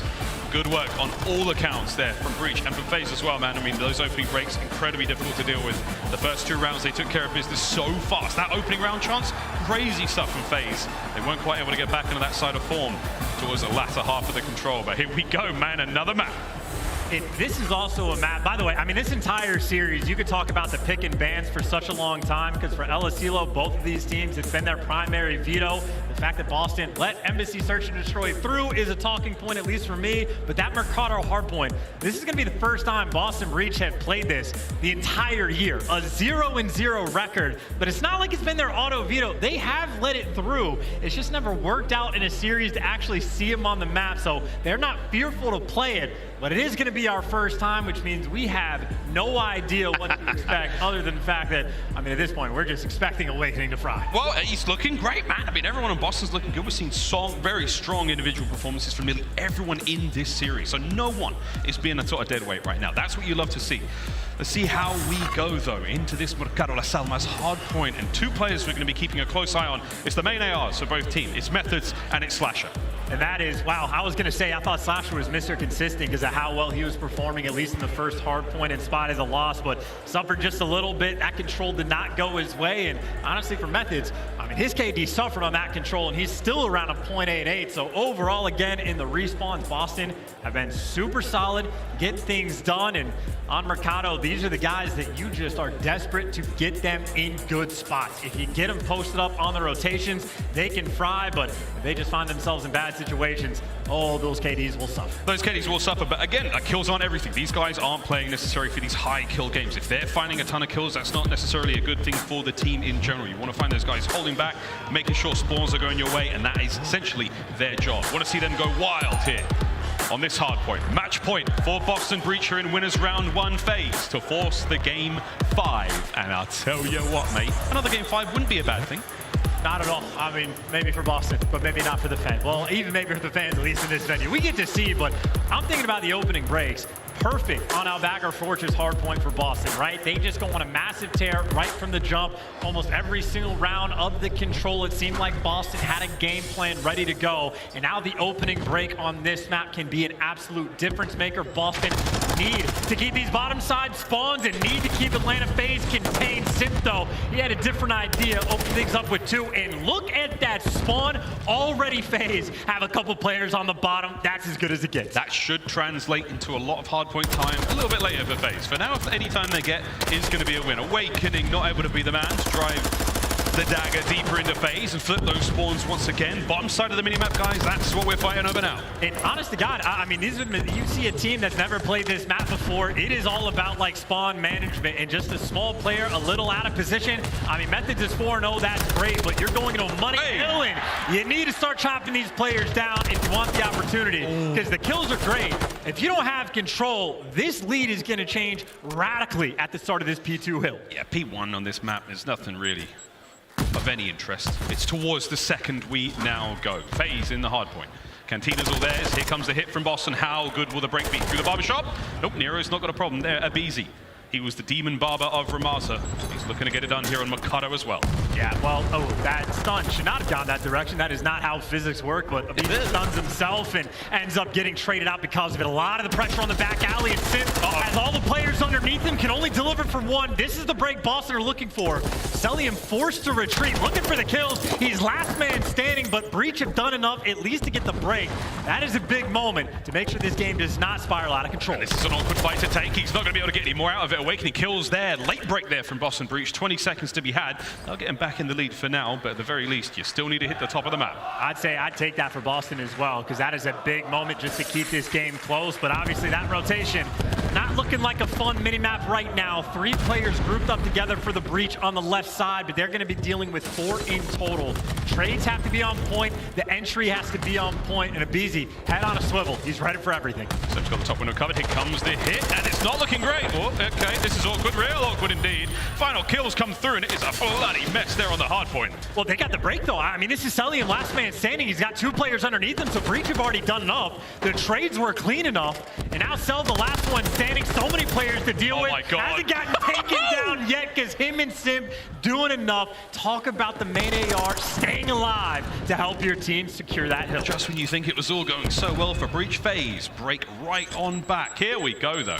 25 seconds here, and so far Boston got a lot of time. We've got eyes on New way in advance. Both teams committing to this one. It's a 1v1 on the hard point currently. That's a lot of time now grabbed from Cellium. 15 seconds. It's also, yeah, I was going to say, little things add up. So Cellium winning that gunfight over towards Bull just bought his team like a 30-point swing. And now Simp on the rotation, who is 10-5, is looking to cut them down along the way. Atlanta FaZe have pressure all over the map. Still at the bottom side. Oh! Still get the 2-piece, and the rotation is now perfect. Atlanta FaZe back on these rotations have been so clean. So fresh, so clean, so dangerous. Can Slasher join him? Hello, Zinni. I found that one. There's a second for him. Can Slasher get the third? No, not greedy. A true vet. Backs on up. Allows his boys to soak up the hard point time and keeps Boston uncomfortable. Yeah, they're trying to make the play, though, right? If he knows he's spotted, wants to try to pierce the hill, and only is able to do so for a second. Boston Breach, no love in the kill feed right now. They are struggling to get their way to this point, and you got Mr. MacArthur with the Vaz Dev trying to lock things down in the hill, but it's Awakening, gets it done. All that, though, for 20 seconds. Look who's ahead of the rotation again. FaZe, top side of the mini-map. Boston Breach are going to get there, but they're going to run into a lot of adversity, a lot of trouble. A couple of seconds going their way from old. You love to see it, but can they make the break? Nero checking every corner he possibly can. Methodz backing him up, and aBeZy wins the first fight. That makes things real tough for Breach. Boston had the swarm, though. Not a lot of trophies around the point. Methodz is about to come up to try to get this inside the hill. That could have been a massive gunfight to win, but Atlanta FaZe, clean house, keep the control, and again, that is why rotations are so key. Only a 30-point game right now, but now for Boston, it's looking like they're starting to flood a little bit one by one. Not going to work like that. You got to group up together. The Atlantan firing squad as FaZe just keep finding kills, no problem. Very difficult to break into the point. You're seeing it on screen, how hard it is to get even close to this thing, as Cellium is devouring them. I'm not even sure if he's chewing at this point. I mean, he just lived over by 10, right? Both hills. Whoa! He's just doing whatever he wants. I mean, Slasher and aBeZy 9-9, the other two feeling great in the kills column, and we've been playing the rotation game this entire time. Atlanta FaZe has literally won the rotation to every single hill. Boston, you have to break this one down. aBeZy, the man at the top of the stairs. He's giving you the first problem to deal with. Gunfire there from Slasher. Here comes the trade through. Zinni hits the stairwell. Immediately traded out. It's once again aBeZy in the feed. You've got Awakening on point, though. aBeZy knows it, and here comes the fight. Slow and steady. Awakening wins. Rotations won. I mean, finally able to get at least a little bit of pressure. Now you clean up the feed. So literally the first time in the entire game, Boston win a rotation and try to buy themselves a little bit of life. And this is a money hill.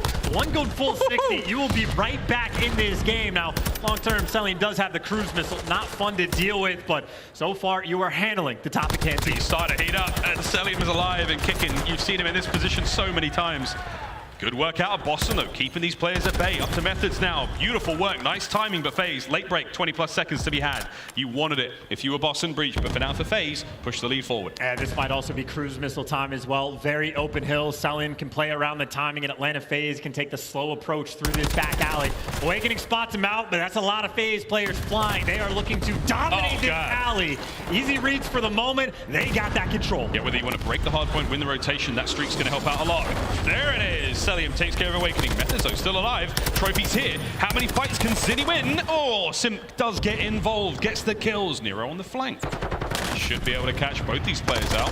Eyes up. Gets one. Beautiful work onto the second.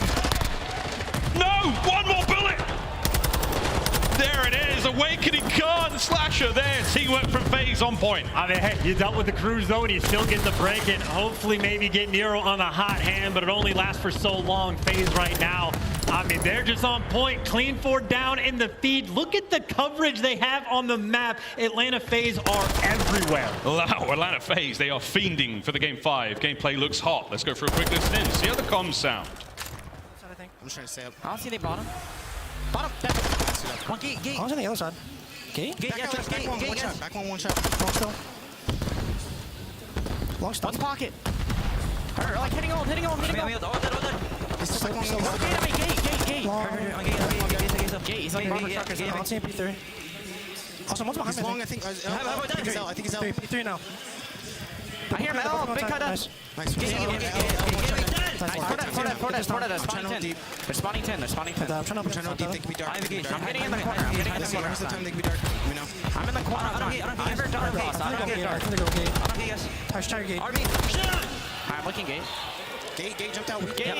Nice. Missing Reese. Dark on me. Meek. Last guy. He's at the still yellow. there. Yellow. Push out your dark. I hit one mid cut. Mid cut in mid roof.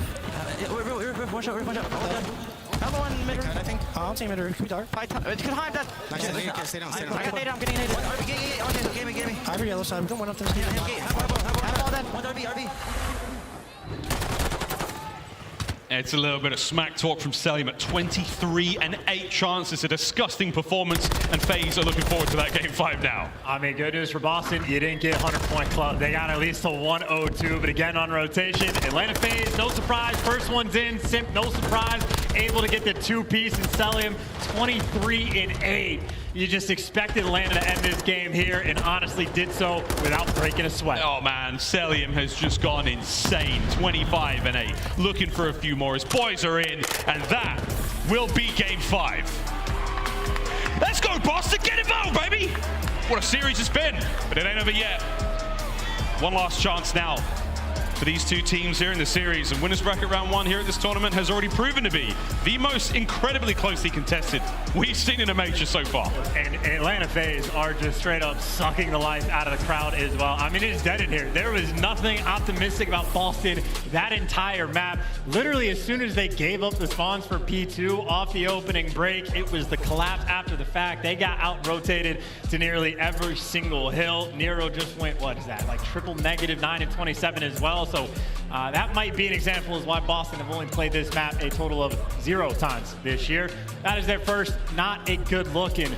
Shades of the Embassy, Atlanta FaZe, a cakewalk to victory. Yeah, when it's easy for FaZe, it's super easy. But for now, we go to another search and destroy, the last one. Back to aBeZy. We'll see how easy this one goes, as this series has been so back and forth. Incredibly close there on the control. But again, when it's easy for FaZe, squeaky clean. 6 and 2 on the Embassy, 250 to 105 there on Mercado Las Almas, and now once more to aBeZy. Chance, which way we leaning, brother? I mean, look, aBeZy is not the worst map in the world for Boston. They've made improvements on it throughout stage 2, but it is just game 5 in general. It is the ice that has been a problem. 0-5 record on this map, and here's where they need it most. Well, we'll see if Boston can find the ice here. They've struggled in these clutch moments, and an important one to win right here, right now. When we come back after this quick commercial break, game 5, aBeZy, search and destroy.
The Call of Duty League is presented by the GMC Hummer EV Pickup, the world's first all-electric super truck.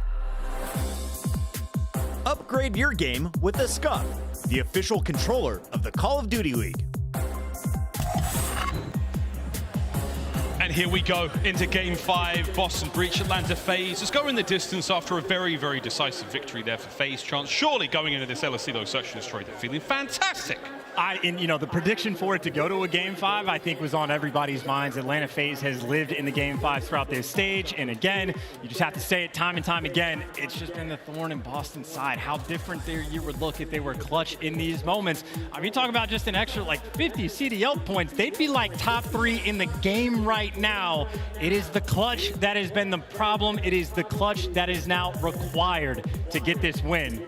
And I just got to imagine, I mean, your KDs, like 35% of rounds that you have in map 5s. We're talking about collapses that have happened to this team.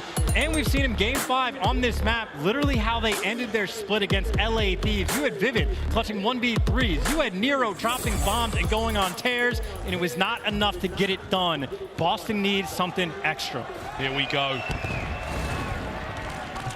That little special something. Can Boston Breach summon it here? Can they conjure up a victory here in this Game 5 and prove all the haters wrong? In towards the A-bomb site we go. That's a fast pump for Nero. This is perfect. I mean, you get the bomb down for free. You get out with your life and at least able to stay alive for a moment. Now, aBeZy is on the fullest of flanks for the moment. There's no dead silence in this round just yet, so he has to take his time. This is great right now for Breach. Nero buys a little bit of time with a stun. Clock's a ticking. Cellium with the first blood there. aBeZy on the flank now makes the entry to the bomb site that bit more safe. Look to the top side of the minimap, 25 seconds left to go here on the round. Here comes the check. Corners found. Slasher in on the kills. Nero taken care of. Zinni the last man left alive. Less than 20 on the clock. And he's got attack 56. He's trying to pray for this one gunfight to fall on his lap. Chow the next guy on bomb and get it done. Wait a minute. Check it all in. Slasher gets the defuse off in the nick of time. And dead silence not needed. Atlanta FaZe just pounce on that retake. Happy to give up the bomb plant for free, and look at who got 3 kills in that round. Cellium, Mr. Do-It-All. Helps open up the flank, helps save the bomb defuse there, helps secure the round. Great stuff from him. We'll swap sides now. Boston Breach will now be on defense. FaZe. Let's see what they've got on an attacking round. Either way, Chance, good looks from both teams early on. Yeah, I'm just thinking about the confidence game. That map 4 ends, the crowd dead silence around their team. Players got to take their headsets off. Atlanta FaZe probably cracking smiles. Boston not so much. Cellium just went 25 and 8, hasn't slowed down a single bit, and now all these players down low. It's going to be an A stack for sure. Atlanta FaZe happy to take their time. You got a player like Nero ready to flank though, can only get one. You get the trade and you get out with your life, but obviously that bomb down in a tough spot. Methodz has eyes down the lane. One's good enough. I'm pretty sure he could spot the bomb on the floor as well.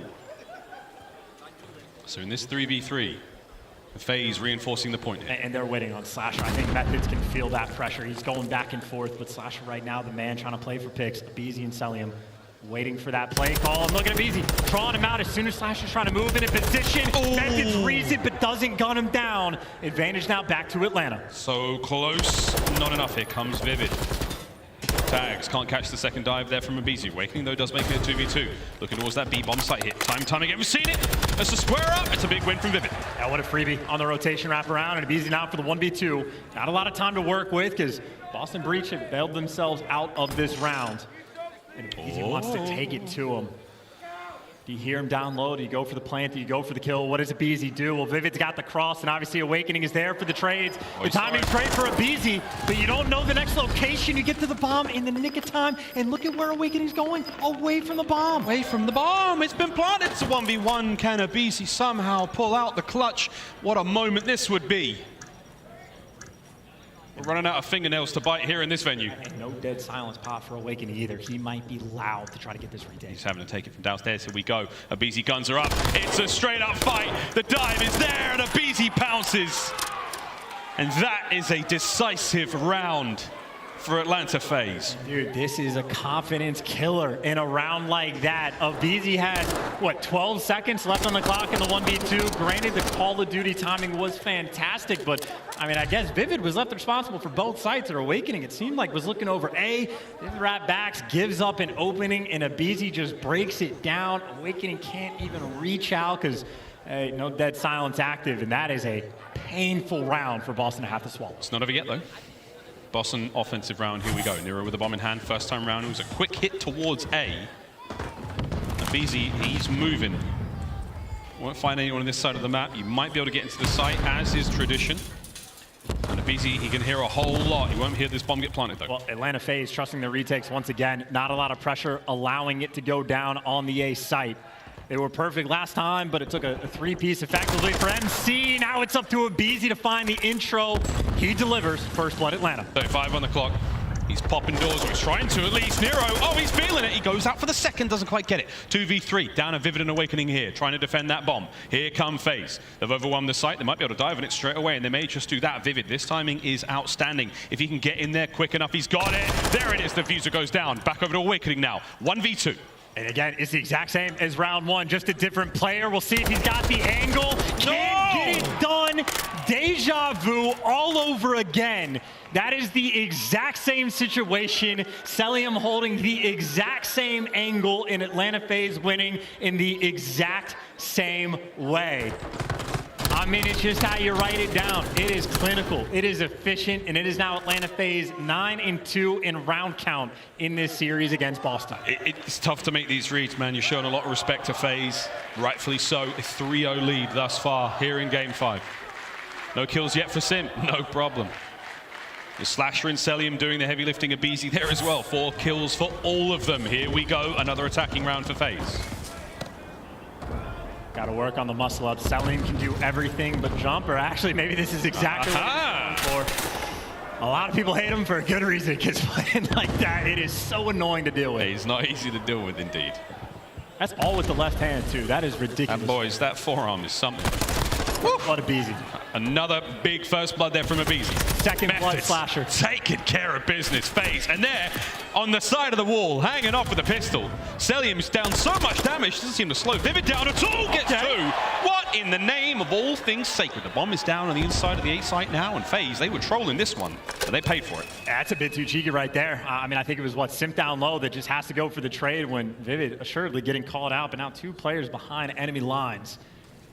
These Boston players are laser focused on where Cellium was, not where he is now. Well, they'll find him soon enough. He's behind the bar here on the inside of the rec room. Less than 30 to go in the round, and Boston will get their first round win. Can they deal with Cellium?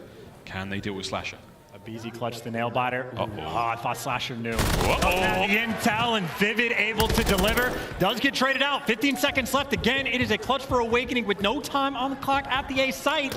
These rounds are happening in the exact same way. It's Deja, Groundhog Day wasn't too long ago. Chance bomb planted, 1v1. Stun's gonna land. Oh, here comes Awakening. No way! Oh my God. No way!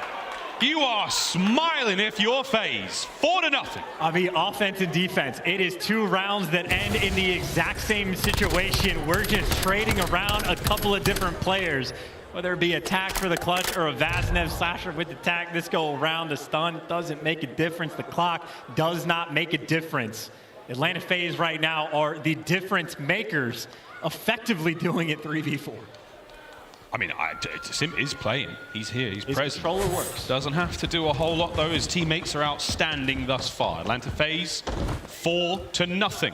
Now, we have seen this happen before, Chance. If Boston get on the board, who knows what will happen. Hello. Hey, just, okay, oh, Jesus. You want to make it easier for him, you could try. Nero got clotheslined out of his gaming chair there. aBeZy and Simp now full control of the And that's site. a breakdown. They're not even throwing stuns in the site. They're not even checking corners. They're sending Nero into death. The game plan is falling apart. The game 5s have always fallen apart. Oh, no. They are not shooting back at Atlanta FaZe. Playing a pub. Cruise missile at the ready now for Slasher. It's a 4v2. Can Vivid and Awakening turn this around? Here comes the next kill, potentially for Slasher with a perfect timing. And passing on the information as well. Pressure now onto Boston. And you just have to get the bomb as well. I mean, Atlanta FaZe have just swarmed down low. The tags are good. aBeZy's going to fall. And Simp is going to be weak and called out. So this is a 2v4. They're trying to clutch, but Slasher, I mean, he's on a tear, and Cellium shuts the door in your face. A suffocating round. Anything Boston do to get a little bit of life? I mean, they need so much more than CPR in this moment. a cakewalk in the search and destroys. It's a savage performance thus far from Atlanta FaZe. Match point. One more round. It's going to be a perfect 6 on aBeZy. Here we go, Boston. It has to start here. And a 36 round win percentage in the round 5. That stat looking like it's going to drop potentially significantly. Nade's coming out for Atlanta FaZe. Nobody home next to those steps. Everybody down low except for Cellium, responsible for the top side of the map. And you do have number 4, Nero, making a play. I think this guy's going to spot it. And if not, the cruise missile certainly going to give you the intel. Oh, we have to scramble for safety right now. aBeZy's going to catch Nero out. That's a great start. Here we go. Threads the needle. Bang! Takes care of Vivid. Magnificent work from Slasher. I mean, 4v2. The hot 6-0. Owakening gets killed. Methodz, last man standing. Gonna have to 1v4 Atlanta FaZe. And Atlanta FaZe, even in a moment like this, making the perfect play call, getting that bomb down over towards B. There is simply nothing you can do. They're giving nothing to Boston here. Not a single hope.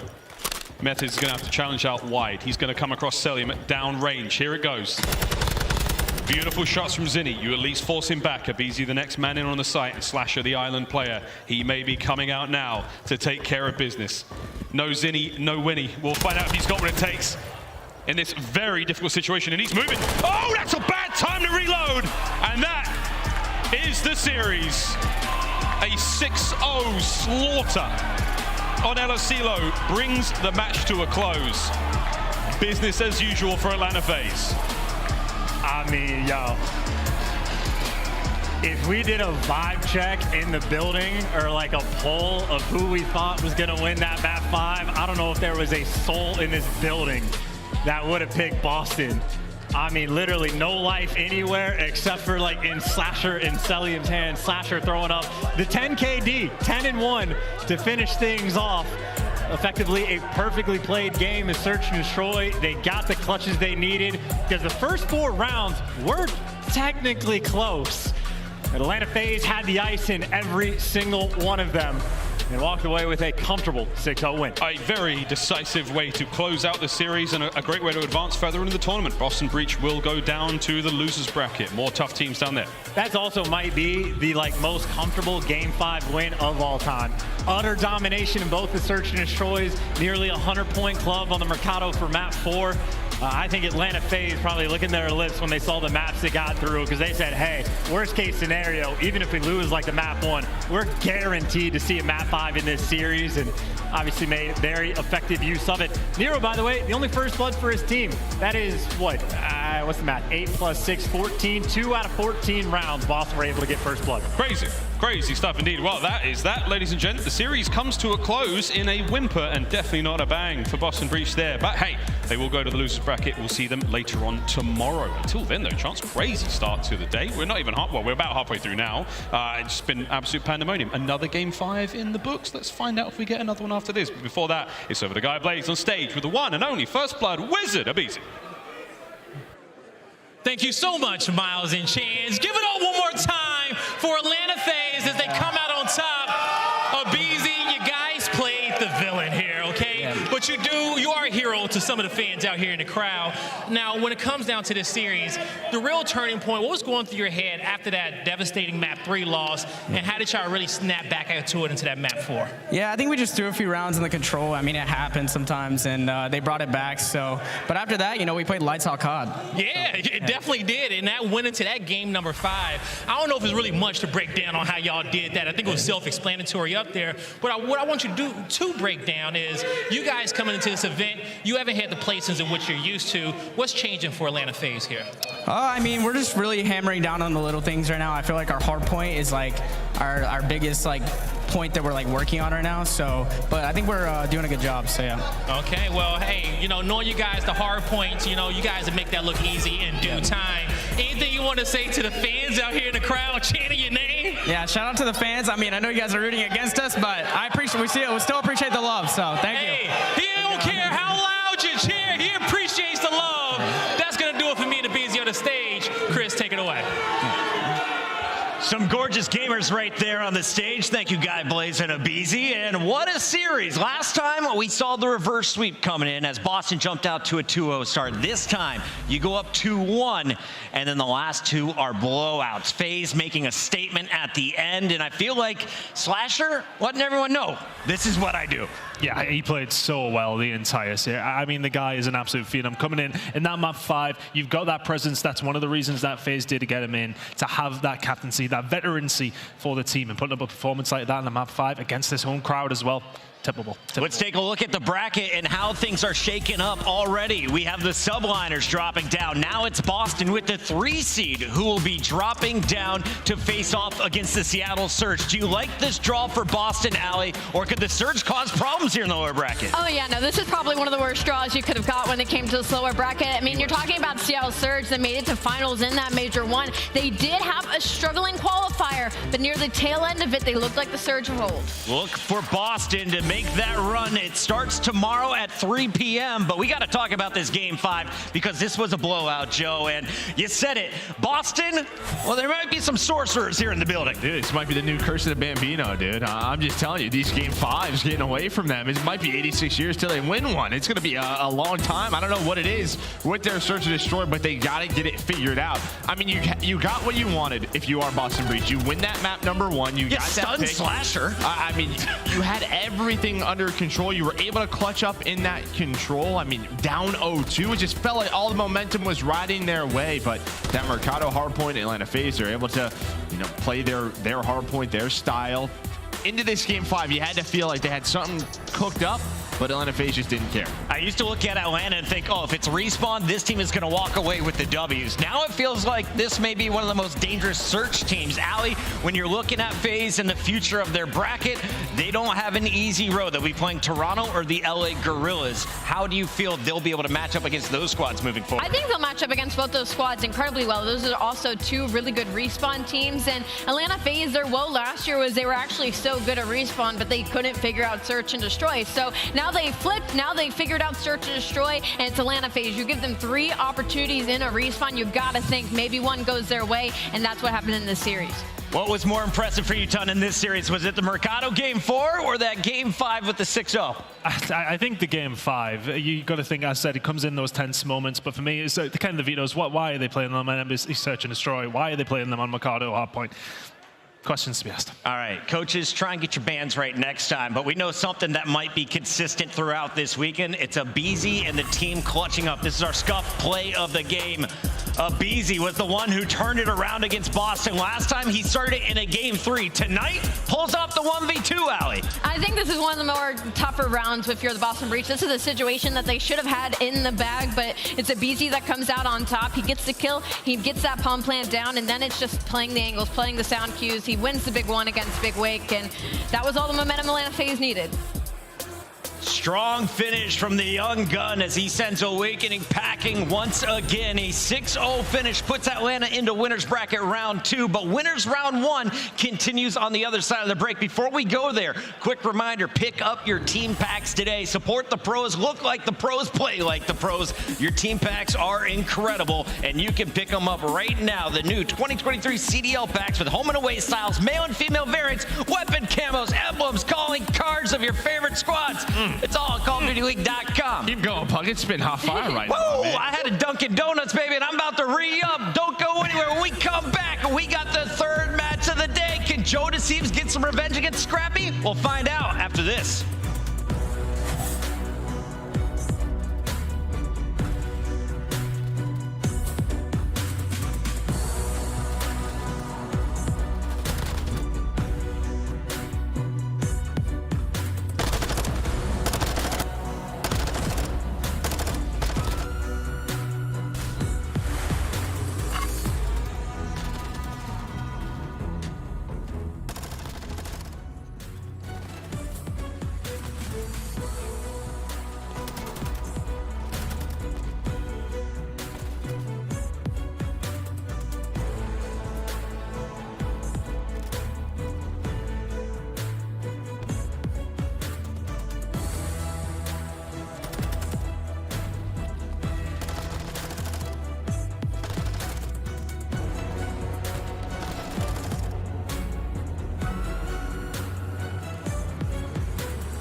Call of Duty League Pick'em is back. One of the band, a few more points, and this will be it. Pick the winning team.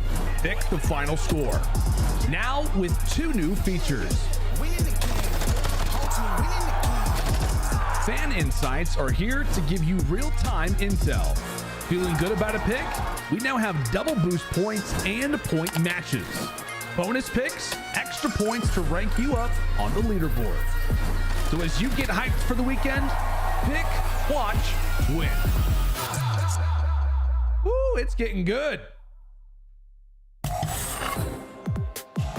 Welcome back, you gorgeous gamers. We are just halfway done with day 1 of 4 here live from Boston. It's Major 2, and already 2 series, 2 Game 5s. Are we going to see another one? I'm ready to go the distance because we are loading up with a bad blood rivalry. It's Scrappy and Toronto Ultra taking on Joe Thieves and the LA Guerrillas. And we got to start here with the Toronto squad because they're coming in with all the numbers. They've got the higher seed. They've got all the confidence. And Miles, the Ross boss, welcome to the desk. I want to start with you. You've had a chance to cast a number of these Toronto games. Yes. What do you like most about watching this team? I like the Stain talk most, personally. For those more astute viewers, Roasters, you know exactly what I'm talking about. I don't roast beef with dirty undies. It's just something about the streaks they've been going on. I'm kidding. Enough puns about poop. It's the team's chemistry, man. I mean, they've got a lot of fire in game. It's a totally new look this season for Ultra, and I'm liking what I'm seeing, man. It's a pacey team. They don't mind talking trash. The sky's the limit. Joe, on the pre-show, you were saying there's a lot of balance, but if you looked at their last matchup, Standy, Kleenex, they were putting up the numbers. As we take a look at Toronto as a whole, though, where are you most impressed with what they've achieved leading up to today's major? Well, I think that they've just been consistent from the start of the year till now, and a lot of teams haven't been, right? I mean, another 4-1, they're another top seed going into this major, and if you look at the last major, where did they struggle against the top teams? It was in Surge. When they got eliminated, they were 0-3 in Surge versus Atlanta and New York at Major 1. We'll see if they look better in Search and Destroy here, but going up against this Guerrillas team, I mean, this should be a matchup that they handle. They have not gone to a Game 5 here leading up to Major 2. Will they go the distance today? Well, Scrapz going to try and make sure that doesn't happen. He's been dropping bombs in the respawn, one of the best KDs. He's got the #1 spot right now in the running for Rookie of the Year. aLLeY, what has he shown you as a player? It's his breakout season. He's shown me that he isn't rivaling with anybody. His stats and the way he plays and his trash talk is a step above, I feel like, most of our players in the league. And when we talked to him, he also denied that rivalry. So I'm thinking the Toronto Ultra across the board are feeling very comfortable in this series. You want to talk about strength of schedule in the Major 2 qualifiers. I feel like Toronto Ultra has been a little bit on the more lenient end of that. Right. But what's good about their first matchup, it's a win they already have under their belt. You've already beaten this team 3-1, but now you're playing on a stage. It's on land in front of all the fans. We got to talk about these Guerrillas, though, because they're no strangers to the limelight. They did this back in Raleigh. They played on the main stage. Arcitys, he's been there a number of times, walking away with the rings when it matters most. Not to mention his teammate Assault, MVP world champion. He's been here before, but it's Exceed and it's Joe Deceives to me. We saw him in Raleigh. They look strong. After a little bit of back and forth online, this is their first series as professional players in the CDL. Are they going to fall apart when it matters most? I hope not. Yeah, that would stink. That would suck. That would suck. Yeah. I'm looking at those Game 5s as well. You lost to FaZe, you lost to the Mutineers. Both squads now showing their strength in Search and Destroy. But really, it's that last one. You want revenge over Ultra. You're going to have to get it done in some of the respawns. Are you expecting Hardpoint, Control? What's going to be their strength, Joe? I mean, they're 8-2 in Hardpoint, you know, throughout the qualifiers. One of the best teams at Hardpoint, but 0-5 in Control. And on the other side, you have an Ultra team who's 5-0 in Control throughout Stage 2 qualifiers. So you look at that Game 3. Listen, when you're 0-5, you know it's something that's circled during practice, right? We have to focus on this. What's going wrong? What do we need to do? I will say the fact that they're 8-2 in Hardpoint, I think that's a good thing, right? Because going up against some of these teams, that's where you're sort of competing against firepower versus firepower. They seem to have it. They all just have to get on the same page in those other 2 modes. Now, aLLeY, we just showed some highlights of Exceed, and he was the guy who played his best match after Drazah talked some smack to him on Twitter. Do you think Exceed is going to be feeding off of that trash talk that Scrappy sent their way? Maybe a little bit, for sure. I think Exceed definitely matches in energy when it comes to Scrappy. And again, this is a franchise win, right? Last year they won the Major 2. They're hoping to do it a second time. But the biggest issue here when it comes to LAG is usually you talk about a team that's good at respawn. You include Control in that conversation. Unfortunately for LAG, you cannot include Control in that conversation. GM Ricky making sure the trophy from last season making its way. He was coaching back then. Do you think he might have the team pull out a weapon that we haven't seen yet today, Joe? Is there a secret that sauce they can be pulling out? I don't think so. Like, maybe like they pull out a third Vazna, right? Like, you know, when is that gonna happen? But I don't think so. I will say though, that started in losers round 1, so maybe that's the key, the magic for them. All right, here's a look at our maps and modes. We got 3 fortresses from Control, Hardpoint, and Search and Destroy. But let's talk about this series as a whole. aLLeY, you've got the numbers in front of you. Who's got the edge? Who do you like here in our first 3? Weirdly enough, Insight's going to be a good player to watch in this series, but LAG's not mad at these hard points either. They're sitting at some of the top KDs in that maps 1 and 4, but again, it's that Control that really worries me in this series. All right, well, it's time for some predictions, I'm told, and I want to start first because I'm going with Toronto. I like higher seeds. They've been consistent. I like the trash talk. Guerrillas, they can bounce back, but it's going to have to take a Game 5 to do it, in my opinion. I think that Game 5 could happen, Chris, and I love an underdog story, and I love just, quite frankly, keeping everyone on their toes. So I'm going to go with LAG. I appreciate that take. Yeah. Usually I would have to agree with them, but I think Toronto Ultra just look too good right now. I'm going to have to go with them. aLLeY, what the hell? 2 Torontos. I'm sorry. We've got an LAG. Joe, Oh, I'm an Ultra boy. I mean, come on now. I mean, listen, I like what I'm seeing at LAG. I like that they brought up the Challengers core. I think it's going to take some time, but the fact that their search and their control is really struggling, I just think Ultra is too strong as a team. Well, remember, winner of this will be playing FaZe tomorrow. It's a big match right now, though, and it is ready to go. So let's send it to the stage with my guy, Blaze. Thank you so much, Chris. Boston, we are 2 for 2 in Game 5s. And in this next series, I don't think it's going to disappoint whatsoever. Coming to the stage, this team, they are no strangers to the code. Boston, get ready for some more chills, because here comes Toronto.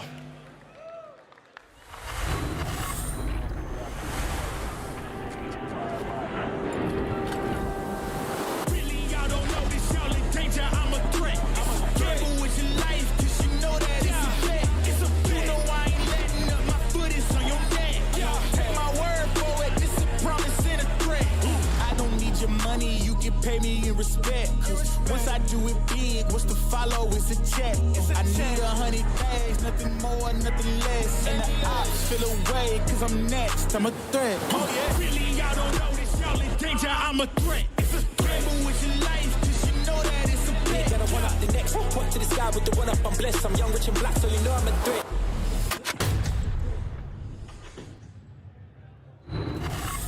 Boston, get loud! Here comes Toronto Ultra.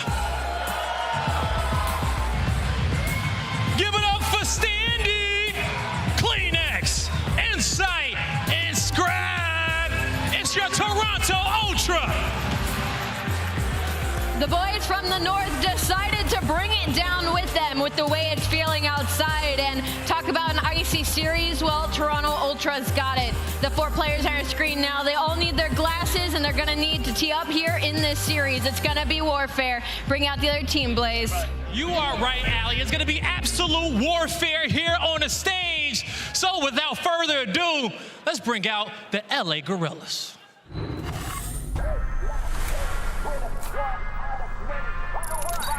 All shadows, ground team is mobile. Keep them covered. Eyes watching for the opposition. How they crushing any competition. Long range, yeah, I got the vision. When I'm in the trenches, anyone can get me. I'm with the team when they need me. Or out on a dolo mission. They get rocky riding on this road to riches. If I catch you slipping, then it's over finished. War, ready, crew, coming through heavy. Aim steady, lights out, it's the gorillas. Not any winner, one out of many. Five talents, empty, lights out, it's the gorillas.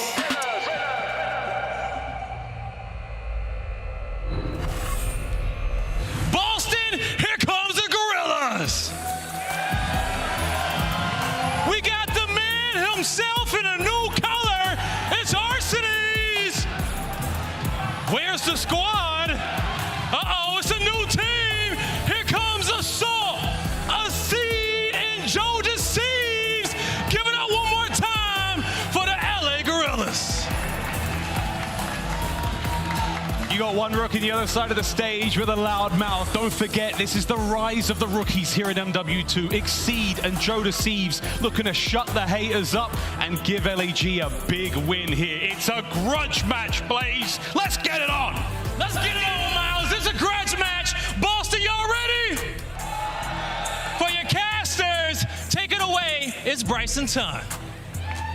Thank you very much, Blaze. Yes, we are ready for the throwdown in Boston. These two teams did play just a week ago, but there is a difference between qualifiers and LAN. Yeah, and it was 2 British guys who commentated. That one, it's back-to-back series when it comes down to us, and very excited to see how this one goes down. It was an interesting series when we did see it online, but you're very right, it's a different story. You're under those lights. Can those guys on the rookie side of things handle the pressure this time around? We've already seen Scrappy has been able to handle that pressure when it comes to LAN. Looking towards the other guys on the other side of the stage, that's the questions that's going to be asked. Yeah, an awful lot. Got to bear in mind the debut on a main stage is a very different animal. Scrappy, I think in Major 1 went something like 1.5 1.11 over the tournament and had a fairly decent placing. They'll be looking to increase that here. Toronto Ultra standing in their way. The rivalry that one of them denies is a rivalry. Yeah, well, I think Scrapz kind of has a rivalry with just everybody. Yeah, if nobody is pretty much exempt from the smack talk, and we absolutely love it, it has to be said. But here we go. Into this series, I'm curious which way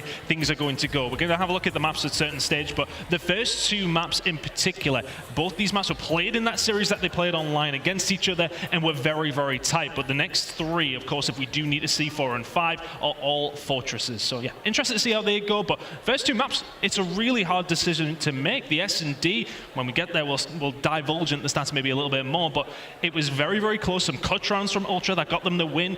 LAG were dominant for the majority of the hard point, but let it slip towards the end and things got scary. So it's very, very tantalizing heading in these first two maps. Very unsure which way they're going to go. It certainly is. For me, realistically, I feel like LAG need to come out strong here.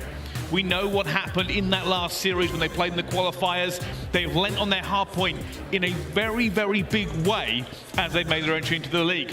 The control, I'm fairly certain that's Ultra's all locked up. They're one of the best control teams. LAG are one of the worst. Hardpoint has to be where LAG make the difference. S&D, well, S&D, as we know, can be a little bit magical. It can be, and Mikado was really interesting last time, as we mentioned, so let's see how that one goes down. But it's nice to be able to be great at hardpoint, but you need to lock it up on some of these other maps as well. That has been LAG's biggest problem. And as we mentioned, Hotel got a little bit scary towards the end, so I think Ultra will be feeling confident. But I'm curious on the last three maps when it comes down to Fortress. The stats don't necessarily lean one way or the other, but looking at the season records for both these two teams, obviously the LAG teams kind of skewed a little bit with this new roster. Things have definitely been looking on the up, but so consistent across the board for the side of Ultra, specifically in S&D and control. Yeah, and that's just going to be the problem. Like I said before, I have this horrible, horrible feeling that if LAG don't land that first blow, it could be a quick series. Now, don't get me wrong. Boston has provided 2 wonderful Game 5s already, and I'll be more than happy to see a third. But hand on heart, it's going to be a difficult slog to get there. It is going to be difficult.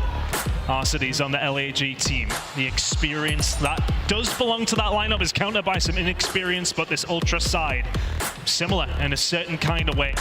Greenberg Hotel is what we got first time around online between these two teams. It was very, very close. And honestly, the story of it was kind of Ultra getting those rotations, which has not necessarily been their bread and butter when it has come down to Hotel. They very much like to break and then hold from there. Rotations were not good though, and that's why LAG were able to run on through them. It was about a 120-point lead that got decimated by Ultra, but not quick enough. Map number 1, it's all in the air. Which way does this one go? Yeah, and as these two teams start to clash heads in that first P1, obviously we give an eye for P2, but it's going to be curious whether or not anyone is going to buckle to the pressure already. Obviously, LAG getting a little bit of time, but we don't worry about that to kick things off. And for Toronto this time around, because of the HyDra that you guys at home, you may well remember, that was usually their auto ban. They went up against LAG, and well, if ClearX is going to be playing like this, it's going to be an issue, but they had such an advantage in that veto process this time around. That's helped them out this time to once again get Hotel. Fortress is an interesting one heading into map number 4, but they would be happy to be on Hotel, considering what happened towards the end of it. Right now, LAG doing a really good job of holding Ultra at arm's length. Scrapz wants to try and make a bit of a difference. Already finds that first kill, but he knows he's got to clean out Exceed. It's been called out as well. And one of the things that LAG are doing very, very well here is holding that map control. Can they continue to hold it as the pressure mounts? Big shots coming in from Arcides. And on the other side of the coin, if you like, the breaking percentage for LAG was so good last time around. But are they going to be able to hold here? Standing Coast starting to find some kills towards Jewel. Starting to be pressed in. Keep an eye on CleanX on the other side of things as well. He finds the kill. The pinch is set up. Ultra already in. Standy 1. And the rest of the team nowhere to be found. Really good play from Ultra. Lovely break. Yeah, Exceed can't even do anything in the back. Gets one trade as well. It does thin the numbers of Ultra. But here comes LAG. Can it make a difference already? CleanX shutting down the lobby. They are letting them through. It's CleanX constantly going to be on that pitch. He's always going to have to be a nuisance. And look at him already rotating. 25 seconds to go here on P2. Ultra already at the races. These rotational kills are going to be important from both these two teams right now, though. Toronto Ultra dominating the scope. They have the kills, and now they have the position. Keep your eyes peeled. This next gunfight could be crucial. This is the ace in the hole for Toronto. KliNX already has to try and get out of there, but he is going to be pinched. There are so many players around him. He needs reinforcements, but KliNX takes one, Scrapz gets another one, but it will be LAG who finally secure that spawn and this hill. And KliNX does his job by just staying alive. He's there to then go when his teammates do start to engage. His teammates engage, don't find anything, but Ultra, for the fact that they are able to start well, is good. Somebody who has not started well is Assault at 0 and 9, and you see him start picking up some kills, and he was so influential, making that 0 and 10 as the break is just coming through far too easily. That's 4 dead. So around Ultra dominating at the moment, but Assault was so crucial for this LAG team last time around. Had a hell of a game. He's going to need to start playing. Certainly need to keep up with him as he goes through this at the moment, but LAG on the back foot looking to try and break into this one. KliNX diving out, not going to find another trade for his teammates, but they will pick it up. The Standy says, all right, I'll take the 2. LAG will have to just go for this rotation now and try to get back into this game. So good at breaking, so coordinated. Fantastically well-rounded team that's run Ultra right now. Running away with this one just a little bit. Scrap, the rookie of the year potential has got to be here to try and find a third. Exceed is there to find 2 of his own though, but look at the spawn that comes in for KliNX. He's behind them. KliNX, will he be the difference? Already diving into this hill, looking for Exceed, and he finds it as well. Surrounded by enemy players, but still alive, eventually going down to aBeZy. And considering how close this game is, when you've got Assault not really able to do anything, there we go, confident kill for Assault, and the crowd appreciate it as well. It's one of those that you just can't think about. The longer it goes on though, the worse it gets. I've been in those moments, has to be said. Anyway, Assault back onto the board. 1 and 13 from him. Ultra now fighting from bedroom, but this has actually been pretty decent from Guerrillas. Considering where KliNX is, gets a bit of a jammy spawn. Doesn't this time, finds 2-3 from KliNX. aBeZy is only the one who can shut him down. And that break comes through from Ultra. 15 seconds to go. They're holding down this time, and look at the rotation over towards Restaurant as well. Scrap and Insight, they're going to be the key players here as Thieves will be the first man in. Does not do it, but the trade will come through. Exceed takes a few more bullets from Scrap, who is now alone and outnumbered. Reinforcements coming in. KliNX is going to be on the pitch. He finds the first one as well. Standy gets aBeZy. Exceed's dancing around in mid-map, but they do not have the numbers to break this yet. Potential pinch could be set up, but look at Insight, just locking down the middle of the map. You can only push one angle. KliNX ready and waiting. And the difference from him from online to LAN has been quite influential for this Ultra team when it has come down to it. Sitting at 18 and 11, interactions off the chain. Ultra getting points on the board here as well. 30 seconds left to go. And it just feels like LA Guerrillas are very one-dimensional now. It's all through the same direction, not setting up any pinches, and you're not getting the job done. Trades are in. Ultra on top once again. Thieves in the point. Good look for this one, but still outgunned. Standy just tears him off the map before he can do any more. And this game is slowly but surely becoming very one-sided. KliNX, 22 and 13. It's just a nightmare for somebody like Assault.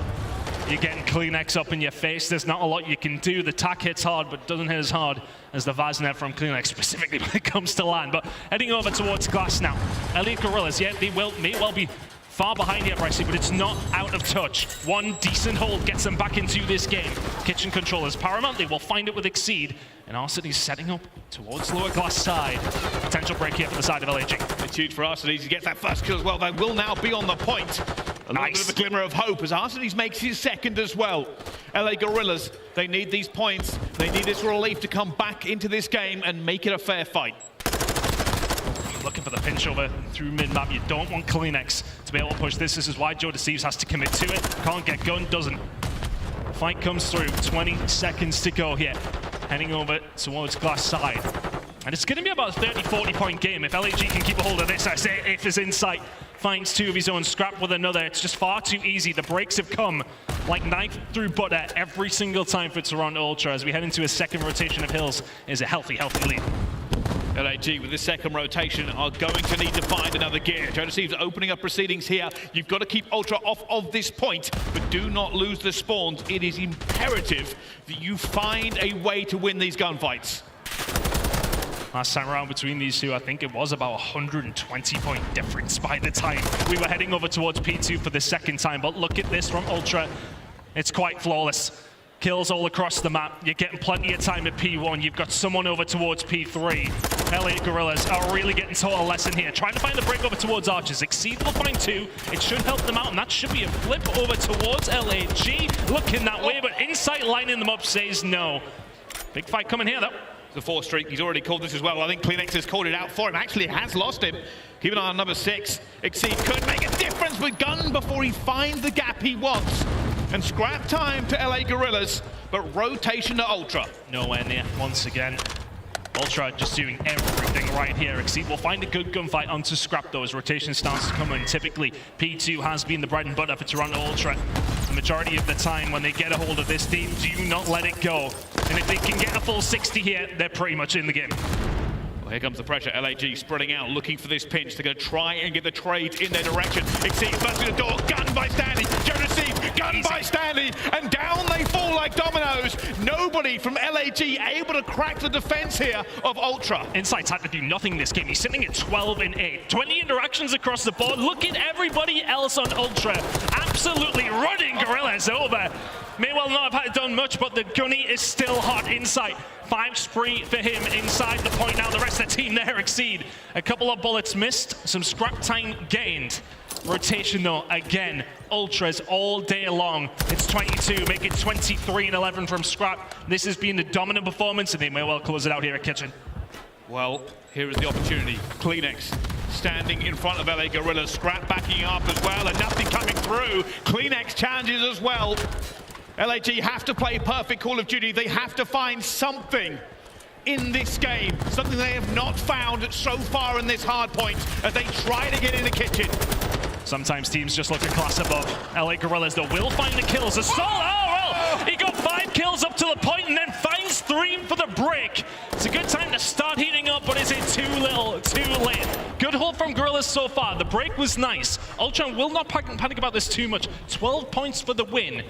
They're already going on the rotation. They want to set up early for this one. They may well just let Scrap try and break it on his own.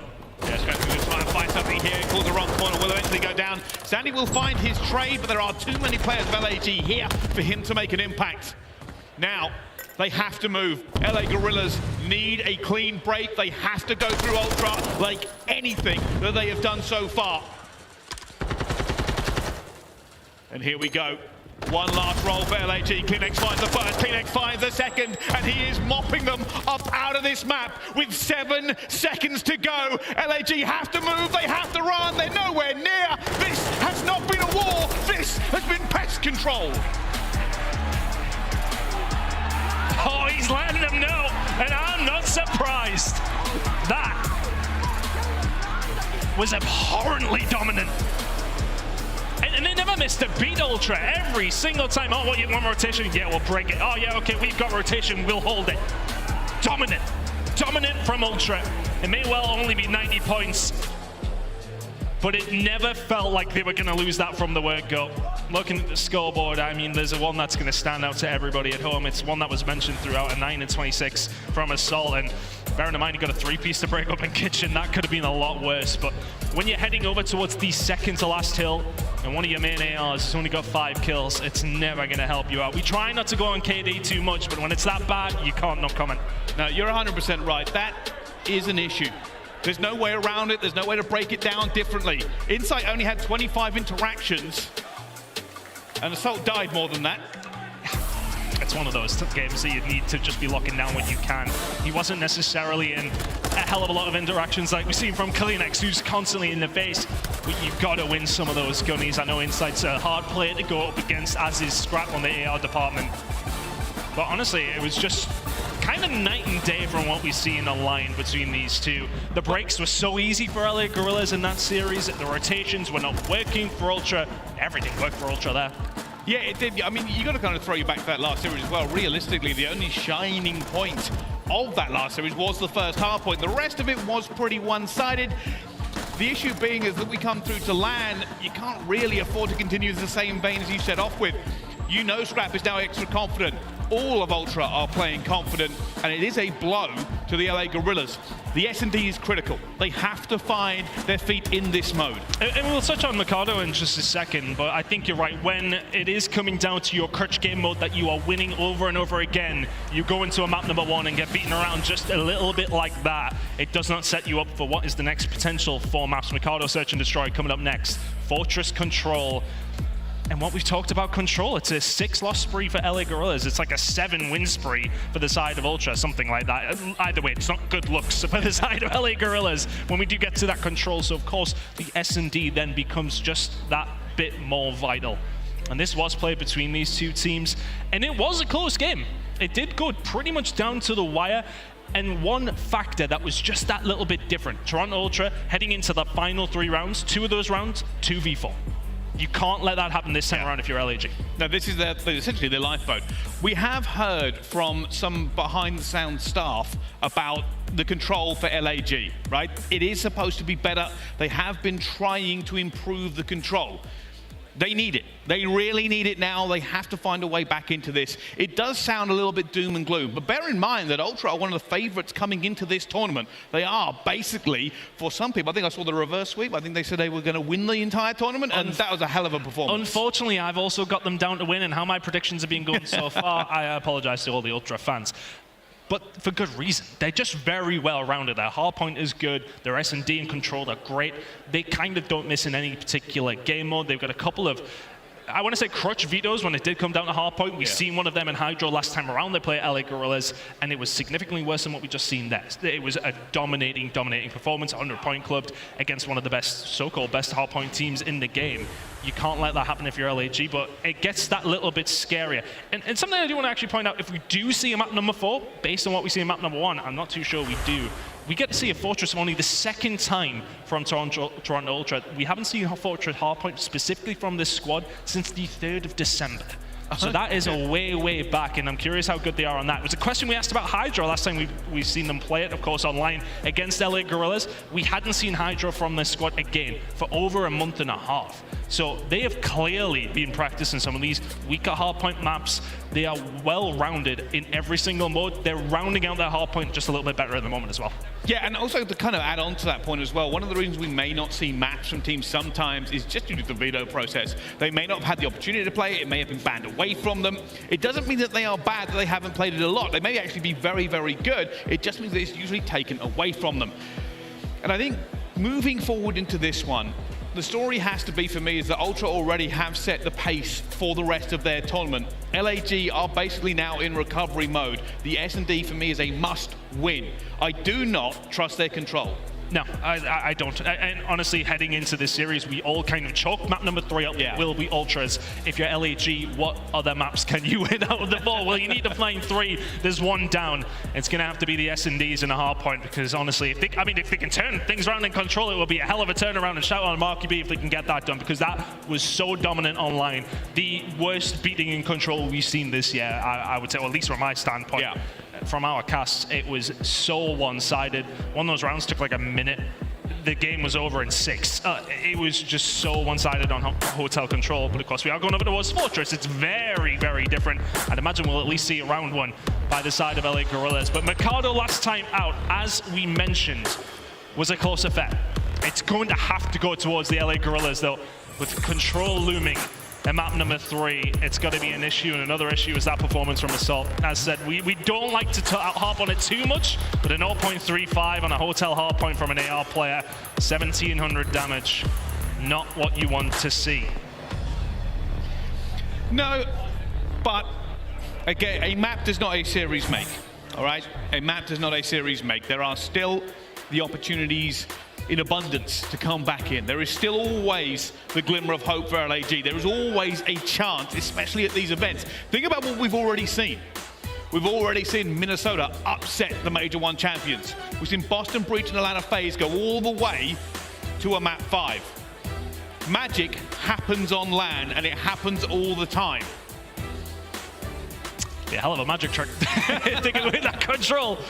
Yeah, I think, you know, for a player like Assault, he has that experience, though. He has a bad game number 1. I'm sure he's able to head in game number 2. I mean, this is an MVP level world champion. He doesn't just lose that. Yeah, okay, you can have bad games. It happens to us all. It happens to the best of us. And heading into map number 2, he's really going to have to turn it around. Some stats to divulge into when we do get into the S&D, but this has to be a bounce back from LAG. It is, and I also want to quickly kind of touch on the rookie situation one more time. It is not the easiest thing, especially considering this matchup, probably the worst matchup for LAG, considering they lost it just a week ago. But they're playing in the CDL Pro League for the first time. They are going onto the main stage as a professional Call of Duty player for the first time. They are not robots, they are humans. That is pressure. And they know the eyes of the world is upon them. But what are they made of? That's the question. It's a makeup of a team that, again, relies on their hard point, and when you lose that map number 1, it's dangerous positions to be in. It's kind of not in the same degree, but the Florida Mutineers and the Search and Destroyers, they lose the Search and Destroy, you're thinking, oh, the series, goddamn, how are we going to win this one now? And that is going to be run through the minds of the LAG players, but I think what will give them positivity, this was a close map last time out. Both two teams very much committing towards this A side over and over again, but Ultra do tend to mix it up, and LA Guerrillas had to counter that. They had to start answering the call over towards B. So keep an eye on how things are going to break down there, but somebody who has not struggled so far in this series, CleanX, at 1.5 KD. So many interactions, and we're starting the game again. We'll get in. Third time is indeed the charm. Ricardo, Search and Destroy coming up as soon as possible. Yeah, we're waiting for this game just as much as you are. Don't worry. We'll start it as soon as possible. But realistically, I feel like I still have to add the caveat, because we have been fairly negative about LAG, is that Ultra are supposed to be a cut above. They are supposed to be one of the elite level teams going into this tournament. I think most people had the teams like New York, Atlanta FaZe, OpTic, and Toronto Ultra as the 4 teams that they thought should come top 4.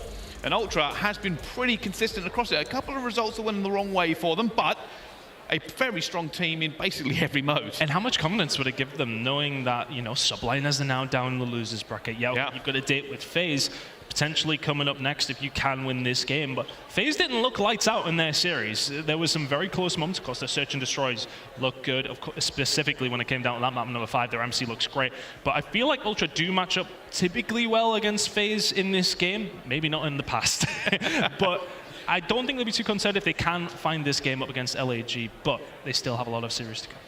They certainly do, and a lot of tournament to go, and realistically, I think Ultra have already made a good stand for themselves, but we do have Scuff Team of the Major already. If you want to start getting your votes in about who you think are the best and brightest in the Call of Duty League, well, maybe this series will give you an idea. I mean, we've seen not that many players yet, so you can get your votes in already. I'd imagine all of those votes may well be going towards 1 or 2 of the teams who are coming up in game number 4 after this one, but we do have 2 more maps minimum to get through here in this series.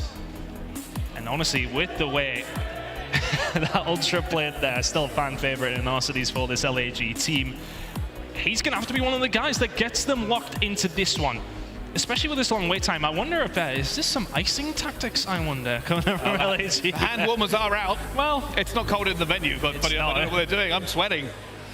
It's very cold outside, but hit the QR code on your screen. Team of the Major, get your votes in. And imagine this guy on your screens will be on a lot of people's lips as well when it does come down to this one. Very solid opening from Scrappy, and he is letting them know, and I feel like he's one of those guys, if you can come into game number 1, have that, and then start shouting across the stage. He's in his element, he's primed, he's feeling good.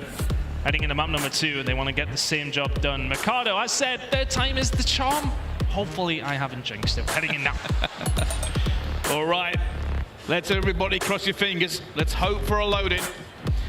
Let's see how this series does continue. We can see players on the map.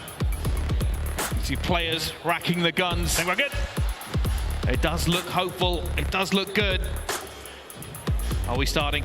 CleanX is looking at the side. I don't like it. I think we're good. Starting in 5. Everybody's in. We're in.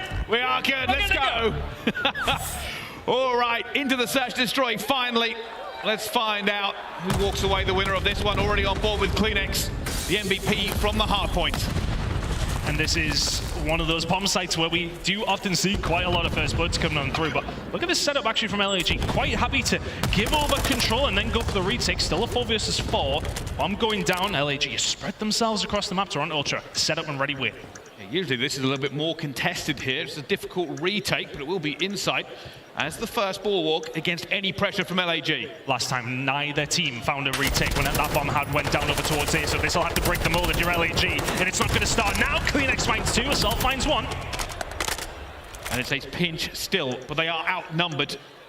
Can they find their way in? Standy waiting. Arseny's looking in the right direction. He wins the gunfight, but Inside takes down Assault. Arseny's in a 1 versus 2, but no magic in round 1. Ultra take first blood. Prime example of how good Ultra look on the attack, and we've seen a little bit of a switch up from LAG. Last time out, they were very much 4v4, head towards this bomb site, let's just headbutt and see who comes out on top. That time around, they were quite happy to give them control. But based on the stats that we have, there wasn't a single retake. Last time around that a bomb got put down, not one of these teams managed to find the break back into that site. LA Guerrillas kind of went against that. They sat back and go, okay, we'll retake. We didn't do it once last time, but hey, it might work this time. Nope, didn't. Now, this is something that we did see a lot from Ultra. Are we seeing it from the LA Guerrillas? B hit come through. Well, Arseny's is already making a little bit of noise over towards A, but the pressure is going to go towards B, and Inside's going to see them as well. Already gets that first blood backing off because he knows the players are looking for this trade as well. Reinforcements flooding in from Ultra at the same time. Scrapz gets the second. And LAG have to give this one up. They are outnumbered again. As soon as Inside in that position, having to back on down, does find a kill. And the rest of the Ultra comes screaming over. And look at this, we've read it so easily. Standing, playing on an island, knows the A hit is coming in after the B site dominance from Ultra. Joe deceives 1v4. First one up. Can he find Standy? Oh, it's the worst timing I've ever seen. He heard something, but he's seen nothing. And with 35 seconds left on the clock, he has to hope for a lot of 1v1s and an incredible amount of luck. Tough moment. 25 seconds. No movement over towards B, so Kleenex is over. Here come the cavalry. Joe deceives. Still yet to be found. Standy will see him. Standy will win the gunfight. Easy so far for Toronto Ultra. 2 to the good. And I feel like now the game for LAG is about a bounce back. It is about a regain. They need a round, they need a win. The old roll your shoulders, lean forward and concentrate. You've got to lock into this game before Ultra continue to just lay the hurt. We had a little conversation before this, didn't we? And we sort of said this is either going to go one of 2 ways. It'll be super close, or Ultra may well run through them. Well, the latter does seem to be the way that things are going now. LA Guerrillas do typically, well, yeah, look, they're actually sending players over towards it. It's going to be a big hit over towards A. Keep an eye on Standy on the flank, though. Banks finds the first, which is in a lot of trouble. It will go down to Joe Deceives. It's a fight all over, and it goes down to a 2 versus 2, but it's now going to be a 2 versus 1. Standy was not there for the trade, but he's got the dead silence, he's got the hot feet, already finds the first. Joe Deceives versus Standy, and it's Deceives! They get the win this time around. The headbutt on the A site works out. And that's those kind of moments where, from Ultra, we see them do that so often. They'll send the majority through, and LAG, last time out, didn't respect that flank from Standy, but it's no good if he's the last one alive. So really good play from LAG. They get aggressive, they stay aggressive, they find the gunfights, and put Standy in a negative situation. Couldn't get the job done, did find one, but gets cut down. Good stuff from LAG, that's much more like it. Defensive round coming on through. Toronto 77% of their offensive rounds fall their way. That stat will now fall down just a little bit, but it's another big hit over towards A. Joe Deceives looking to just lock this down already. Cantina in his control, but he has been stunned. There's a Chow coming through, he lines it up, but Standy wins the gun. Oh my God! Gunfight! Arseny's manages to get 2 back though. The tray's perfect for them now. Down to a 2 versus 2. 2 versus 4. If LAG can walk away with this one, the 2 ARs getting the job done. They wouldn't mind a Varsnev here. I'd imagine there's a couple on the floor because bodies were hitting it. Assault now. Important kill coming up. Kleenex on his way. Kleenex gets out. And now the difficulty is they don't have all the bomb. They don't have a great deal of information. What's the play? Assault eventually picks it up. And all the pressure is on LAG because they will at some point have to commit to a bomb site. It takes a player out of the game for a few seconds, but they will feel like an age. Oh. Gunfight towards the back, and Artis is going to get caught! Timing. The solo play, but Assault putting this bomb down, it gives them a ray of hope. He has to 1v2, he has to pick his battles correctly. Ready and win. You have to smoke him out.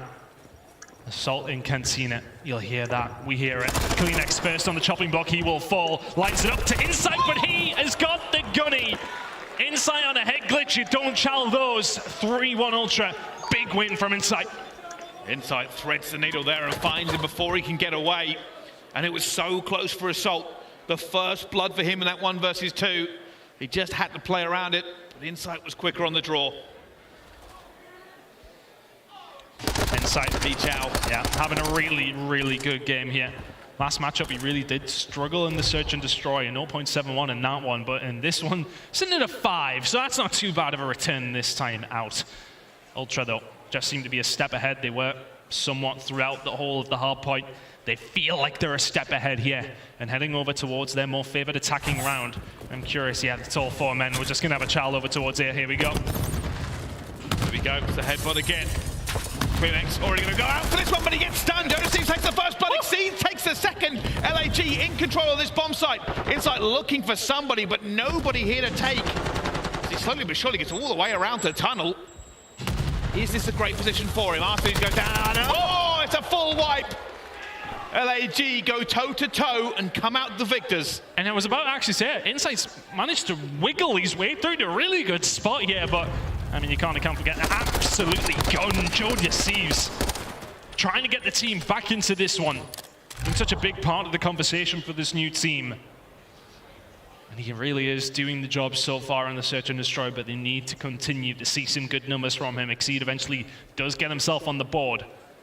Big gunfight win coming in from him towards Cantina. And these big matchups, when it's come down to it, when it's been the 4-man hit, LA Guerrillas have been the team coming out on top for the most part. So I'd imagine that Ultra are going to change things up. Oh, careful. Careful, Assault. Your pixels away from Death Stand. He finds the first blood. Steve does get the trade. A little bit of a snipe fight going down in towards the middle. Assault backs down from Insight.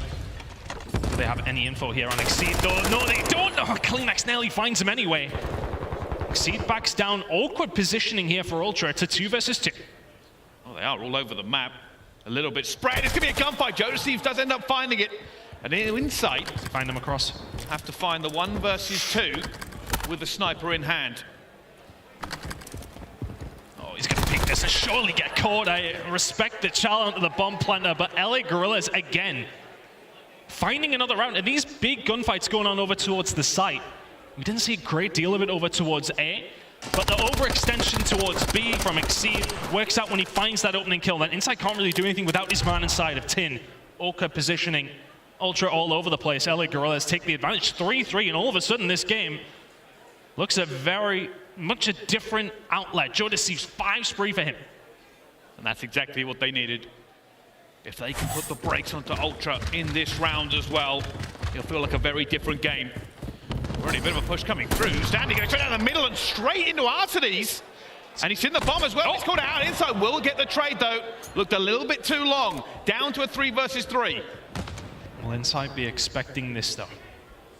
The pressure unrelenting towards him. He's getting the overwatch again. Scrapz finds one inside the site. Exceed though does find that flank at 2v2 again.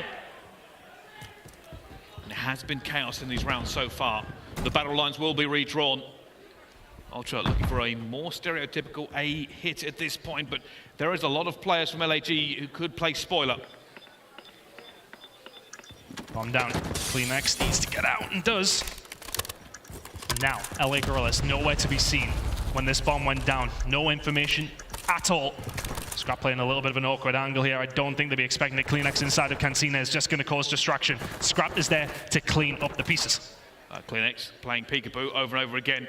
Pressure coming through. Exceed has gone down as well. Assault trying to 1 versus 2, but he's taking bullets and down he goes. The reach out will not work out. Ultra hold it down, and the teamwork between the two of them and put the difference in. Very well played. As I said, CleanX up top, throwing shoulders, a couple of bullets out here and there. Yeah, boys, we're both in top Cantina. No problem. Scrapz. Easy first gunfight. Second one, bit of a silly child, but not much else Assault could have done in that position. Ultra 4-3 to the good. These attacking rounds have been so good from them. I think that's the majority of them. Going over towards Ultra, not really finding many defenses. LA Guerrillas now with an attacking round of their own. And again, when you're struggling in search and destroy against a team, just start flying towards bomb sites and see what happens. It's another first blood for LA Guerrillas. It's a 4v3. Artades has made Ultra reevaluate this now. And look at this, they've given up an awful lot of control. Can they get anything going before they lock it in? Scrapz going for the gun, find the wall bang, doesn't work out. It's still LAG in control of this one. Exceed finds a second kill as well. A 2 versus now for Ultra. This was something they found a lot of last time around against LA Guerrillas. There was 2v4s towards the end of the game, which gave Ultra the win. Insight makes it a 2 versus 3. Assault, you don't want to offer this to Scrap though, do you? Insight with the sniper though, that's such a disadvantage for Ultra, you would think. But can he make it work? Insight's looking over the top here with the sniper rifle. He's trying to get in that position we have seen a few times, but nobody is showing. LAG being patient and almost gets it. Well, it's a second! And it's now a 1 versus 2. They're going to know this sniper is going to be here. It is difficult for Insight. Scrap peeking the angle as Insight is finding info. Gets a bit overzealous, nearly found 2, but this would be difficult, a 1v2 with the sniper from Insight. They've already checked the bomb again, 7.5 seconds, I'll try it one more time. Insight finds a better gun, a bit of a better option, but he is going to be picked apart. He has to check too many angles. LAG fire back into it. 4-4. And I wonder what the answer is here from Ultra. There's been a lot of these attacking rounds where LAG will just kind of go for it, send everybody over towards this safe site. 4 men here, let's just win the trade. And it has been working out for them. It's that kind of trump card you can go towards if things aren't working out for you, the search and destroy. 4-man head towards a site. It may not necessarily take the biggest tactical awareness. You just head towards it and see what happens. Ultra didn't really have an answer for it, or haven't so far. I think it's the first bloods. Ultra keeps failing with these first bloods so far. I think aBeZy has been picking them up left, right, and center. And they're losing the trade. It's another headbutt. It's all 4 flying in for this one as well. Jonas Team's going to go down the Kleenex as well. Oh, it takes the second one. Looks for the third. Not going to work out for them. And now aBeZy's in a 1 versus 3. Finds a second, but not the third. And that was a fast round, but Ultra put themselves in lethal range. And what's strange about that one is that Kleenex finds 2 with the attack and he's just sprinting onto the bomb site. Like he doesn't usually have the God Gunner land in his hands. Here with the attack gets the gunfight win, and Ultra say, yeah, that's how we counter the headbutt. We just smoke them off the point. Things get done very, very well for them there. Now over towards the defensive side, LA Guerrillas need 2 in a row to keep the series tenable for them here. They're going to be looking for that first blood they so desperately need. A call has been made. It's an A throwdown. Both teams looking to get into this one early already. Stuns, tacticals, nades coming through. Scrap gets first blood though. Kleenex looking at the second, and he has. Now continuing on going. The knife is out of the back. Oh, and that's the second kill. And Assault left alone against a sea of Ultra. A potential 1v4, but it's no good. And Ultra go up 2-0 in this series. And the headbutt this time works out for Ultra. Close but no cigar once again. It's just not working out for LA Guerrillas against Ultra. They very much do have their number. And looking over towards the first bloods, that was something that was so important. When LA Guerrillas found them, they won the rounds, but the amount of times they found them was not enough. 3 out of the 10 that we've seen. And as we mentioned, when they were finding them, things were working out great. They were managing to pick them apart. But for the most part, it was Ultra who found them. Ultra find the rounds. Ultra find themselves up 2-0. They certainly do. I will have to give credit to aBeZy in that series. I do think not only did he find some very crucial first bloods, but usually was on point for the trades. And it was what was giving LAG the lifeblood that they needed all the way through. It could have gone a little bit different, but at the end, LAG just didn't measure up. And that's the difficulty, because now we're going to map 3, an infamously bad map for LAG and a good one for Ultra. The story kind of tells you that this one should be over, but we've seen stranger things happen, haven't we, when it has come down to land. Let's see how it goes, but LA Guerrillas backs very much up against the wall here. They certainly are. Well, this series isn't done, and neither are we, but we're going to go to a quick commercial break. Don't go anywhere. We'll see you right after this.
The Call of Duty League is presented by the GMC Hummer EV Pickup, the world's first all-electric super truck.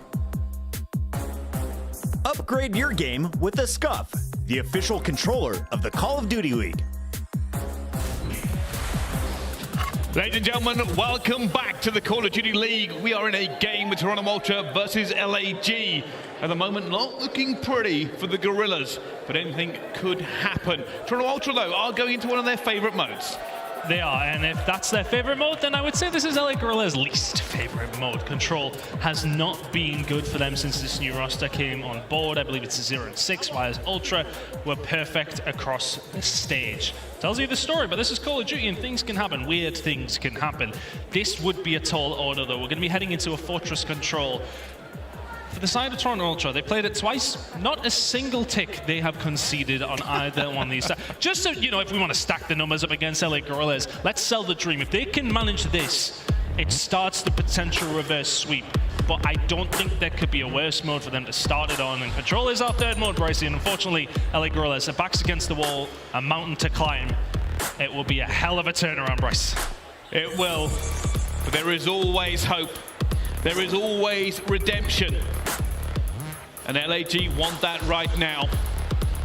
The story would be a reverse sweep for the ages if they could make it, but the statistics do not paint that picture. A 1.97 across the board on defense to the side of Ultra. And this is Scrap so far in this series, a 1.79.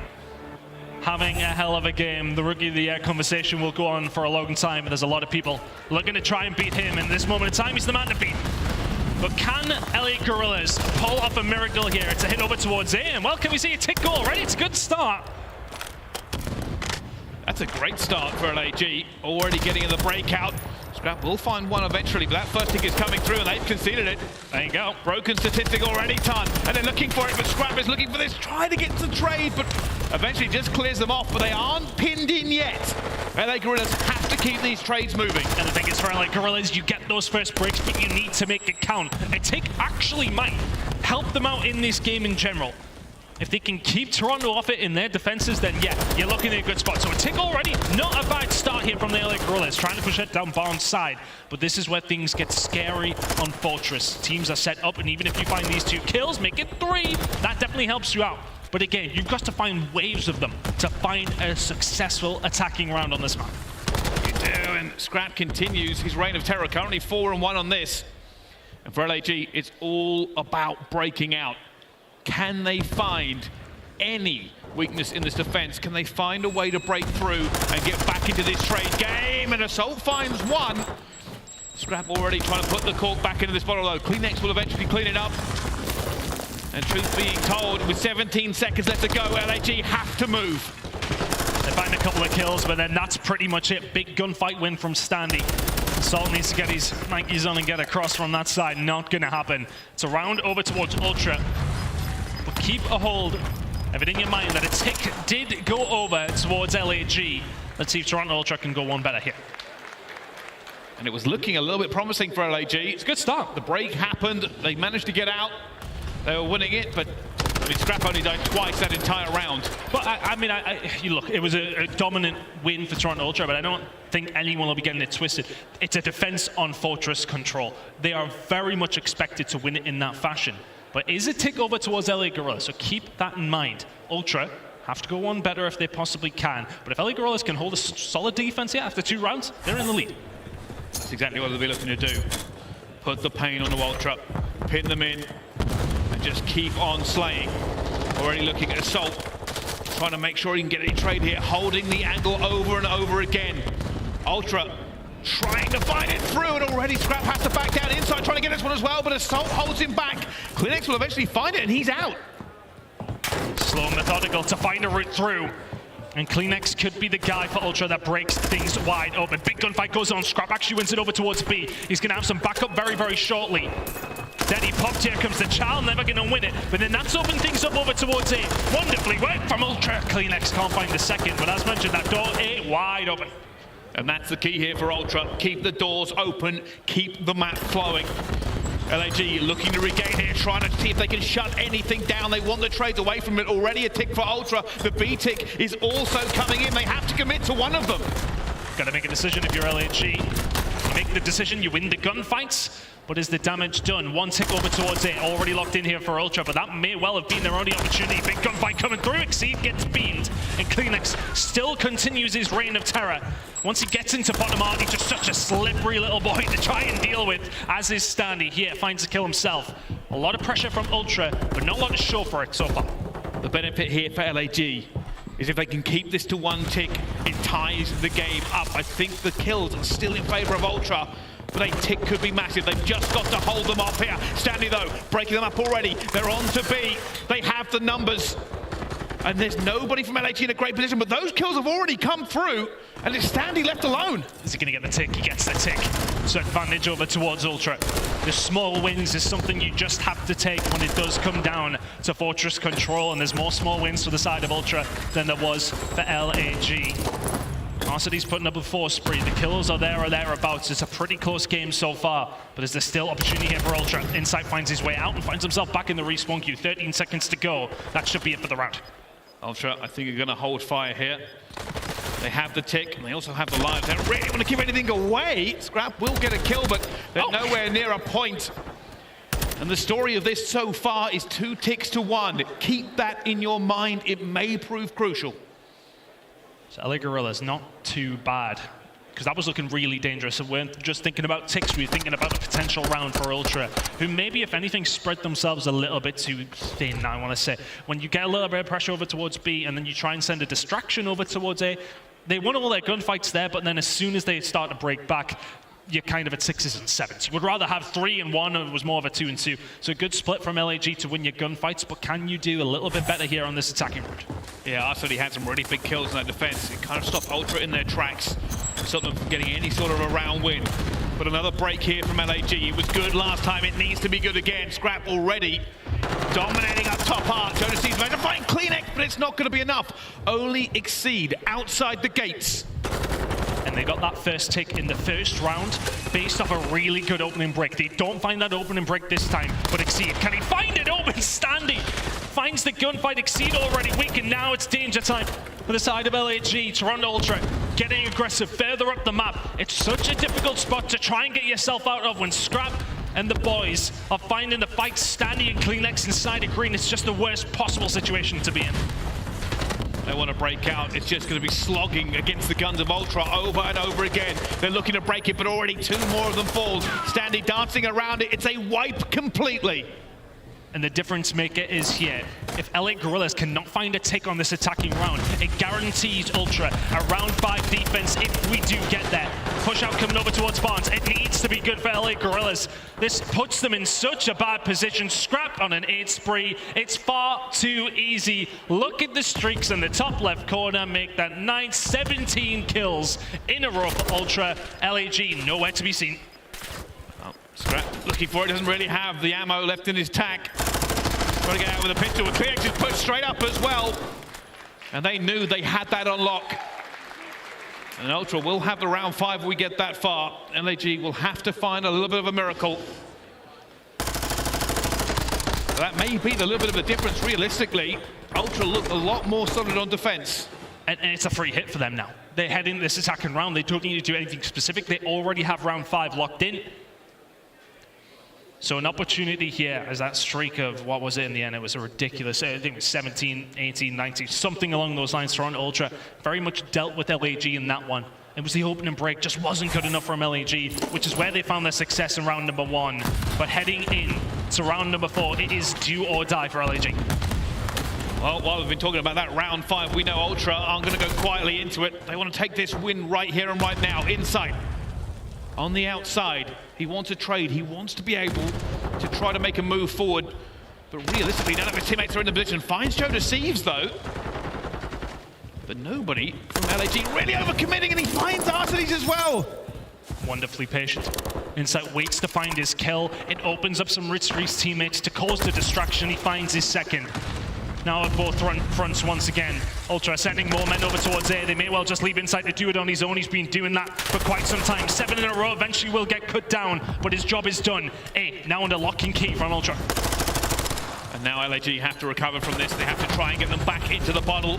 You don't want to leave them out here too long. We're talking about round 5 as well. 3 goes down. It's only going to be Assault left in the middle of the map. He finds Scrapz as well. Cleanex will eventually clean him up.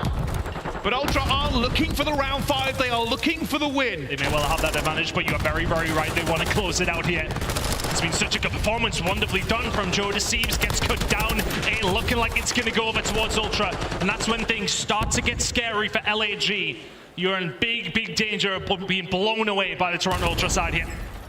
Well, here they go. They have to find some ice now. Thieves holding them off to begin with. Standy trying to push through. He's going to find this player, but gets gunned by Joe before he can do any more. And that's what they needed. Get Ultra back in the bottle. Do not allow them to roam this map.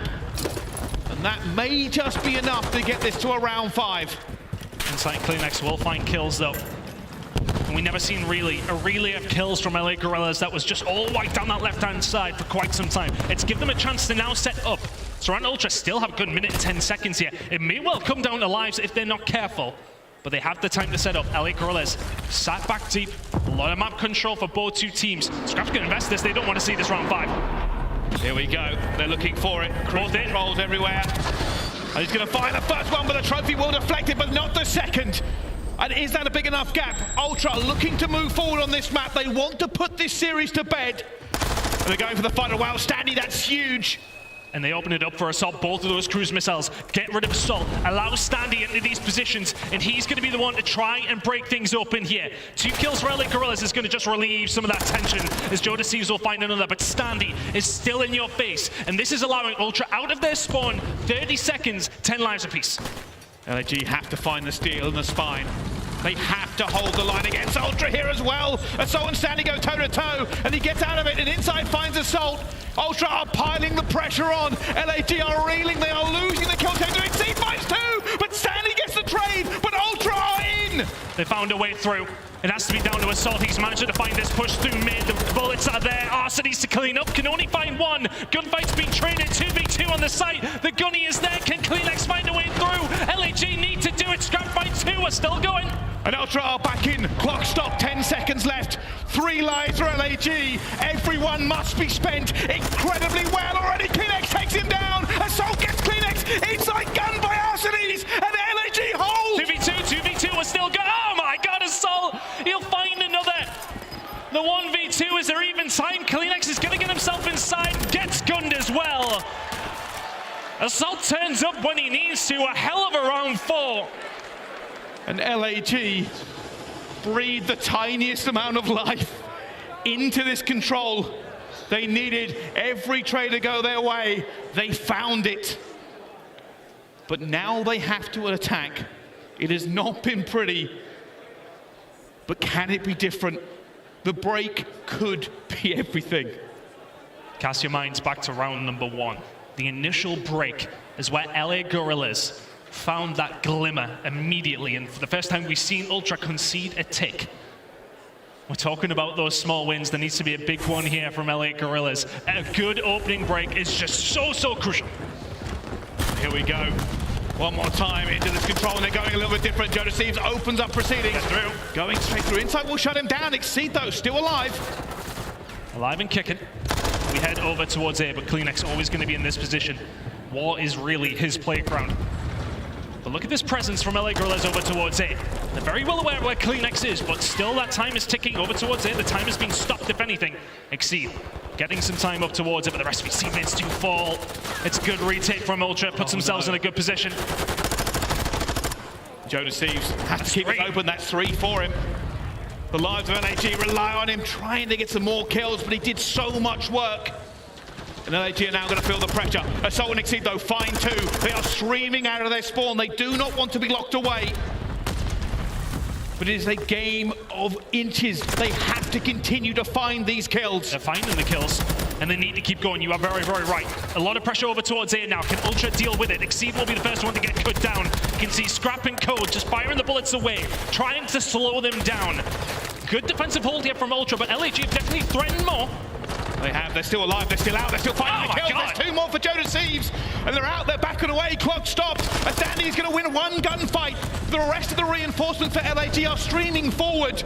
They have not been put away yet. 17 to 19 on lives, the lead in the kills department. Make that 17 to 15. Now that it just is wonderfully played by LA Guerrillas, the aggression as well. A locked in. And now you've got to go a step further with B. Is there a series still to be had here? It's in your hands, LA Guerrillas. They're fighting him. Scrapz finds the first one to exceed, though. LA Guerrillas can breathe a sigh of relief. They have time and they have the lives. This game is not over. Even with Scrapz going 28 to 19, this game is not over. It takes 1 decent 4 men down for either one of these teams to rubber stamp this round in their favor. Standing towards the back, will find Exceed, ready to lock this one down. It's a big kill coming on through, but LA Guerrillas still have some men here. Keep an eye on Thieves. He's been that playmaker so many times. He's going to need to do it a couple more times if they want an advantage here. Scrapz is the first one to fall. 4v3 momentarily. Look at this wrap around here from LAG. It has to be a recovery from Ultra. They're not finding anybody. Scrapz does find one. Thieves goes. Oh my God! Turns and burns. Exceed still alive though. aBeZy finds another kill. Eventually goes down. And aBeZy's the lone man out. And he wins another huge gunfight. LAG finally stopped the clock for a second. But aBeZy wants his teammates to reinforce him. And he is going on a streak. And the problem is here for Ultra, you've got to turn around and deal with him. And then that opens up some lines. It's 11v7. Could they do it?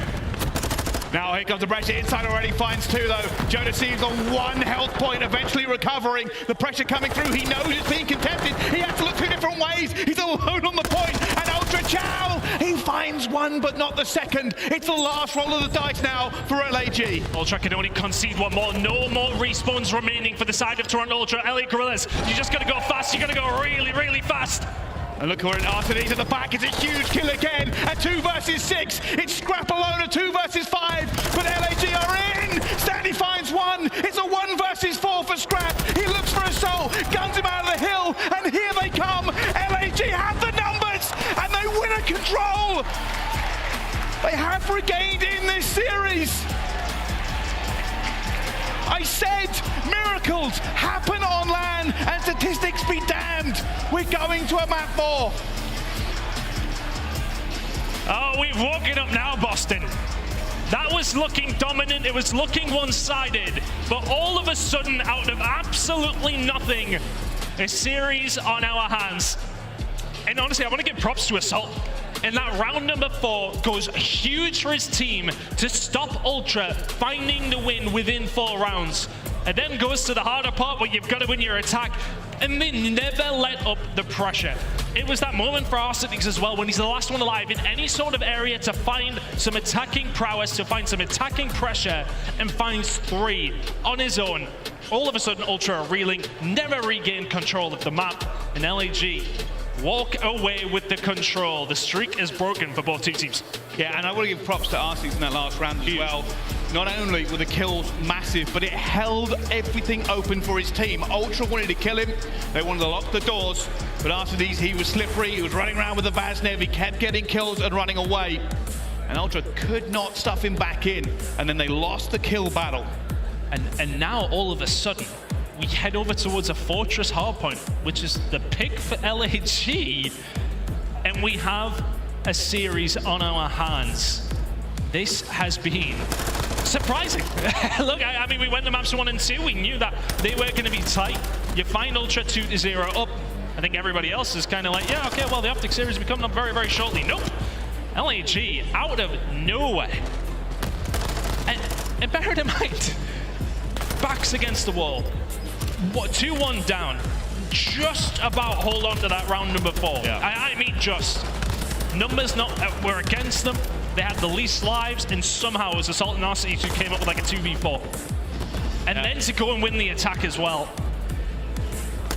I would give credit to LAG for basically not hesitating. They had a game plan going in round 5. They got the break they wanted, and they kept piling the pressure on. They didn't try to split too much. They didn't worry too much about being sneaky. They kept the bodies on A over and over again, and it forced Ultra to react. You could see what Ultra were trying to do. They wanted to wipe them and stick them back in spawn. It's a very good tactic, but essentially LAG played for that. And that's a big problem when it does come down to fortress control. If you can get out of your spawn, if you can then just have somebody stay alive, you don't need to play super aggressive if you're the attacking team. Having somebody alive to stay there, a little bit of presence, you find one kill, it opens up some lanes, your teammates then start to follow through. And there was a lot of trash talk across that stage.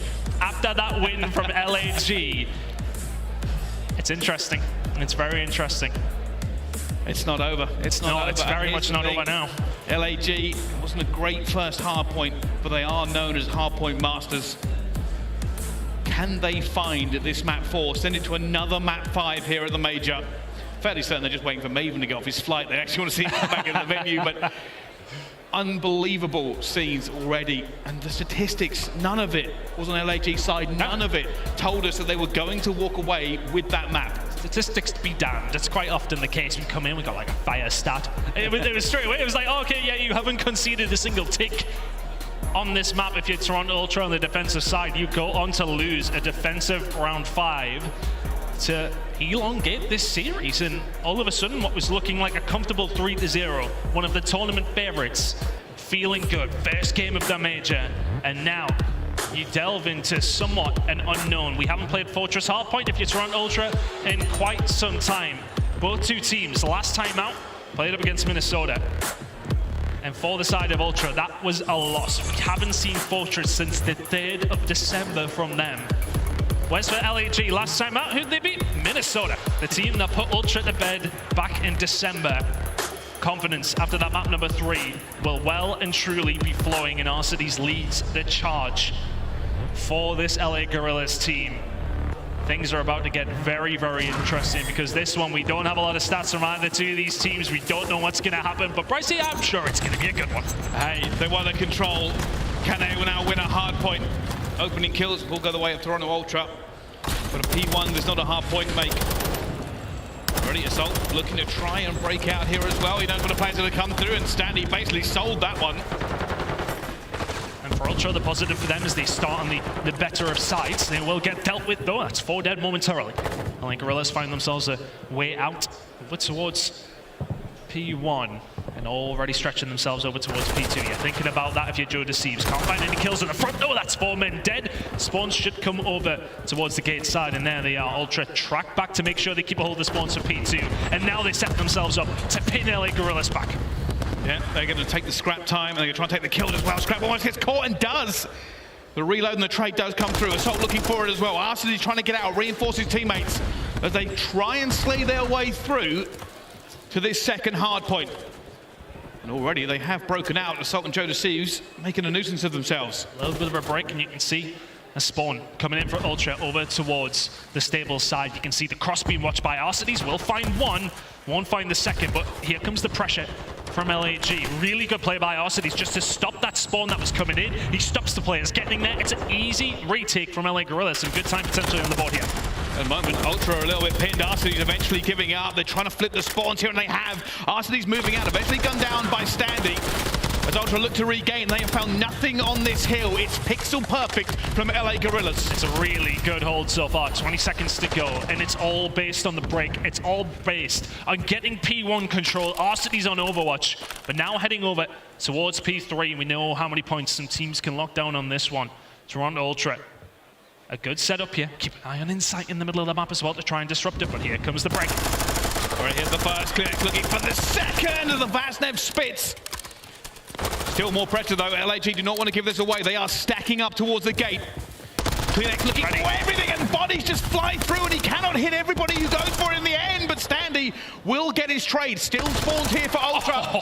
LA Guerrillas will not find a break. Great awareness from Standy. I think Klinex said I've probably put about 15 bullets into all of them, and Klinex still going after the respawn.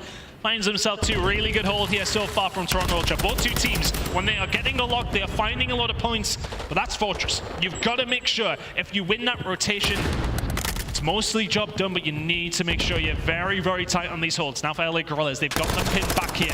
Can they move over towards cannons with Toronto Ultra, sorry, nowhere to be seen? Yeah, Ultra do so much work to hold it, and aBeZy are like, all right, you can stay there. Stay in this spawn, stay away from it, but Stanley has found a little bit of a gap, and aBeZy is gonna shut the door in his face. It will be aLLeY for this rotation. And they'll be looking to gain every single bit of points that they lost on P3.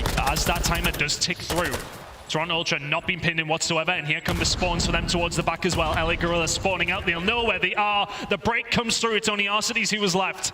And it's a perfect break from Ultra. The first time we've really seen any of these teams be broken, significantly set up at least anyway. Ultra now can start to stretch their legs in this hard point. It's about a 50-point lead and very much growing. Clearx going to find the first. I think he knew the second one was there as well, but chooses not to take the gunfight. You can see at the moment aLLeY just swimming around this point, looking for a point to break through. They're trying to make the trade as well, but it's not going to go their way. Ultra continue to hold. Assault will find one, but one is all he finds. And it will be Ultra with this scrap time. aLLeY do have this rotation insight, looking to push them off it already. The whole percentage and rotation percentage is very much there for the side of aLLeY Guerrillas. So you can see the spawn out there for them as well. The gunfights will have to go their way though, as the scrap time over towards Ul doesn't really count for anything for Assault. He's getting taken down. Really good hold so far. The spawns are still a little bit all over the place here, Brycey. aLLeY Guerrillas holding towards back 4, but still spawning out as well. Yeah, chaos spawns. aLLeY continue to try and make it chaotic. They do not want to be pinned in at all. Ultra are basically playing whack-a-mole across the map. They're doing a very good job of it. Inside doesn't really have a safe place to go from. Nade's already hitting him. Sandy going for it. Assault calling this in, and he's going to take him down. aLLeY do not want to give away any more points. They are significantly behind already. It's about 90 points. It's a 5-kill spree for Scrap now. And the gunfights just all seem to be going Toronto Ultra's way. Exceed now. Not able to get things going, but can he here? 2 kills now found, and nobody's really had any control here whatsoever when it has come down towards P5, but a second rotation about to come up. For aLLeY Guerrillas, a big banker for them is P3. That's typically where they find a lot of their success, and while Exceed's finding success eventually, Vasnev in hand and starting to fry. Needs to step up here though for his team. Ultra still in the lead. A good P1, P2 though. Could be the difference. But Ultra are in the lead. They are commanding this. Let's jump to a listening as this cruise missile comes down for Toronto Ultra. I'll see him. Low P4. Yeah. He's coming back there. He's low pillars. Still there. Low pillars, shallow from green. He was still in P4. Single. Right top of you guys. Nice. There, let's go. There's one next to you guys. P2 is smart. Cannon in now. We should be. We can have One shot. Weak. Gate spawn maybe, or maybe looking at forklift.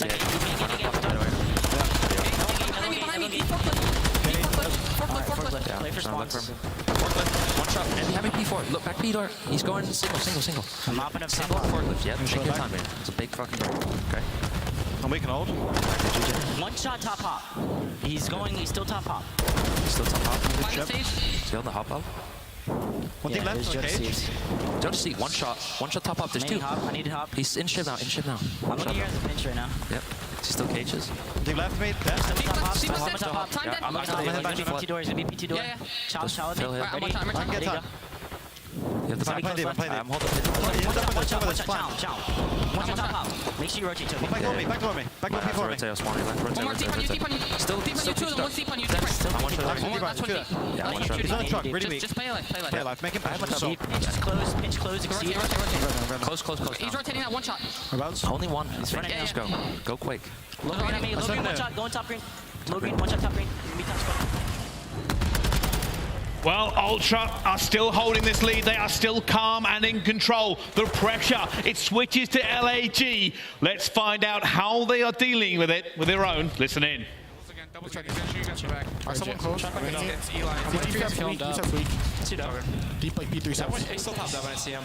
Deep steps, that to kill him. He's just playing top maps, kill me.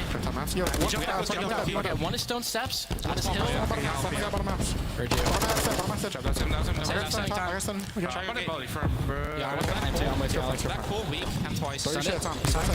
Trophy guy. One's close Close challenge. Yo, we two go fucking front. Yo, spawn front. I got killed from Nice, nice. One's gonna be on like the. Just try to kill him off cross. I'm trying to get people on him. You want Daddy kill him. Nice, one time. He's not picking me time. That's too dead. Big 6 right here. We need a full 6 right here. I'm trying to go dump first. I'm trying to go there with the map early. I know. Gate, he's on me, truck, 2 gate, pull up, per bench. I think he already got out. He already got P1. Yeah, he did. Alright, I spawned P2. Considering the pressure that aLLeY are under, they don't seem to be following that much in the comms, but they are following on this map. 20 seconds now for Ultra to put it to bed. And this is where things really did start to turn around, where Ultra started to pace ahead over towards cannons. This time around, LA Guerrillas are just about holding on. With the hair on their chinny chin. It was a really good break that came through from Ultra, but not good enough. LA Guerrillas still in control here, but they need to start getting some time. Ultra still only 20 points away from the win. And that's the problem. aLLeY have to fight for every scrap time and win every rotation. Ultra are happy to sit in power positions and farm these players. They know the points will come. They can't quite win it here, but Toronto Ultra have chosen to go for the scrap time. It was Scrappy who found a route behind, and he will quite happily soak up all of this time for the Toronto Ultra side. Assault and Exceed have to fight back. Joe Deceive's grenade is good, but it finds Exceed. Ultra now in control of the spawns, in control of this game. Can they lock it away here in Blacksmith? Are looking for it. 6 seconds left to go, and aLLeY have to swarm forward, but none of the kills, none of the action, and down they fall. Somebody stick red hair and pigtails on Scrap. He's asking, where's the beef? A dangerous prospect is an Ultra team who come out that hot. The control will probably bug them. But other than that, a really, really nice performance from them. Oh, and it still continues on the stage. And that is a performance that will send the shiver up the spine of some of the fans of the other teams in this tournament. Big performance out of Ultra. They put aLLeY away quickly. Silver lining for aLLeY, they want to control. Yeah, they want to control the only map that we really said that they will never going to win. Yeah. So, I mean, again, we just look stupider as the days go on, but that was a really good performance in the end from Ultra. I think they'd be a little bit concerned about that control loss, but on the overall, they'd be very happy with the way that they played. And I think they'll also say for that control loss, it's Fortress. It's one of those maps. Yeah. Sometimes it goes that way. It can be that way on Fortress. It's a bit of a funny one. But other than that, flawless in the hard points every single time. They just seem to have the beating of LA Guerrillas, who's supposed to be one of the best hard point teams, and they really did not look at that. No, and that's one of the things aLLeY will have to work on. They've improved in the control, but maybe slipped everywhere else. I will say the S&D was close. We could have had a bit of a different series going forward, but aLLeY will now have to ply their trade in the lower bracket. Toronto Ultra will keep marching forward. Last time the aLLeY team, though, went on to win an event. They had dropped into losers bracket the first time of asking, and then we all know what happened. It was also a major too. So I don't know. It might be a little bit difficult, but a really good performance from Ultra. aLLeY have it all to go. All right, well, it's time to go to the stage. I believe it's Blaze with Scrap. Yeah. Thank you so much, Bryson Ton. Boston, give it up for Toronto Ultra as they come out on top victorious. And Scrap, I was watching you dance all over this main stage on them, and I just got to ask you straight up, what did you eat for breakfast? Because I'm trying to be like you, okay? Yo, Chipotle tacos, to be honest. I mean, I was munching. The first meal of the day, okay. Yeah. All right, well, I got some tips now. Give us some tips here in this game, okay? Because you guys win this in 4 maps. Outside of those last few moments there in that control, you guys look flawless. So tell me, how is it that Toronto Ultra is so good? And with this being your second event with the squad, what do you guys want to accomplish here? I mean, we want to accomplish to win this thing. We're trying to win this thing, of course. But, you know, I just think that we've grinded really hard to get here. And, you know, we're putting in the work, and we're coming for it all, so. Hey, it feels like you're coming for it all. You feel confident up here, okay? You got the fans cheering for you. You got your family in the crowd out here, too, as well. How does it feel to be playing here in Boston? It feels sick, you know. I got my whole family here. It's the first time they're watching me, playing with my brothers, so I couldn't ask for more. Hey, man, that sounds like so important right there, and so much love out here. Yo, Boston, can we give it up one more time for Scrap and the Toronto Ultra? As I'm going to let you get ready to go and start preparing for tomorrow. That's going to gonna do with us here on the stage? It's not a rivalry. It's not a rivalry. I don't know why they even talk about that. They're bums, so. It ain't a rivalry and it ain't even close. Chris, take it away. He got my vote again. I don't know how many times I'm allowed to vote for Rookie of the Year, but every time he's on stage, you know entertainment is coming. Never a lack of confidence. And at the end of the series, there were some words exchanged between him and Joe during the fist bumps. He's like, good game. Now here's some trash talk. It has to be said, Miles. It has to be said. And Chris, I'm glad you said it. Someone had to say it. But hey, man, the thing that impressed me most about Toronto, the respawn dominance. We gave so much kudos to LAG being the kings of hardpoint. Not today, baby. Absolutely ran the show. Ali, it's reminding me of the last week of the qualifiers where the stats, they're starting to lie to us again. We saw this LAG squad looking so strong in hard points. They were winless in control, but that was the one game they win in this series. Yeah, definitely a little bit of an opposite day here. I think that control win for LAG is huge, but when you get smoked the rest of the way, not so much of a light at the end of the tunnel. Toronto, though, definitely looking like a team that's hoping to win this whole thing. And here's a look at our bracket. Joey D, break it down for me because I'm starting to get excited for Friday a little bit early, and we're not even done here on the opening day of action. Yeah, I mean, listen, Toronto Ultra, Atlanta FaZe, I'm pretty sure that's a rematch from Major 1 as well. FaZe were able to take that one, so already looking at that should be a good one. But, I mean, you can see down low, Breach versus Surge, that's crazy. LAG now has Vegas Legion, and, you know, Legion, they are just waiting to get on the stage. You know they're going to bring that energy. So we got one more winners match, though, Bucket. Yeah, OpTic Texas taking on LA Thieves will be on the main stage next, but let's take a look back at this final game as Toronto Ultra bounces back after that control loss and threw some haymakers. It was close for the first minute and a half, 2 minutes of game, and then it was just a whole show, not just from Scrappy, Insight, Standy, Kleenex, all having a phenomenal performance throughout this series. Yeah, it's tough to get into the nitty-gritty about a series like this because, I mean, Toronto Ultra simply outclassed, I feel like, when it came to the hard points. They are looking solid across the board. The control, a little bit of a slip-up, but a lot of clutching on the side of LAG. And, you know, heading down to that losers bracket, it's going to be a battle over there against the Vegas Legion, but Toronto Ultra, again, I was really impressed by their Search and Destroy. Search and Destroy wins championships, and they were looking clean. On the other side for the Guerrillas, I think we do have to call out Assault heated up a little bit too late in that series. If he comes out and plays like he did in Game 4, maybe we go the distance to a Game 5. But at the end, you see the numbers, 250 to 120 something as they put him out. Joe, let's take a look, though, at our Scuff play of the game because you highlighted this man before the tournament.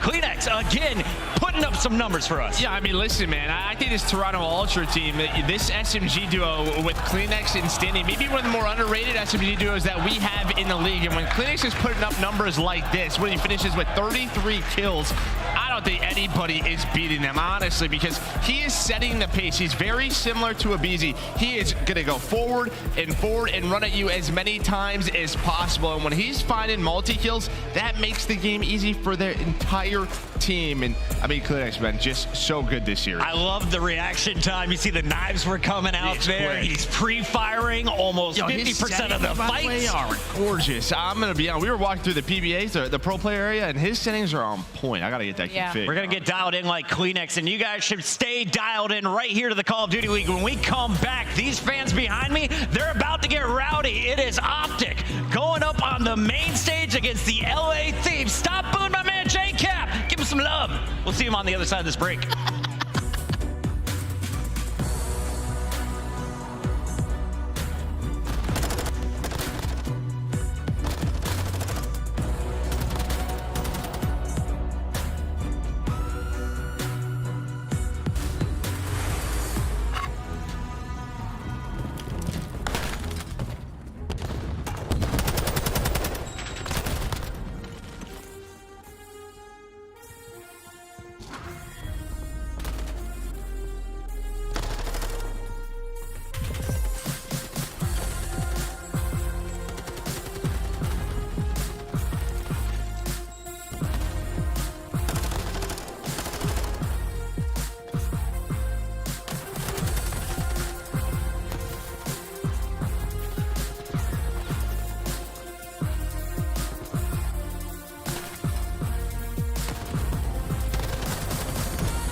Boston, welcome back to Beantown as we get geared up for our 4th and final match of the day. Welcome in, everybody. We are at the MGM Music Hall here attached to the Fenway Park, and it has been fantastic. I'm Chris Bucket alongside Brycey. We've got Alley Cat and Joe DeLuca, a.k.a. Merc, at the desk with us while Nameless heals up.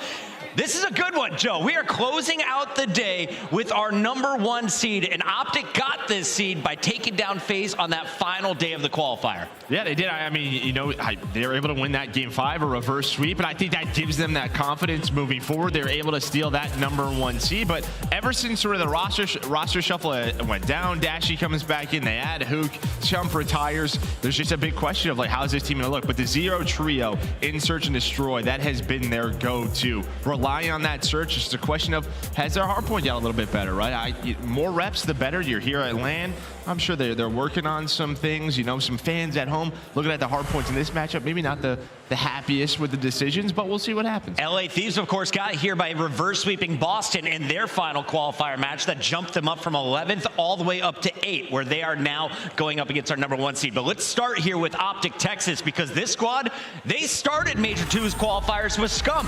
They put Dashy on the back burner. They put him on the bench. Then we see them bring Huke into this lineup, and now the team is looking like they have all new energy with Scump doing the watch party. He's watching the young guns start to pop off. I just got very confused by the crowd for a second through the headset. It sounded like a boo, but I now know it was a very deep Huke call out, and that's going to be Kyler on your screen, who I feel like there was a lot of question marks, right? OpTic Texas had gone through so many tribulations throughout Major 2 qualifiers, and even before then, and they came out, well, with a 4-1 lead, our first seed here into Major 2. So expectations are incredibly high. The only question mark I have about this team is the teamwork, is the leadership. Who is going to be the one to pull the reins for the squad? They've been able to clutch up in those game 5s so far. You see 3 of their 4 wins went the distance, but I'm calling out this young man. He doesn't have the best stats, but he is definitely one of the most exciting players to watch in Call of Duty. And Brycey, tell me a little bit about him, because I know you got a chance to cast Shotzzy. What does he bring to this team?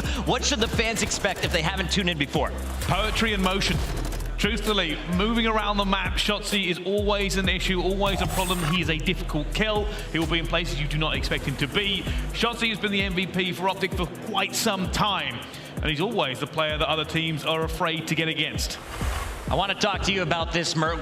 We were looking at the numbers. Shotzi's weren't phenomenal. Dashy has the biggest ones, but who do you feel is going to be the key to success if OpTic doesn't want to just beat LA Thieves here, but make a statement with maybe a 3-0? I mean, listen, I think Dashy always has his numbers. That's just what the guy does. So I'm not looking at him, because I think he's going to perform no matter what. That's just what he's always done for this team. So if I'm OpTic, I'm looking at guys. I'm going to go iLLeY and Shotzzy. I think iLLeY is a guy that maybe falls under the radar a little bit, but he could be that leader. It feels like when his comms are hot, when he's confident in himself, making the play calls in Search and Destroy especially, that is when he's at his best. So I'm going to look at iLLeY. I love that call out. We will make sure to crank up our headphones for that a little bit later, but let's talk about the opponents on the other side of the stage. They haven't had the success that we're used to. They won the World Championship. They had a major before that. Not the start they wanted here after Raleigh. We expected them to bounce back on the qualifiers. It was a mess getting here, and they were without Kenny for a while of that. Yeah, same deal with the LA Thieves. A lot of ups and downs. Not what you expected out of our back-to-back world champions last year heading into this season, and it's been tough for them simply because they haven't had a safety net. They haven't had a game mode that they can really rely on like they did last year. It was hardpoint at the beginning of the season. I believe they went 9-0 to start off, and that just has not been the case here. They're handed 3 L's in a row, but a huge bounce back against the Royal Ravens, and then the reverse sweep completed against the Boston Breach. You talk about schedule strength, and you're a little bit on the lenient side here when it comes to LA Thieves, but they also had to play without Kenny for a little bit. But when he did get plugged back in, it took them a second to get back into motion. So you're worried if you're an LA Thieves fan for sure. Kenny is back in the lineup, but the player to watch today is going to be Drazah for me. And let's talk a little bit about the skills of this man coming all the way from Alaska to compete. Bro, this guy is their engine, I think, in some ways. It feels like when he's playing at his best, he is winning some ridiculous gunfights, but he's also got a little swagger to him, right? Like, he will talk some ish on the main stage. He plays with confidence, and I think that map #1, look at how Drazah is playing. Because against OpTic, again, this Thieves team, they love this this matchup. But Drazah is a guy, if he's comfortable, if he's flowing on the map, that is when he is at his best. Well, we'll see. Will he have to slow things down to deal with the likes of Dashy on the other side? Brycey, there's 4 beautiful faces looking at me. Which one is your favorite to watch in game?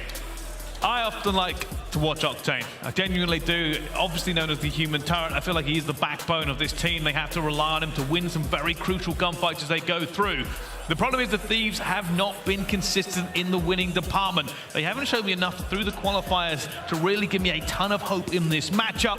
But hey, when it comes to a major, magic happens. I just looked over at our predictions in the Twitch chat. We have 12 million channel points, about 8.5 right now on OpTic Texas, and the fans haven't even seen the maps yet. So let's bring those up. And aLLeY Cat, I want to know, should the fans feel comfortable here when we see these 5-map series? How far should it go statistically?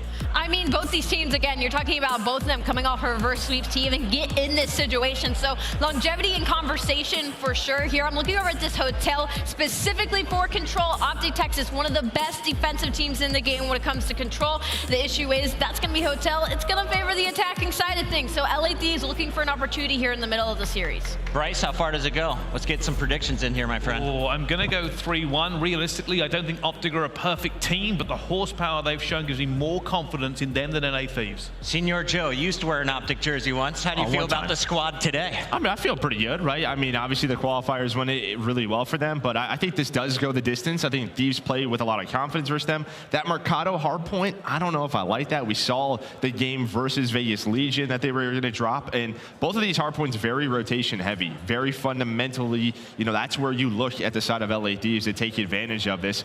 But the search and destroy in the control, I think that's where OpTic are going to take this one. So I got OpTic in 5. I want to give a huge shout out to the Boston production team, everyone working behind the scenes, and especially our stats wizards. They have been crunching the numbers. They've been putting out graphic after graphic, and I'm told we've got some new digits to take a look at. Let's break down some of the big ones coming into this series. LA Thieves going up against OpTic Texas. And as you can see here, when it comes to the map count, LA's been 28-28. OpTic didn't have a hot start, and they've gone to a number of game 5s at 26-25. So when you said this has potential to go the distance, I think the numbers are agreeing with the story, Brycey. Yeah, they certainly are. Both these two teams really need to start solidifying themselves. We talk about benchmarking games. This is a benchmarking game for both of them. OpTic need to polish out the mistakes they've been making. For LA Thieves, it's redemption time. They're the World Championships from last year, but that was a long time ago, and they are yet to show that form again. Thank you all for tuning in. This is the final match of the night here at the CDL. Before the match kicks off, we got to give the players a moment for a bathroom break, so check out some epic content before game 1 kicks off. Yeah. Go.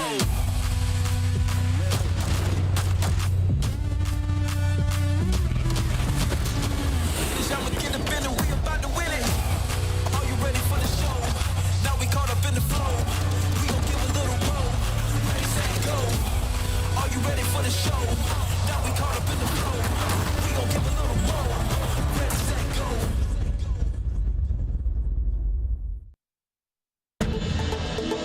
I'm a pro Call of Duty player.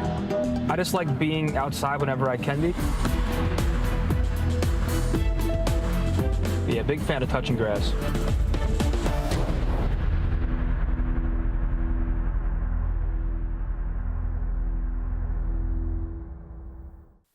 The Call of Duty League is presented by the GMC Hummer EV Pickup, the world's first all-electric super truck. Upgrade your game with the Scuff, the official controller of the Call of Duty League.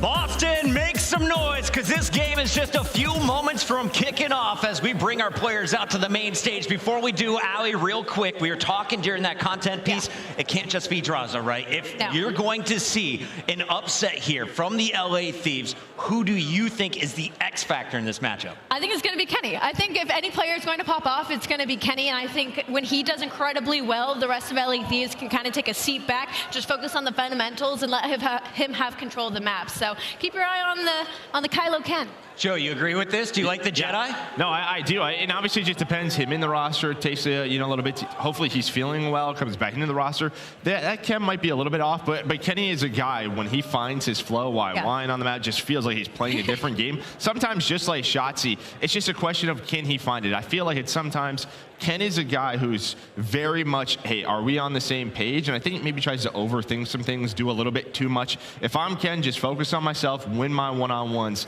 the map will come to him. Is it a Kenny versus Shotzzy battle, or are you looking at someone else to worry about those positions? No, I agree with Kenny being the X factor. The truth is, last year it took him basically 4/5 of the season to find his role. That's the difference. It took him so long to finally become the player that LA Thieves needed him to be. With him not being in the roster, I'm a little bit worried that maybe he's going to be a step off. I agree with Mack on that. We need to see the chemistry. I'm ready for it. Kenny is going to be firing today. I feel it. We're going to another Game 5. Why not 19 of a possible 20 maps on opening day? A quick reminder, where are we at right now? Well, this is still the winner's bracket, baby. This is still day number 1. You can see the results earlier. The Røkkr opened up the weekend with a shocking upset over the Subliners, our Raleigh champions. This match is ready, though, so take a screenshot. We'll talk about that bracket later. Let's get this series kicked off as we send it over to my man, GuyBlaze. Thank you so much, Chris. Call of Duty fans, we got one more series today and 2 historic teams throughout Call of Duty. Coming to the stage first, decked out in red, looking to snag another trophy for the compound. Get ready, because the heist starts now.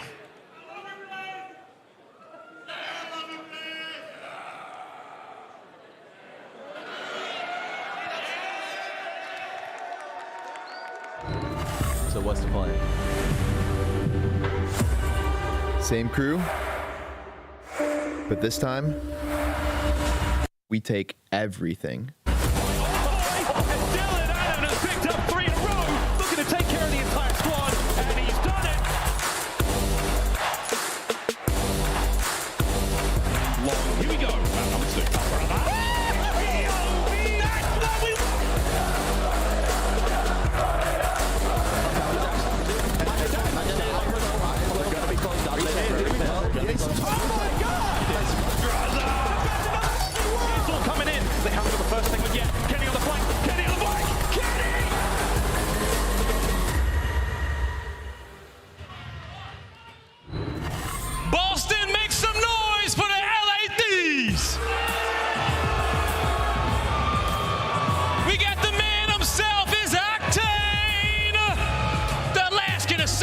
Drazah, Cammy, and Envoy.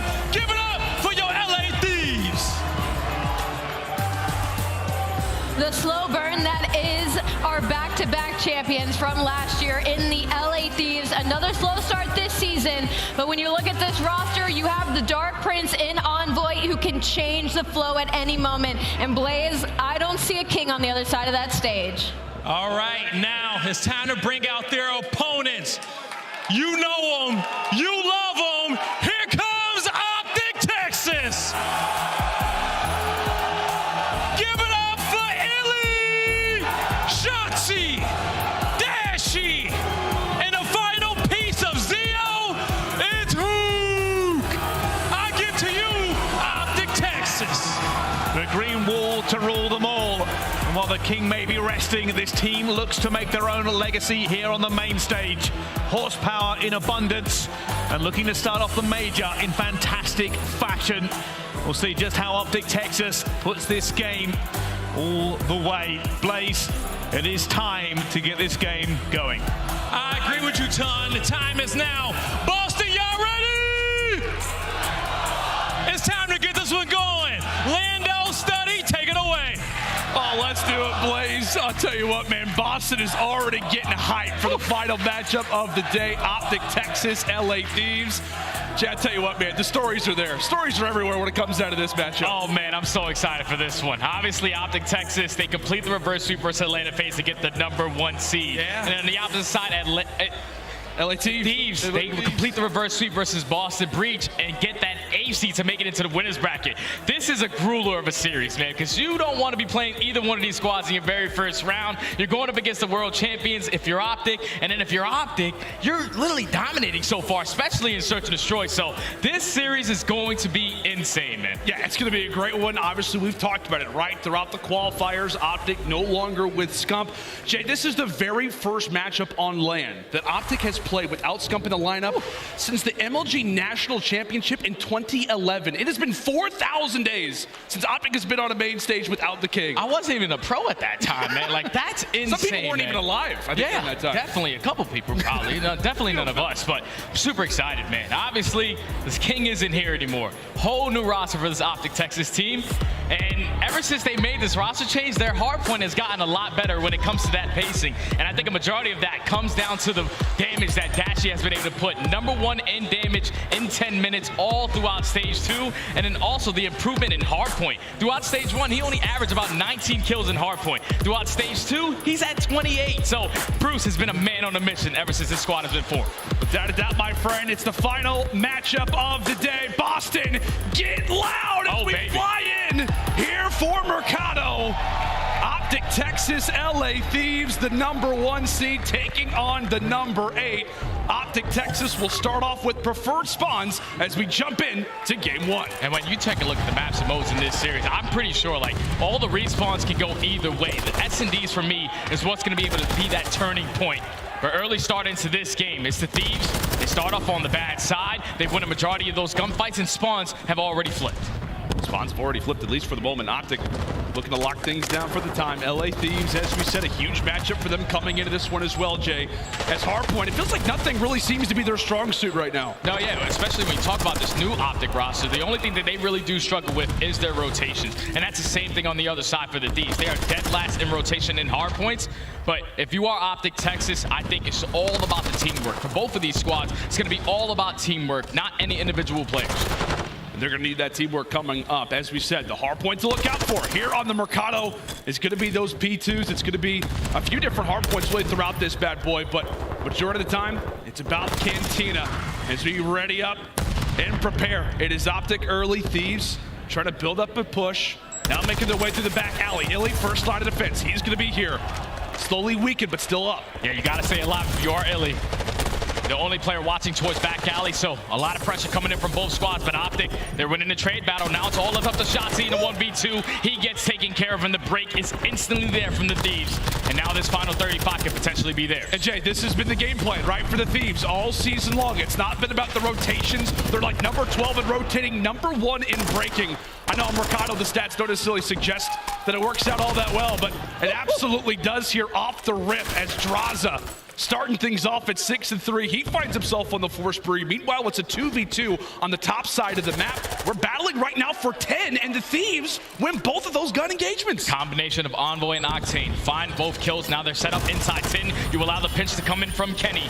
So it would look like to be a great rotation from OpTic. Texas is instantly broken by great teamwork from the Thieves. They find every single kill, and now OpTic are forced to break. Preferred spawns also in favor of the Thieves. Yeah, great situation now for the Thieves. Drazah and Envoy currently find themselves on 4, and OpTic Texas is struggling just to really make their way past the 50-yard line. Shotzzy wins that, and now things get a little bit easier here for OpTic Texas, but they've still got to jump inside of the point. Shotzzy with the nade over the top.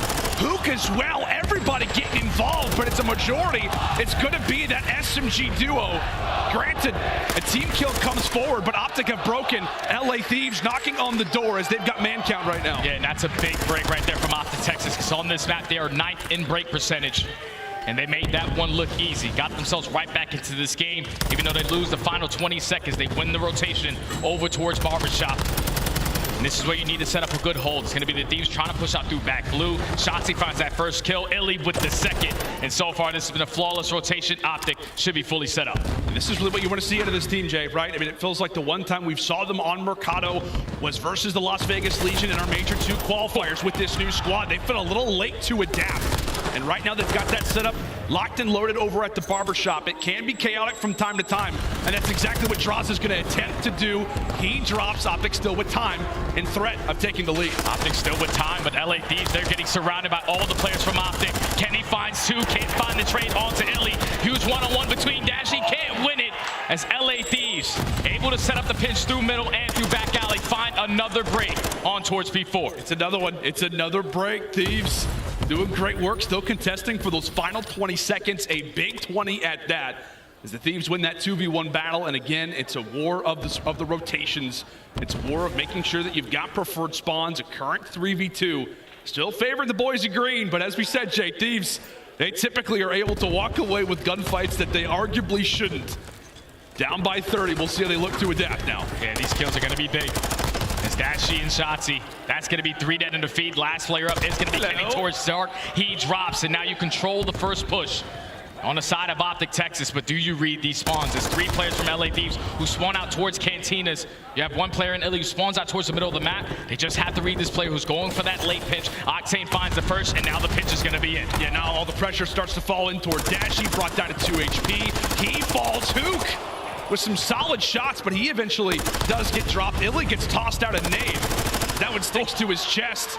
Nothing granting at all right now for OpTic Texas. And Jay, same story. Another break for Thieves, and the lead still remains theirs. Oh, and the scary part is now Thieves have the potential to chain 2 hard points together as they're going to be fully set up for top Cantinas. That's one thing that the Thieves haven't been able to do all season long, is chain 2 hard points on this map. When you do that, you're able to grow the lead the way that they are trying to, as all-out OpTic Texas trying to put pressure through back alley. Drazah and Octane combined for 2. Kenny with the 3rd. Only 1 player in the position is going to be Dashy. What can he do? Oh, Dashy trying to make a play. Kenny nearly with 2. OpTic Texas trying to jump on forward, but Jay, they've got no angle for the Thieves. You've got players in all of these windows, envoys pushing out the cuts. Looking at that mini-map, there is nobody close right now for OpTic as they continue to get pieced apart.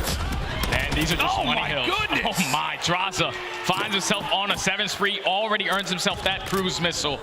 If they hold this remaining time, they're going to put themselves up by 100 points. Every single hard point is so crucial on this map. If you chain 2 together, that's the scoreline that we're currently going to see. The Thieves, flawless hold at that P6, and they're trying to find a couple rotation kills towards P7 as well. And here comes the cruise missile. Drazah looking to invest this. Does a little bit of damage, at least maybe even just for a bit of information is all it is, as we continue to battle 100-point advantage right now for the Thieves. Let's step aside and see how those comms are sounding as Kenny is frying.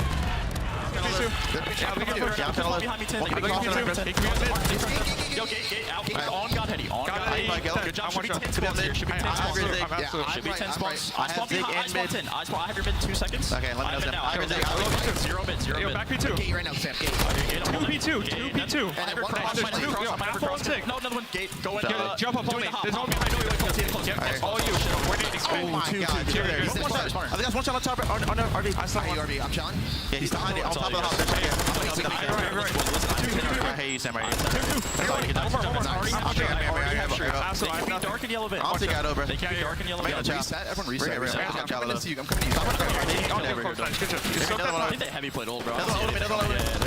One shot at old. Oh my God. Back half on Kyler. Want me in dark or somewhere? Close y'all. I'm dark. He's behind us.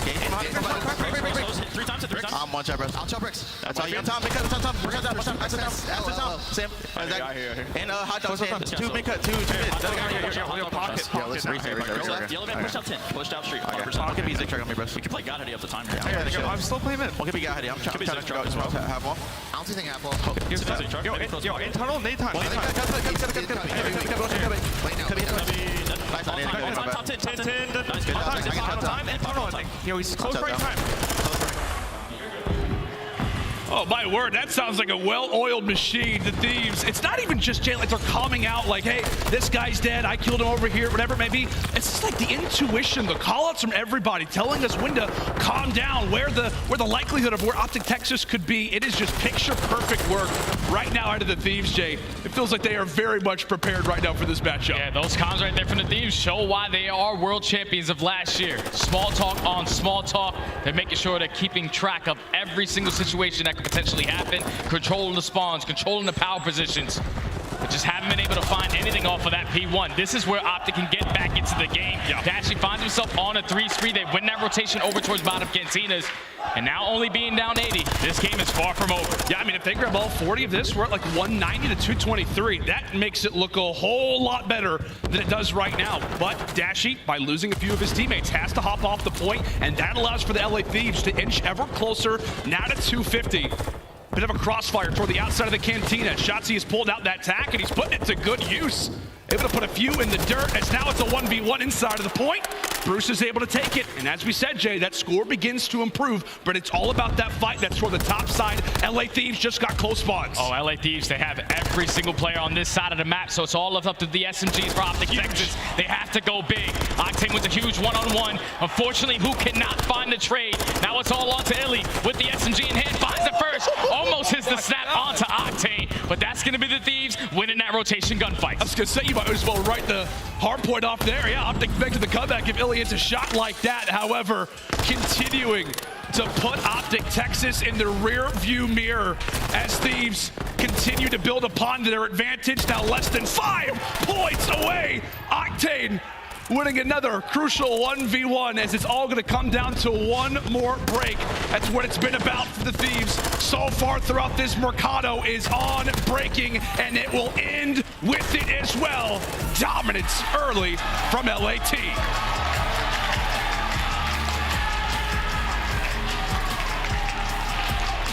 That was just perfect teamwork out of the Thieves, man. Like every single time, they always had a response. That's something that they're really good at doing on this map. If they lose a certain hill, they always make up for it at the following. But when you allow a team to chain 2 hills together, the way that they did, it was at that P5 going into the P6, gave them an 100-point lead. And then at P7, it was scrappy towards the back parking lot.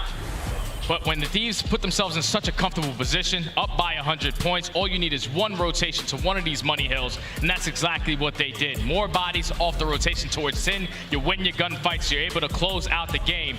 OpTic Texas just simply could not get a good hold. Yeah, I mean, it feels like, I mean, at times, the way that OpTic Texas have looked in the Major 2 qualifiers at times, when we talk about HP, it just feels like they're a little behind. How often have we talked about, you know, it can be at times they're a little late on rotations. When they are rotating, it feels like teams can just effortlessly break. On a map like Mercado Las Almas, buddy, oftentimes teams who are so good at breaking don't see a whole lot of success. Yeah. That is the Thieves' game plan. That's something that we were worried about. Thieves made that look easy. They made breaking look easy right there. And it's on some of the money hills as well, because keep in mind, OpTic Texas, they started off with the first rotation of half points. They had early control of P2. LA Thieves are sending 4 through back alley. They find the kills, and then they get the break. Some of those hills should be unbreakable when you had the setup around it, but OpTic Texas just couldn't get properly set up, and the Thieves always found that initial gunfight. When you started winning that gunfight, you're already starting off the trade battle. You're already putting yourself in that advantage. And then every time a trade needs to happen, the Thieves are always in a position to find it, win the gunfights, and then eventually find the break. That was just beautiful hardpoint. And obviously for OpTic Texas, with them being still a brand new roster, only played a couple matches together, 4 throughout stage 2. Definitely some things they still need to work on in HP. Yeah, without a doubt. And I think the biggest emphasis moving forward throughout this series, if you're an OpTic fan, is you're a little worried what you've seen on the other side from Thieves. Not just with the breaking, not just because of what we've all talked about, but also because this is a Thieves team, man, that's going to grab onto every single piece of momentum that they can. How many times have we talked about it? Thieves, slow start, just like Vanguard. Is this going to be another year, or are we on the brink of watching this Thieves roster that's been together since the very start of last year begin to fold? And with the placement that they have at Major 1, which isn't what they've liked, the Major 2 qualifiers, which haven't looked amazing either, as we said, man, that Thieves team, as we heard in the comms, they look fantastic, at least in hardpoint. We'll see how the S&D looks. Yeah, the S&D is going to be kind of scary for me, though, because they're going into a Mercado S&D where they have only had the chance to play it once, but it wasn't with this roster. Capsule was on the team when they played this map versus Toronto Ultra, and they got 6-1. Absolute smoke show. And on the opposite side for OpTic Texas, they're pretty great at this one. Overall record at 3-3. The biggest thing that stands out for me is how great they are on defense. 4th overall, but when you know on a map like this, when you you get that bomb down, you're usually going to find a lot of success. They're second in retakes as well, so it's a big match. I thought that this series simply was going to come down to the search and destroys, and if OpTic want to make this one, this is one they need to take. Oh man, the bully memes are already out there. I tell you what, shout out to that guy for somehow managing to get through security with that outfit. Major props. But as we said, man, coming into the search and destroy, you definitely feel better about yourself, right? I mean, hard points, we talked about it. It's been a struggle for OpTic Texas, but the Zeo trio alongside of Dashy, they feel like this is a mode that I think honestly could carry them through a lot of their future series, maybe even in this tournament. SCD's been their backbone, and it's going to have to be right now. It has to be right now. You cannot fall short in this series, go down 0-2 into a hotel control where you kind of had some success in that series versus Atlanta FaZe by winning 3 attacking rounds. Right. It's never easy, but the search and destroy is bringing bread and butter. Ever since this roster has been formed, 6-1 in S&D. The only S&D they lost was that 6-0 to Atlanta FaZe on aBeZy. We're probably not going to touch that again if you're OpTic Texas, but Mercado Hardpoint is where they need to make this a series. Yeah, Mercado S&D, we've had the Hardpoint, now we've got the search. I'll tell you what, man, Mercado Las Almas search and destroy. Sometimes it's slow and sometimes it is unbelievably fast. Make sure to fasten those seatbelts, as it is going to be a crazy one. Thieves looking to go up 2-0, and OpTic looking for the answer. As we said, a lot of pressure on this team's shoulders. The new generation, once more, is going to have to come away with a big, big dub as we kick off round 1, Jay. And now going into this round 1, you're on the better side if you are LA Thieves because there's no trophy system to work with on the side of OpTic Texas. So you probably have to slow down your push on being aggressive towards Cantinas. Set up a couple team nades as Huke finds 2, already a 4v2. Jay, that's it, right? Like that double kill, that nade toss very well could quickly change the momentum of a dominant hardpoint that goes the other way. We'll see if Envoy and Drazah can look to come away with a solid 2v4. Right now, Envoy's got a bit of info, a bit of intel. Spots the back of Huke, goes for the challenge, and also stays alive. Drazah, meanwhile, is not able to find what I imagine had to be a squirrely Shotzzy. As he stays alive in Cantina, engagement about to occur. And thankfully for the Thieves, you do have the bomb. Thankfully you do, but you can't win that gunfight onto Dashy, so now it's Envoy for the 1v3 clutch. Makes it a 1v2. Dead silence is going to get popped. Also, does that have that bomb in hand? He picks up the information onto iLLeY as well. They don't know. Might be able to make it a 1v1. Jay, they had no idea as he pops dead silence. iLLeY had no clue. He was there for the challenge. Envoy now versus Shotzzy. 20 seconds to go, and both players looking for the reads. Shotzzy thinks he wins for the long route. Did he see him? He had to have saw him. Shotzzy may have spotted him. Has to go for the quick challenge, but decides to hold off. Envoy, where's he coming from? Here he comes! Oh, and Shotzzy grabs the 1v1. A 1v2 clutch overall as both players, it felt like spotted each other multiple times, but it's the face-to-face battle there at the end. And what was nearly a 2v4 loss. Yeah, you can't let it get that close right there if you are OpTic Texas, but you do have a Shotzzy. And he's able to win some crucial one-on-ones. He had 2 HP left in this gunfight. Able to clutch up the first defensive round for OpTic Texas. But like you said, man, if you're opening up a round with a 2-piece nade, that one's got to be a lot cleaner. Yeah, it absolutely does. In a situation like that, Envoy makes the right plays, makes the great route there with that dead silence. But Texas able to stay alive, able to sniff him out. As now we jump into round 2. OpTic's first look at the attack. Oh! iLLeY had that shot perfectly lined up, but it's the bullets on the other end that fly that scope forward. Shotzzy and Drazah able to walk away with kills for the opposing sides, but it's Bruce who's able to even the score. Now a 3v2 for Texas. Yeah, you see the difference in the round right there. OpTic Texas have a couple trophy systems to work with. So no one is going to get pre-nated. So now in the 3v2, Kenny already puts himself in towards back alley. iLLeY's going to be the guy holding it with the sniper. He gets the information and hits the shot. What a snap onto Kenny. Now it's all left up to Octane in the 1v3. Oh, and Octane tries to snap, no good. Jay, as a sniper specialist, you know that is a very difficult flick to hit. My word, what a shot that was from iLLeY. Oh yeah, but as a sniper specialist, you can just tell. When you're filling yourself with that weapon in your hand, nothing is gonna change your mind. You hold down that pre-aim, you wait for the jump around the corner, you line up the shot. iLLeY is the most impactful search and destroy sniper that we have in the game when he is clutching up in rounds. When they are winning S&D rounds, Majority of that is on the back of iLLeY's sniper, 55% whenever he's using this weapon. Oh, and Octane peeks up for a moment, and instantly iLLeY is there with a bullet waiting for him, had his name written all over it, but here we go. Oh, and Shotzzy puts away 2. He really had a triple. Dead to rights as Thieves bruised and battered quickly in this round 3. So now into 2v3. It's been 2-piece after 2-piece on the side of OpTic Texas in these early rounds. But you don't want to give anything up for free. Just throw your shoulders, play your trades. Play for this retake into 3v2. Bomb is going to get planted over towards B. Tall task ahead for OpTic Texas. Not an easy one by any means, and Octane, maybe the first player to spot a bit of information toward the back alley. He's got that. Meanwhile, Huke finds himself on the flank. So a lot of things to think about. Octane thankfully has that FaZe in hand. He's got to put it to good usage. Great flank as the pinch will work out from Huke. Envoy last alive 1v3. 1v3, 20 seconds. The bomb is going to be stretched, so he can potentially see it from middle map. He's going to be able to line up a couple shots. Can't find the kill onto iLLeY. 1 HP. If iLLeY doesn't get that kill, that round probably goes completely different. Yeah. But just makes the play with the pistol. Now OpTic Texas 3-0 in this search and destroy, flawless so far. They nearly lined up, Jay.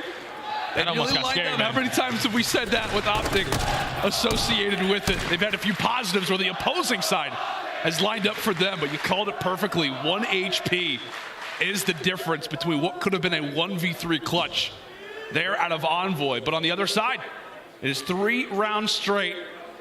It's been 5-1 in search destroy for the Zeo trio plus Dashy, as they have been flying through their searches lately, and right now on land they are doing a majority of the same. And you can just feel it, man. It feels like they have a new level of confidence, and for good reason, as Huke will put 2 in the dirt. Meanwhile, on the opposite side, Thieves have even the numbers. Well, 1v2, all left up to Kenny. Bomb is going to get planted down towards A. Dead Silence is going to get invested. iLLeY is going to get spotted, trying to lock the shots onto Dashy, but the teamwork out of Bruce and iLLeY. Able to set up the team shots, find that final kill, and save Dashy's life. 4 flawless rounds, and another opening 2-piece from OpTic Texas.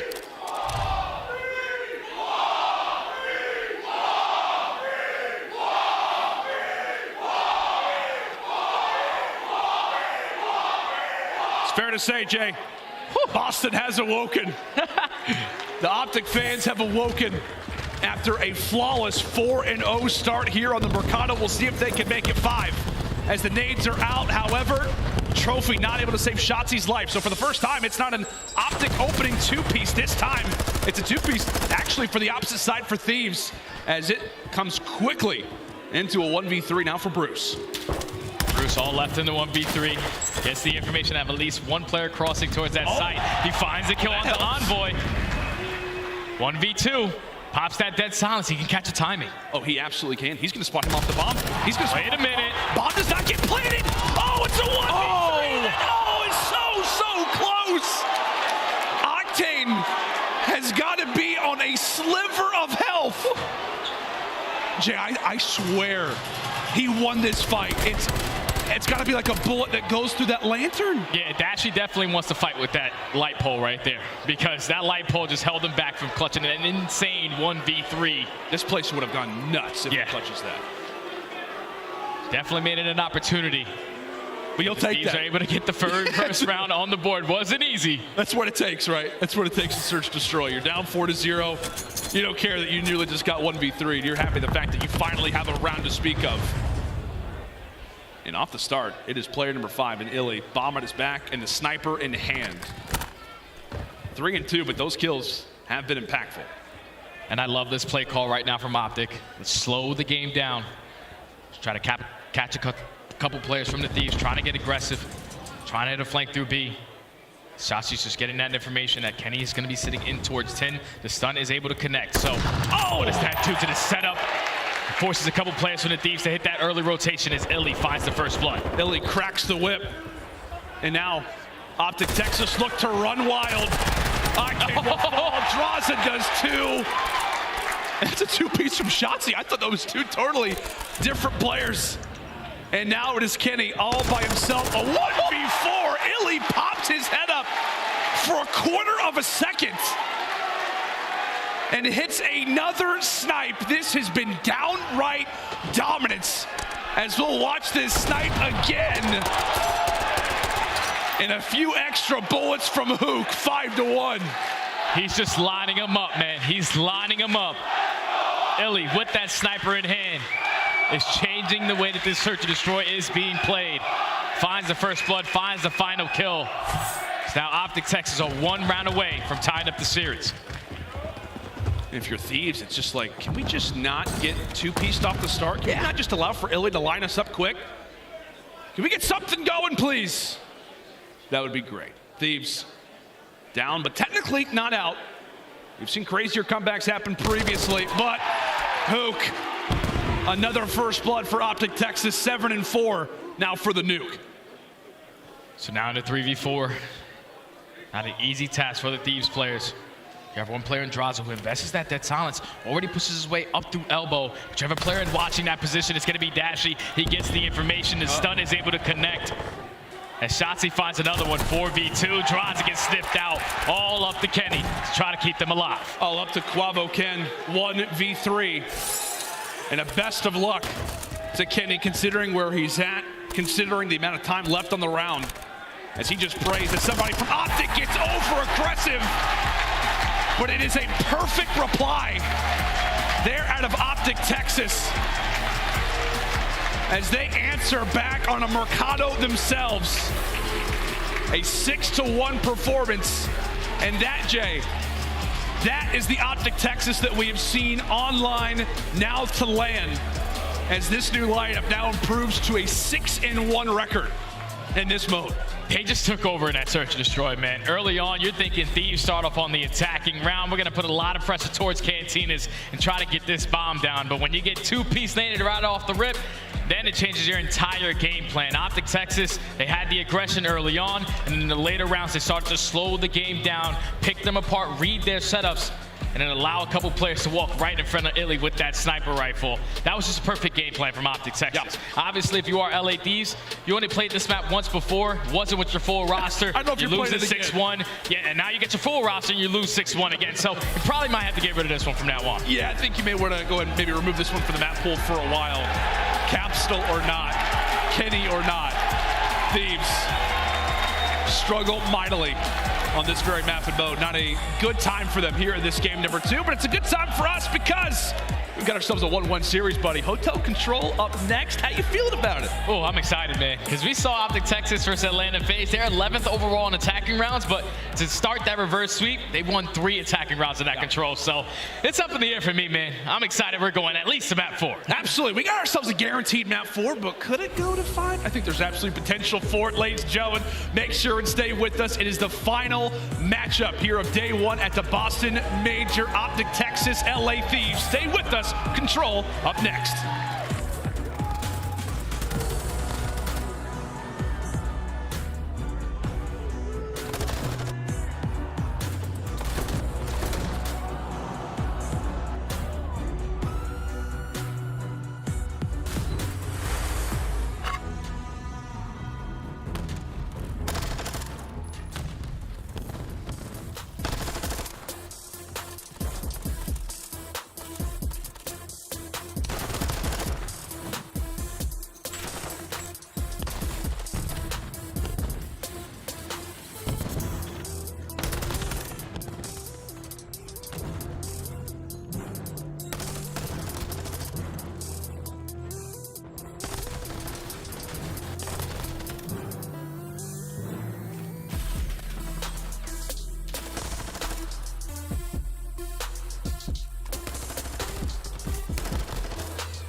The Call of Duty League is presented by the GMC Hummer EV Pickup, the world's first all-electric super truck. Upgrade your game with the Scuff, the official controller of the Call of Duty League.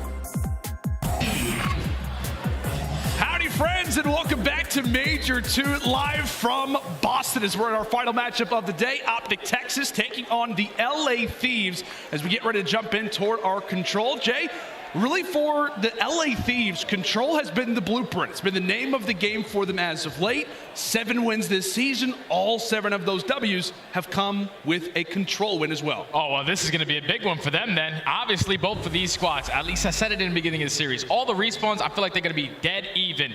But this map, whoever takes this one, at least in my opinion, is going to be able to walk away with this series. OpTic Texas, we know what they struggle on. It's their attacking rounds. Yeah. But the last time they played it, they take 3 versus Atlanta FaZe. And then on the opposite side for the Thieves, they're pretty consistent overall. Yeah. Attacking and defense, 5th best in the league. So it's going to be all about these attacks for me. Who can take more? And whoever takes this map, in my opinion, takes the series. Absolutely, buddy. It's going to be a fun one. So far, though, throughout this series, we do sit with a 1-1 scoreline, but it's been downright dominance on the Mercados. It was a hardpoint W from the Thieves. They look great. It was a 6-1 victory in the game number 2 for OpTic, and now we come into this control all level. As we said, we've got stories out the wazoo. This one writes itself. Thieves v OpTic. No better way to end out our opener here on day 1 at the Boston Major. Into game 3 we go, and it's Envoy. Well, with the unfortunate stun off the rim check. Fortunate stun, but can he find the timing? Can he find the timing? He sets up the pinch through double desk. Just had to eliminate Huke. He at least wins that 1-on-1 versus Octane, so his teammates cannot sprint forward. What it looked like to be LA Thieves with full bedroom control gets shut down by the plays coming in from Huke. Now you have to cut your losses over towards B, spawning closer towards kitchen, just gonna get A out of the way. Yeah, it was a valiant effort there for Kenny to try to make the play. You could tell he had something on his mind. It was to try to get all over that B zone. However, he falls, and now the focus quickly goes over toward A. Nice gunfight victory there in the back for Shotzzy, but doesn't really mean a whole lot, or rather for Dashy, excuse me, but doesn't mean a ton in the overall scheme of things. Thieves, they just jumped right on that A zone. Capture is in, 2 minutes now to work with. Yeah, now they have one player already pushed out in towards bedroom, which is going to be iLLeY, influencing those spawns for all the Thieves players to consistently spawn out towards kitchen. But Drazah, he's able to find 2, so you have to at least hold your irons up. If you are OpTic Texas, these kills are going to be crucial. You see where they're now spawning all the way towards Jules. They take down iLLeY, full pinches on, and now the stack is in. Yeah, man, iLLeY was their lifeline, and now that the Thieves have cut him down, it is a full-on stack inside of the zone. That thing begins to fly. That's going to be 2 segments through. Octane, last line of defense, or rather of offense, technically in that moment, is OpTic break on forward, but that dent is absolutely going to be felt throughout the remainder of this game. Already 5 segments to speak of, and that time, I mean, they've still got a lot of it, Jay. A lot of time to get OpTic down in numbers, and right now it's another player pouncing onto the point. Kenny now locking things down, tosses out the nade, does get dropped, but trades. Map positioning, still great right now for Thieves. Yeah, everything is going right now for the Thieves. They're finding the kills, they're maintaining bedroom control. Now they're just trying to slay around their one teammate who was on the point. Drazah finds one, but eventually he gets traded in OpTic. They find another break right in the nick of time. Perfect timing for them to now get pushed up in towards bedroom. It looked like to be a great push, gets instantly shut down. Now the Thieves have a minute to work with. Minute to work with, and given the place rather that OpTic Texas happened to be, they will spawn the LA Thieves toward the top side of the restaurant. So they're gonna have to hit the long routes, but oftentimes this is the route to take. Hotel control is very much offensive favored right now. We'll see if OpTic can come out strong in the later stages of this defense. They've allowed for quite a few segments to go. But can they come up clutch? Thieves, they have stacked themselves into the point, and nobody from OpTic is even there to watch it. That is a clean 4 down and a sprint to the finish there for LAT. A commanding 1-0 to start. That was just a perfect play call right there from the Thieves. The teamwork right now is working out beautifully in these respawns. They know that at least 3 players from OpTic Texas had to be pushed out towards bed. We catch this one player off spawn, eventually he's gonna spawn out. Then when you know that player's spawning towards Jules' side, your sole focus is just premiuming bottom bed, lights, top bedroom, as they find all the kills in those final moments, stack the point, and they're able to take round 1. And you've always talked about it too, man. I mean, we know that the LA Thieves are obviously the defending world champions. They go back-to-back to close out Vanguard, but there's something to be said about this team's teamwork, right? To be constantly labeled as a roster last season that just was not good enough. Everybody should be dropped. They've gone through a lot together, and they've learned a lot about each other through that time.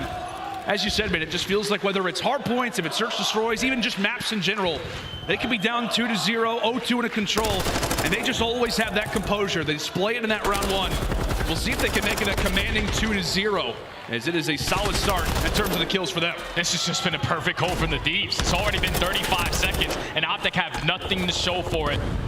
A lot of map control right now in favor of LAT. But with that 2-piece, it's now going to open up this 8.4 OpTic Texas. All your focus is just taking down Kenny. He's just being such a nuisance towards Catwalk.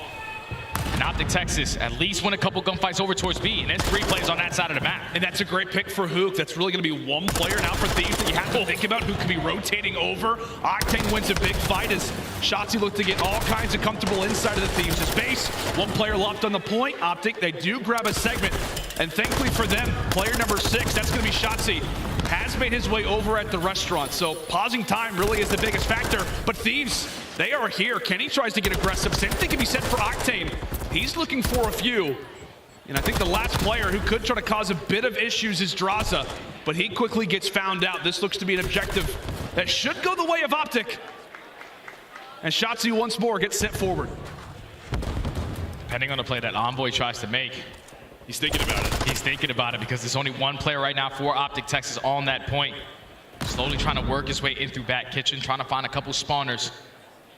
Trying to rotate to the backside, but the second tick is already in. Envoy's going to decide to strike. He finds the first kill.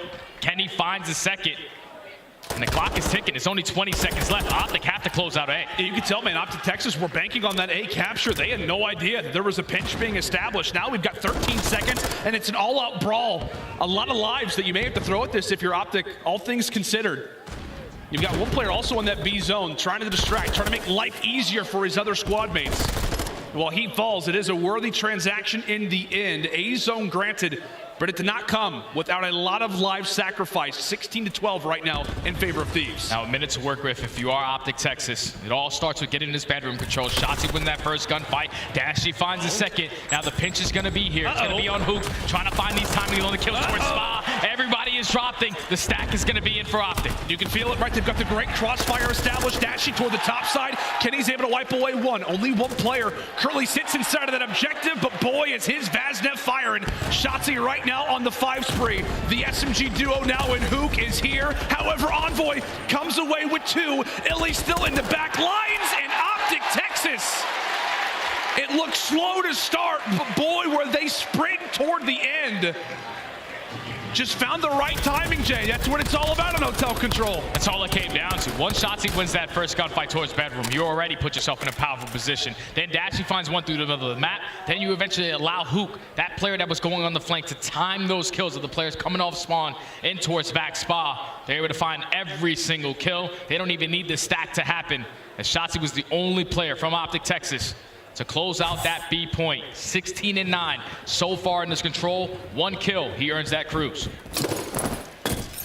that's just the benefit, right? Of OpTic being able to have a player like Shotzzy who can just explode like for plays like that, and that will be the cruise missile acquired. Great work there for Shotzzy, making sure he plays his life. Now it's 17-9. He can absolutely begin to fry us. So look to try to manipulate those spawns. Thieves, 4 strong, now toward the bottom side of the minimap. Yeah, with iLLeY dropping, now this is going to give free reigns to just push right on towards this B point. You don't want to challenge this cross, though, as Dashy's able to take down Envoy. First tick is still not going to be done. Huke wins some insane 1v1s versus Kenny as the first tick comes in.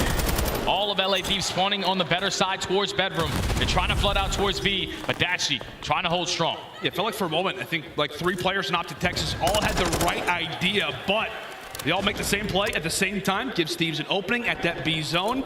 And really, you've got 2 bodies either side of it right now for Thieves, but it is a nice triple in the feed there for OpTic. By the way, Shotzzy's still yet to die. He sits at 8. We'll see if he can make that only rise. Can he reach double digits? Meanwhile, for Dashy, he falls off of his streak. And now for Thieves, they've got some bodies, they've got some man count.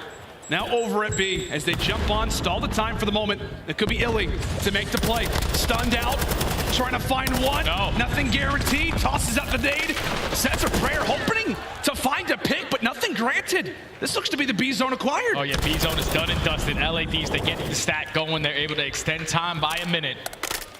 So now OpTic Texas have to hold strong on the defensive end towards A. Want to always have 2 players in towards kitchen, so you can influence those spawns for LA Thieves to spawn out towards bedroom and try to hit that overextension. Straight beams coming in out of Dashy in that 1v1. It's a bit of a frustrating moment though for OpTic, considering it just felt like Thieves had free reign over at B.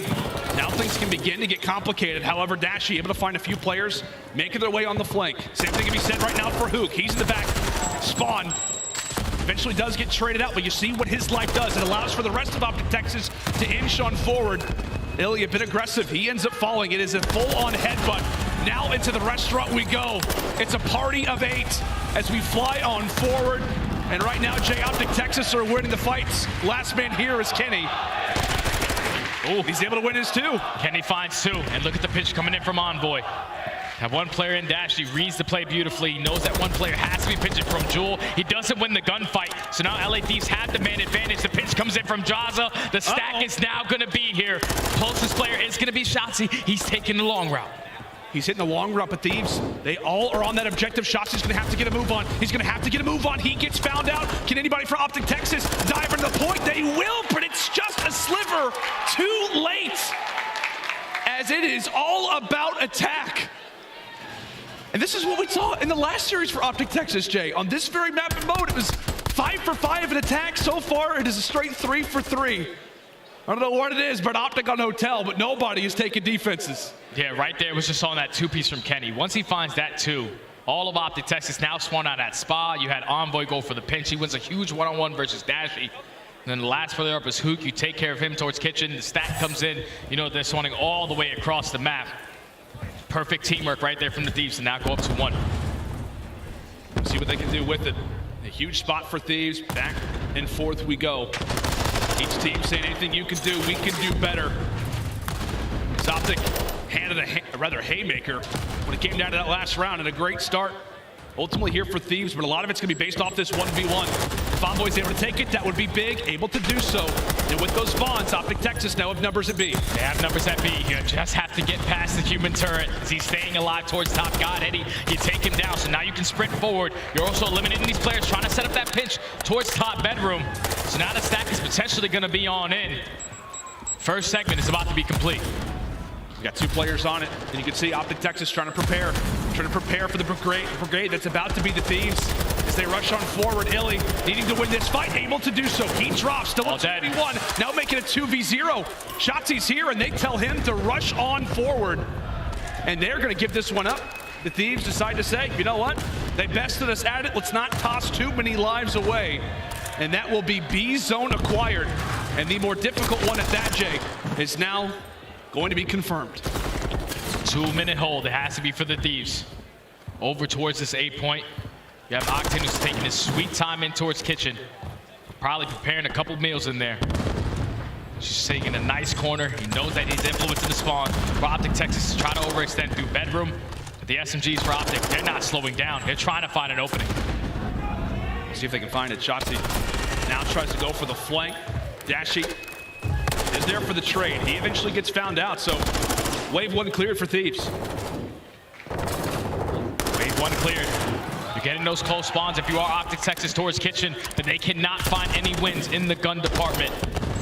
So at least Dashy finds the first kill. All of his teammates now at bedroom. So it's going to be Shotzzy trying to hit that overextension while his teammates try to wrap back and take kitchen control.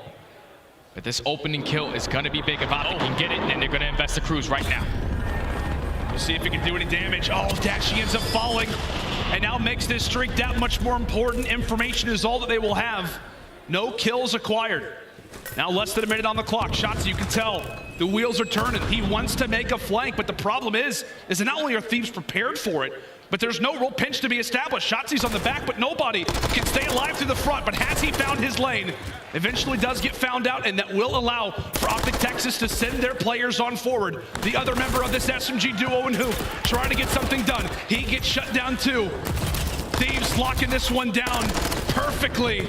A solid hold up to this point. Now 30 seconds to go. And this is basically going to be the last push coming in from OpTic Texas, but that's 2 kills going in their favor. You had the last 2 plays from aLLeY Thieves now spawning all the way across this map. You just have to win these trades. They take off both of those players on this 8 point. Now they get on it. The clock is going to stop. Envoy with a huge one-on-one onto Huke. You just have to win the gunfights right now if you are OpTic Texas, as Shotzzy's not slowing down. Yes, we said, man, Shotzzy is just given the green light time and time again. That's 1 segment, still 2 more to go. The stack is in, putting pressure on the aLLeY. Gotta go. They've got to jump on forward. Octane with 1, Drazah falls. Octane does 2, and OpTic Texas now make it 4 for 4 in attacks. Now that's tied up in segments. It all comes down to the slaying. Should we toss a coin, or flip a coin rather? No, I don't think so. I think the aLLeY Thieves did a better job at slaying on their defensive rounds. So it's going to be aLLeY on the defensive side. OpTic Texas, one of the worst teams that we have on the attacking side. It doesn't look win like 3 versus Atlanta FaZe and have the potential to do it here again, this time versus aLLeY. It is 9 straight attacking round victories, in rounds of which OpTic Texas have played on Hotel now, from Atlanta FaZe to the aLLeY Thieves. We'll see if they can make it a straight 10 for 10 on a map that just feels like offensive rosters, offensive sides are starting to figure out. Right into that B zone we go. It made perfect sense for OpTic to try to go for the standard play, but they go aggressive, they go hunting, and it doesn't look like it's going to work out, Jay. They get found out quick. Yeah, they get cut down. Envoy wins a huge one-on-one towards top mid and then wins that gunfight in towards top bedroom. Can't find the kill onto Huke, though. Big kill to at least get some bedroom control, but OpTic, they're trying to get the easy one out the way. They're just going to rotate over towards A. The last player here is going to be Octane. The trade should come in, as you have multiple players here from OpTic, but Octane, he's finding a piece. Octane has been playing great so far throughout this control, now at 26 and 18. Oh, he is responsible for every single gunfight victory over at this A zone, whether he's been killing them or he's been setting up his teammates to do the damage for him. Sam LaRue showing up big so far throughout this round 5, and with 30 seconds to go, OpTic have no segments yet, Jay. They have nothing to show for it. You have to at least stop this clock. Get on towards one of these points. As aLLeY Thieves are not going to give up anything easy. That's already 3 dead in the feed. Last player closest to a point is going to be Huke. The spawns come in towards bedroom, so it's all going to be on Kenny. He's the guy watching the cross. Yeah, this is the play right here. This is the play. Kenny and Envoy looking to do their work, no. But Dashy and Shotzzy are able to find 2. Envoy toward the top side. He doesn't finish off the kill. He does not finish off the kill. That's 1 segment now done over at B. He's trying to buy time for his teammates, as that's going to be 3 down. Octane, the sole man alive, and he has got 0 presence over at that A zone. There's pressure on both, and the Thieves, they now got to get a move on. The second tick is already in that B. aLLeY did a great job of just stalling out that clock, allowing his teammates to get on the 8 point, to now have the potential to send this to an extra minute into this round number 5. aLLeY Thieves, there's still 12 seconds on the clock. Don't know if they're going to give this one up for free. They're still putting pressure on. Oh, this is the fight. This is the fight. Drazah's able to take him down, but take a look at play player number 6, Shotzzy, has managed to sneak through at B. He needs to stay alive or hope that his teammates can stay up over at that A zone. It's a 1v1 now over at A as Shotzzy falls. There's nobody who's gonna be here except for a few members who quickly come off of spawn. That was a very dicey moment there toward the stretch where OpTic get the close spawns in kitchen. They grab the final few bits of progress. But Jay, take a look at those lives. All you need to do right now if you are LAT is find one wave of kills and the round is gonna be yours. Maintain bedroom side. They have 3 players on that side of the map. OpTic Texas is trying to find an opening. Shotzzy unfortunately drops right there to Octane, so only 5 lives remaining. You can't make any mistakes. Kenny finds 2, no more respawns. No more respawns left for the Thieves. You're telling them, hey, we could slow down the game. They'll do that every chance they get. It is one heroic late push needed right now for Texas as all 3 go strong onto the point. Will the Thieves be able to adapt? Yes, they will. The LA Thieves coming away with a nail-biting control. It was all about attack until that round number 5. And you gotta, I guess, tip the strategy there for OpTic at the end. You just try to jump on the point, catch the Thieves off guard, but they were ready that entire game. I don't know about you, Jay, but that final defensive round, it feels like a lot of the weight was on Octane's shoulders. Started off great in that round number 5, but he was beaming all the way through at 31 and 19 to finish. He just shuts down that A push. Like OpTic Texas, they put a lot of pressure early on towards B. Trades are going back and forth, and they were thinking, all right, we're probably gonna have A for free. Octane is always gonna be playing over towards the God Heady, but he sits behind benches and finds 3 kills, 2 with attack 56, and then the last one with the Vaznev. He was just making plays. And then when your SMGs are putting the pressure that they were, Kenny and Envoy really shut down that final round alongside Octane because it was 2-piece after 2-piece. Every time a flank needed to come in, it was Envoy to start it off at that B push, find the kill in towards top bed. And then even in those final moments, Kenny wins a huge 2v1 in towards single arch. No more respawns for OpTic Texas. I thought that they were gonna do it again, man. Straight all attacking rounds on this map, but they fall short in the final one. LA Thieves now up 2-1. Yeah, it was wild. I mean, like I said, we've talked about it to start off the year. Hotel control, you know, is around like 60-40 in favor of the defense. But if you've been watching OpTic Texas series as of late, as we said, it's basically 90% favored as of late toward the offensive side, a total flip-flop. But it just felt like, I don't know, typical Thieves fashion. When we talk about the history of this lineup, what they've been able to do, dominant in respawns. They look very well controlled, very well communicated in the hard point. They lose the search destroy, which last year was pretty common until the end of the season. And then solid work in the control. I feel like they were always aware of what was going on. And as we said, a continually very difficult defensive side. A lot of things to think about. It felt like Thieves was never in panic mode. Yeah, Thieves are definitely not in panic mode because they played a couple rounds already on that map. They knew what OpTic were having a lot of success on. Yeah. And it's usually in these early gunfights. When OpTic found those kills over towards B, the stack always came in. You had to chalk it up and play a 2-minute defense at A. But this time they hold down that push. You send your SMGs on the flank. You shut down both points. And now you're up 2-1 in the series. And now if you're OpTic Texas, this gets scary, man, because HyDra Hardpoint is not a map that they're quite familiar with. Yeah, and it feels like as well, man, like, again, when we talk about the Thieves, like, not that this is by any means like a Gavutsu by any stretch of the imagination, but it does work like it at times in terms of like the AR presence, how you can be so punished if you're not making the right rotations. We know that Thieves, whenever you talk about maybe a more AR dominant map, a map that's so based off of rotations, you know, maybe low engagements, but high positional value. This is a map that Thieves, maybe record-wise, don't play a ton. Nobody really plays it a lot, but this could be one that's great for them as the game continues. Well, who knows? We're just going to have to wait and see because both of these teams, they do tend to struggle on rotations on this hill. Believe it or not, they're tied at 10th overall in the league at 40%. It means they're not winning rotations. The only difference that I've seen was that OpTic Texas on their breaks are 11th on this map. The difference is for LA Thieves, they are 2nd overall on this map. Okay. So if you are OpTic Texas, you have to win your rotations and you have to hold better, man, because we saw map number 1, they won a majority of those rotations, just the setup didn't equal the time. Yeah, without question, OpTic Texas, as we said, in a dire spot. That round 5 that felt like at times was going their way. However, they've lost it. That search destroy momentum has now ended. It's back over toward the LA Thieves side. When we talk about a map like HyDra Hardpoint, is this the first time we've seen it with the new OpTic lineup, or have they played we've seen it once. We've seen it once. They played versus Vegas in one of their last qualifying matches throughout stage 2. They started off that game like down 160 to 40. They just allowed Vegas to chain hill after hill. They slowly started to get back into this game, made it a very great finish to that one, but they still fell short. So now if you are OpTic Texas, everything on the line, man. Everything on the line. You want to stay on the winner's bracket side after coming into this tournament, the #1 seed, Lando. I totally forgot about that, man. It just feels like different on land. But are we in store for another Game 5 here on day #1, or is this where the Thieves call series? Sam LaRue having a phenomenal day so far, at least in terms of the respawn, sporting a 1.3. And if this goes the way that Thieves fans think, he's going to be the guy beaming, Jay. But here we go, map #4, HyDra. Definitely going to see some swimming. Who has got their backstroke and their freestyle on point? It's going to be OpTic Texas, starting off on not the preferred side. When you're on the LAD side towards top broken, it's easy rotation over towards B2. So neither one of these squads want to fight for any hill time, because you already have Huke swimming nice and calm. There he is.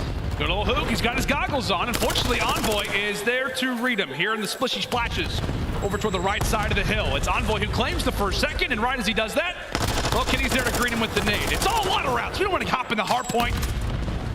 It's all about going for the water here on HyDra. OpTic Texas finally able to have a toehold there into the HP. Final 10 seconds looks to belong to them, and for good reason. Thieves are backing up, preparing for next. That was great work right there from OpTic Texas to not allow the Thieves to get fully set up off of that P1. They only get 1 second. So OpTic Texas started off on the bad side. Now off the rotation. OpTic trying to put pressure on through top dome, but look at your mini map. It's going to be Shotzzy. Makes his way in through bottom water. He's trying to find the timing, trying to find it. You're going for a one-on-one in the back versus Drazah. He eventually gets taken down by Envoy. So LA Thieves, they hold the first push. Yeah, and that's the problem, right? As well, if you're OpTic Texas, you're really banking on him to be able to make the pinch, cause some chaos, at least find a kill. However, OpTic seem to not have a whole lot of problems to the front side as they dive on forward. I think somebody actually had already earned a streak. Oh, man. Octane cuts away 4 in a row. Impressive work there from the turret. As we said on a map like HyDra, it feels like it would favor him, and so far, just through 2 hills, he is beaming already. OpTic walk back with the tail between their legs. However, they've got to deal with Envoy. A man who likes to create chaos does so, but unfortunately, the timing does not work out. And this is the hill that OpTic Texas did struggle versus Vegas Legion on. They could not find a break. They allowed Vegas to get a full 60, but this time around, they're the first here.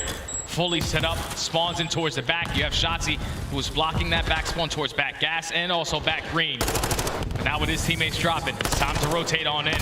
One player is going to go on that flank. He's trying to find the timing. Octane just can't pick up the kill. Shotzy's going to get out with his life. And OpTic Texas do a great job of finding kill after kill, and now the spawns flip. Yeah, they do a great job, but they send themselves forward. Thieves now with the backside spawns, as you called it, partner. iLLeY now trying to lock things down. He's just having a hard time seeing, waiting for the smoke to dissipate. Catches some great timing there onto Envoy. Back and forth we go. OpTic Texas threatening with a lead change as 3 fall. Great work for OpTic there to adapt, and now they hold better side when it comes down to spawns. Therefore, that next hard point, lead acquired and map positioning as well, could be a great situation, Jay, for OpTic to start to stretch their arms out a bit, maybe establish a small advantage. Yeah, and iLLeY also earns himself that cruise missile, so that can be crucial as we get later into this game. Now OpTic Texas win the rotation over towards P4. All of LA Thieves trying to put pressure on through Dome. It's all on Shotzzy. He finds 2 in the feed with that SMG. He's not slowing down. He knows that there's still pressure here. He gets the information, goes for the drop shot. And now he earns himself his own cruise missile. 2 to work with for OpTic. You can tell, man. You can just tell Shotzy's trying to make some highlight plays, put the team on his back. As OpTic in a great position, it's iLLeY. Hit some shots out toward the side as Dashy ends up falling toward the back, so Thieves flip. 20 very valuable points still to fight for. It was great and highlight plays from OpTic early, but as we said, Jay, Thieves, they're a breaking team, and right there they do it. Yeah, now you just cut your losses if you are OpTic Texas. You're only going to find yourself down by 6 to 7 points. You just have to win this rotation. One player in Kenny already sneaks his way in through bottom window. He could be a nuisance. You have to take care of him. The stun comes in. The information is going to get picked up. It's beautiful teamwork, beautiful communication coming in from OpTic. Cut down the first wave. Thieves look to rebound. By the way, Octane 13-4. He also sits on a 6 spree, so we can be seeing multiple streaks at some point throughout this HyDra. Back and forth we go. Octane comes away with 2. Envoy there for the 3rd. So player alive, and the point is going to be Shotzzy. He drops 2. A clean 4 down there for the Thieves, but it is a bit of an interesting spawn situation. Sole man alive is actually iLLeY. He's able to take away 2. So Thieves not able to adapt to where he happens to be, but it feels like they're adapting accordingly. Envoy goes for the quick 180. aLLeY Thieves so far with a great hold on Generator Hill. They're just mowing them down. 17-6 for Octane, but the break finally comes in for OpTic Texas. Basically a tie game if OpTic are able to pick up this remaining time. But look at those spawns. Look at your mini-map. It's going to be iLLeY already trying to push out towards Dome. He knows that he wants his team to have that side of the map. Going into the next hill, he influences the spawn, and this is where you can potentially invest some of those cruise missiles. Yeah, that's exactly right. We very well could see 2 cruise missiles entering in this map very, very soon. As the first set of rotations are done, we're now back toward P1. Both teams very much covering that right side of your screen. They're on the mini-map. A big 1v1. Drazah is able to take it. Meanwhile, it is OpTic still with the preferred spawns and still right now with the time. Trying to get back involved in the fight is the Alaskan Assassin, maybe in somewhat of uncharted waters. A little hotter than Alaska here on HyDra, but a few players begin to go for a swim. And as Octane looks to lay down the work, Thieves just trying to establish some map control. OpTic not allowing it. Yeah, OpTic just doing a great job of just keeping them off this time. Just keep them off as long as you can. When your rotation over towards next, they're going to be fully set up for the push. Shotzzy makes his way through the water. He finds one. Huke eventually, a couple team shots, is able to find the second. But now this is where OpTic can potentially pull away with this game. If you're Octane, you might have to invest a cruise missile. You do win 2 gunfights, so now the pinch is going to be on. Drazah just has to play it slow from top dome. Yep, Octane will call on the spree, rather call on the streak. Here it comes, nice and fast. Blows on up, but I think it's actually Kenny who found the kill that he was looking for to begin with. A big situation here for Thieves as they have broken right on into this hard point. OpTic Texas on the outside, and I want to say there's a streak actually coming in for Shotzzy. And that will be able to land. Shotzzy jumps right back inside of the hard point, and now it basically comes down to a 1v1. Him versus Drazah. Thieves begin to pounce on into the hard point. Shotzzy does all he can, at least allows for a bit of a team kill, but that streak does not get invested well. And this is where the game can change, because look at the route that Envoy was able to hit. Huke is trying to sniff him out, but he doesn't check the corner deep enough. So now with aLLeY Thieves getting this remaining 5 to 10 seconds off of P2, they're going to put a lot of pressure on towards the front. They open up with a bunch of kills. It's then going to be Envoy's time to strike. Envoy waits for his chance. Spots out Huke. Look at those spawns. And OpTic Texas now on the other side of the map. It is a perfect play coming in from Envoy and the aLLeY Thieves. You've got one player still in the back lines. He ends up getting dropped as well. It is such great hard point there out of the Thieves. It's what you have to do here on HyDra. As Octane now at 24-9, spree after spree, he continues to light it up. 24 seconds till the fight for. Big time for either one of these squads. Obviously, if you're aLLeY Thieves, you're spawning out towards the back, so you need to get this. You're not going to win that rotation over towards next. But Huke and Dashy, they combine for 3. That's all 4 dead in the feed. Potentially, this final 10 can't be there, but all of aLLeY Thieves are going to be on Dashy. He has to at least find a trade. He does a great job of at least finding one. Relieves some of that pressure as OpTic Texas, once again, are going to be able to win that rotation over towards P4. And I feel like, Jim, while we do have a 10-point game that's getting ready to equalize, it just feels like for Texas, you really want to see a hard point that they can lock down. They've had some early seconds, but it's been the Thieves breaking again. That's the reason why it sits at the scoreline it does. OpTic Texas in a massive spot, currently down 2-1. Let's step aside and see how the comms are sounding. A listening with OpTic.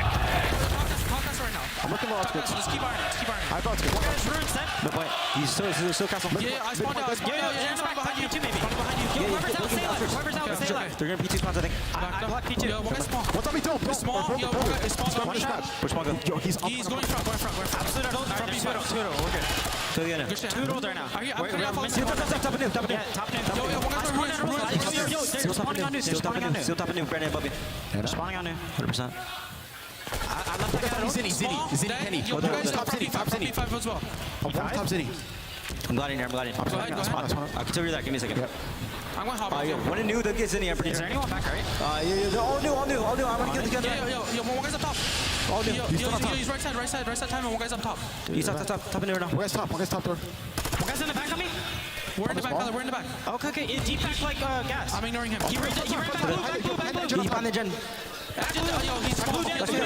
He's small corner. There's one deep. Yeah, let's go fast. Yo, go quick. He's up top. And one guy's close up time. Yep. Watch out, Jump down. You might pinch your top. Two working front door. Small zone. Small as well as that. You hit that shit out. Give up, say left. Yep. One guy's close back door. Another one, small, Kenny. Yo, one guy's back engine. He's going still back engine. Yo, one guy's PT hard to play. He's going right side, outskirts sewers. They're gonna try to work left as well, guys here. Yeah, he's top right. Watch out left. I'll take out. Watch out left. Top right. Top two. And the comms right there for OpTic Texas, they're firing. The small talk is all there. They just couldn't find the break on that hill. LA Thieves were just keeping the kill stagnant, trading when they needed to, and were able to give themselves a nice little 30-point lead. But off the rotation, it's going to be OpTic Texas with the preferred side. They're starting off on towards Dome. These gunfights are going to be big. Yeah, these gunfights, when it comes down to making sure you're locking down your current spawns, also not allowing for the Thieves to jump onto this P1. It's got to be clutch gunfight victories. Here for OpTic Texas, it has to favor them, and right now, off the rip, doesn't look great. Octane, though, eventually falls.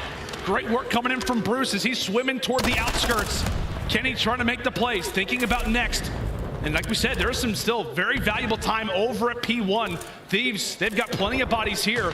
And if that's the case, it makes this next hold that much more important now for OpTic Gen. Yeah, you need to hold this right now if you are OpTic, or the game is going to be over. Thieves have been able to find break after break on their P2 setups. This time they don't have a cruise missile to work with. That's Drazah with the SMG, can't find the kill. Dashy and iLLeY combined for two. They hold down the first push. All of LA Thieves spawning out towards the front. And Envoy looks to make the round. Have they spotted him? Do they know that he's going to be in a position like this? Puts in a bit of damage. Kenny trying to do some work himself. Envoy pops on up. Hold on. And now Dashy begins to get comfortable. OpTic in a wonderful position right now as the Thieves trying to break past that 50-yard line. It comes down to this play. And OpTic, they can win it off this hard point. They just have to hold the next push down, and the map is going to be theirs. Huke at least finds the first kill onto Octane. He's just finessing around with the knife, and he's able to line it up onto Envoy. That's another 4 dead. OpTic can close it out right now. They absolutely can. The Thieves, they've got to break. They've got to jump in this hard point. Have OpTic just made the comeback. Gotta go. And they made the comeback.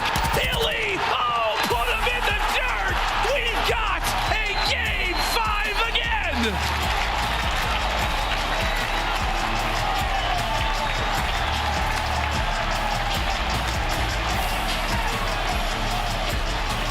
Jay, it was 222 to 185. OpTic needed that to be a full 60. We've talked throughout this entire series about how they can't hold LA Thieves. They've been breaking effortlessly, and when they have to, finally, they're able to hold a hard point, and that is what gets them over the finish line. Just a beautiful setup right there from OpTic. They were the early rotators over towards P2. They make the adjustments. This time they have a player pushed out towards Ruins, cutting down every player from LA Thieves, trying to hit that overextension, trying to set up that flank. When you're forcing all of LA to just flood through Dome, one by one, this is when you allow your ARs to post up, kill after kill, as they shut down that final push. OpTic, they never gave up, man. They never gave up in that hard point. They fought to the very end, and finally they got a great P2 hold to now force us to a game 5, man. That is wild. I mean, you're thinking about the end of that game. You're seeing the score. I mean, you and I are starting to think of it like, okay, LA Thieves, just one break. That's all they need. Just make OpTic Texas feel uncomfortable. The fact that they're able to balance P1, not allowing for too much time to go the way of Thieves, and then lock that hard point the way down that they did. I mean, Huke doesn't have a phenomenal game statistically wise, but he puts that knife to good use at the stretch. OpTic Texas, they just needed one moment, and they got it. Game 5, man. We got another one. Great way. This is the best day ever, bro. It is. Day one Boston. Day one Boston. We got 19 out of potentially 20 matches played. Insane. It's going to be great. It's going to be great. OpTic Texas versus LA Thieves. We all hope that it could see a game 5, and it absolutely will. Who's going to take the final matchup of the day here at day number 1 at the Boston Major? We will find out right after this.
Howdy, friends, and welcome back to the final match of the day. OpTic Texas are taking on the LA Thieves, and we are going the distance.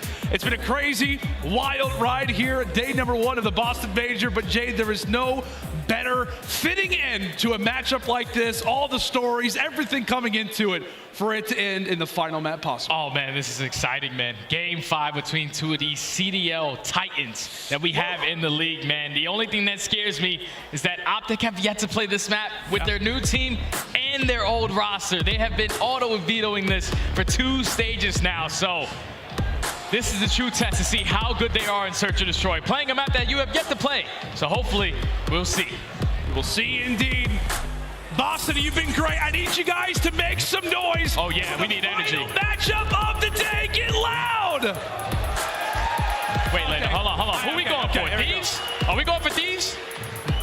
I didn't hear nothing, but are we going for OpTic? Are we going for OpTic? All right. Into round 1 we go. It's all right, crowd. It's your first day. We'll give you that. Into the opening attack. OpTic Texas, aggressive as you'd like. Jump right into that A site, get the bomb down, and for free on top of it all. Now you force a 4v4 retake. LA Thieves, they tend to struggle on this side, even after getting that first blood. As Kenny takes down Dashy. This is Huke's time to strike, can't find the kill, and now it's all left up to iLLeY, 1v4. iLLeY wondering what just happened to the teammates. He's got to make a lot of work up. Someone's on the defuse, puts in some shots, makes everybody weak, but too many bodies and time that favors the Thieves. The aggressiveness works, at least to start for OpTic, and it works late there for Thieves. Just a perfect retake right there from the Thieves. Even though they give that bomb plant up nice and early, Kenny finds that first kill. And then they put the bodies on towards that A bomb. You win the trades, you're forcing it to a 1v4. LA Thieves a pretty flawless defensive round to start us off. And it's weird, Jay, because we're coming into this talking about how OpTic Texas has 0 reps. The Thieves have plenty. Right? They have a 2-5 record, yet they have the #1 record in first bloods. How is that possible? Because they're losing a majority of these maps 6-5 or 6-4. So they're always going down to the wire. These just have to make a couple adjustments. And we saw it earlier in that round #1, but on the attacking rounds, playing it super slow. Just trying to get the information as Drazah is trying to sneak his way up through field. Stun is definitely going to connect towards the back right corner. Doesn't get the info, but at least he's able to spot him. And Drazah, yeah, he eventually gets found out. That's great work for OpTic to seize and conquer as they get a lovely 2 and essentially for free. Yeah, you're not going to catch Shotzzy in a situation like that. That guy's dolphin diving, bunny hopping, all the animals that you can think of. Now a 2v4 to work with if you're Thieves. You got Kenny and Octane, 2 vets, 2 longtime friends. Is they're going to need every bit of chemistry to come away with this clutch now, Jay. Yeah, 2v4 with only 30 seconds left. It looked like the bomb is going to commit over towards B. It's iLLeY from top party, lines it up with the snipe. Can't find the second. Now it's Kenny's turn for a 1v4. He finds the first, but Dashy's there to find the final. OpTic Texas are ready for the push over towards B. Played it nice and patient.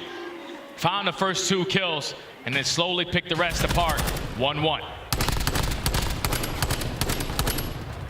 Dashy puts him in the dirt. And that's the biggest thing, man, when we talk about this game 5, has been really the way that the Mercado looked. OpTic Texas looking flawless right now with the Zeo trio and Dashy, the new generation of OpTic Texas. They've started off their Search and Destroy campaign phenomenally. A 6-1 record with this new team coming into this game 5. And a lot of it has been based off of this guy, right? iLLeY with the sniper was putting on some highlight plays. We'll see if the Thieves have learned from their Mercado mistakes, or if they can try to adapt, as once again, it's a fast plant today. Yeah, this is going to be another fast plant for OpTic. This time they just have to make a couple adjustments. Envoy finds the first kill onto Shotzzy. So already in the trade advantage is going to be the Thieves. Drazah finds the second. All live up to iLLeY and Dashy. Oh, the pistol's out. Puts in a decent amount of damage, but not enough. Dashy, a quick 1v2. Bomb is down, and so is he. Thieves, a phenomenal retake. And in that moment, man, you're just seeing a few, you see like OpTic's making the right plays. It's just Thieves are so fast to adapt. It's just the counters right there because iLLeY, he's holding out all of tower side. If iLLeY decides to go field, they're not able to push up that alley. Envoy probably doesn't find that first blood. But LA Thieves, so far, 2 retakes over towards that site. They usually struggle on this map. 34% in their retakes. But flawless so far to start this one off. Now up 2-1. Yeah, OpTic's trying to catch Joe Thieves for the most plants right now in the league.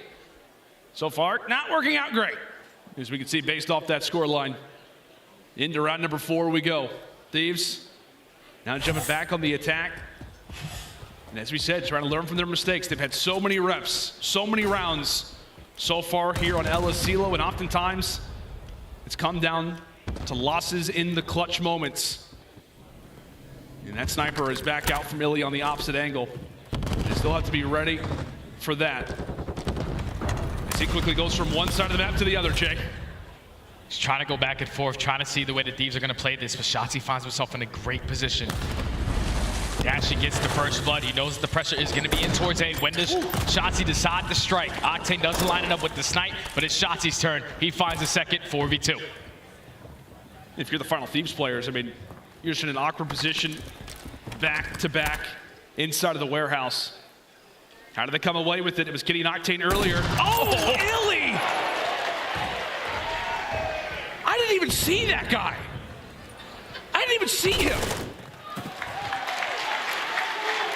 That looked like that was like not even a human reaction. iLLeY's probably not human, especially with that sniper in hand, man. Just makes the shots look easy. They find a kill onto Octane. So far, it's been all defense for both of these teams. Fast plants for OpTic Texas. Great retakes coming in from LAT. No plants on the side of LAT as OpTic, they're just slowly picking them apart. Back and forth, search and destroy, Lando. This one has the potential, and it's got a feeling it's probably going to go round 11. It just feels like it. It just feels like it. It's the way a lot of these search destroys have gone. But if iLLeY has anything to say about it, he'll at least be able to find a first pick for the squad. Incredible snipers really on both sides of the stage. Octane versus iLLeY, as I'm sure they will see each other very soon.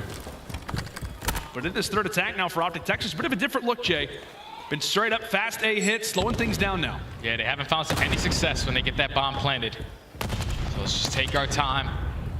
Try to read the aggression, where the Thieves are trying to push from as Octane finds that first kill all the way out towards Yellow Van. Now already puts himself into first blood. Envoy finds the second. All left up to iLLeY as iLLeY's gonna get spotted. iLLeY eventually gets taken down, all left up to Dashy, and that was just a perfect setup right there for the Thieves. Octane with the first blood. Your SMGs roaming around the middle of the map. 4 up, 4 down. Clean round right there for LA.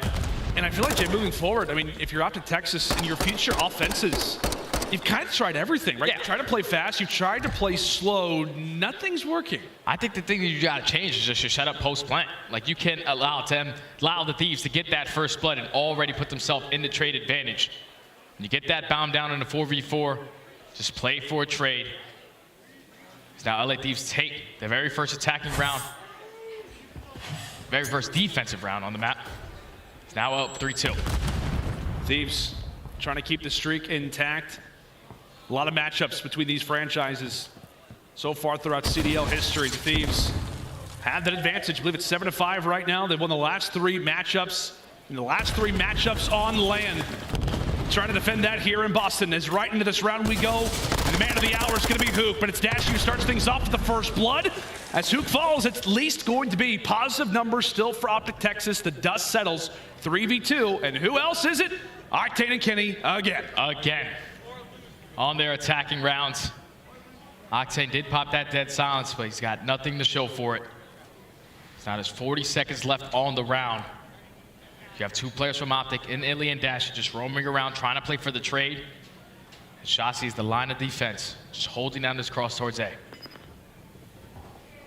Time continues to dwindle. If you're OpTic, cool.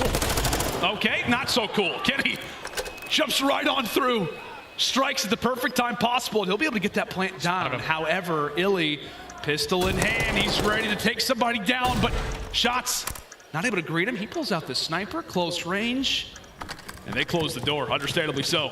And iLLeY gets the information of how they're set up. One player has to be couches, the other one is going to be towards the opposite door. Oh. And Dashy finds the kill. Now it's all of up to Octane, 1v1. Dashy versus Octane. A huge moment for both of these AR players. Time continues to tick.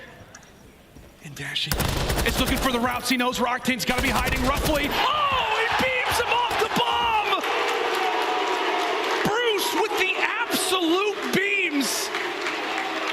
A 1v1 that they needed to take. And it is Dashy again. What a 1v1 clutch out of Dashy. Plays it super patient. Once it turns into a 1v1, he's able to trap Octane in towards the site. Hits a couple pre-fires through the door, gets that first blooded. Already puts himself in the advantage in the gunfight. As Dashy clutches up the 1v1, all tied up at 3. It's a massive spot there for Dashy.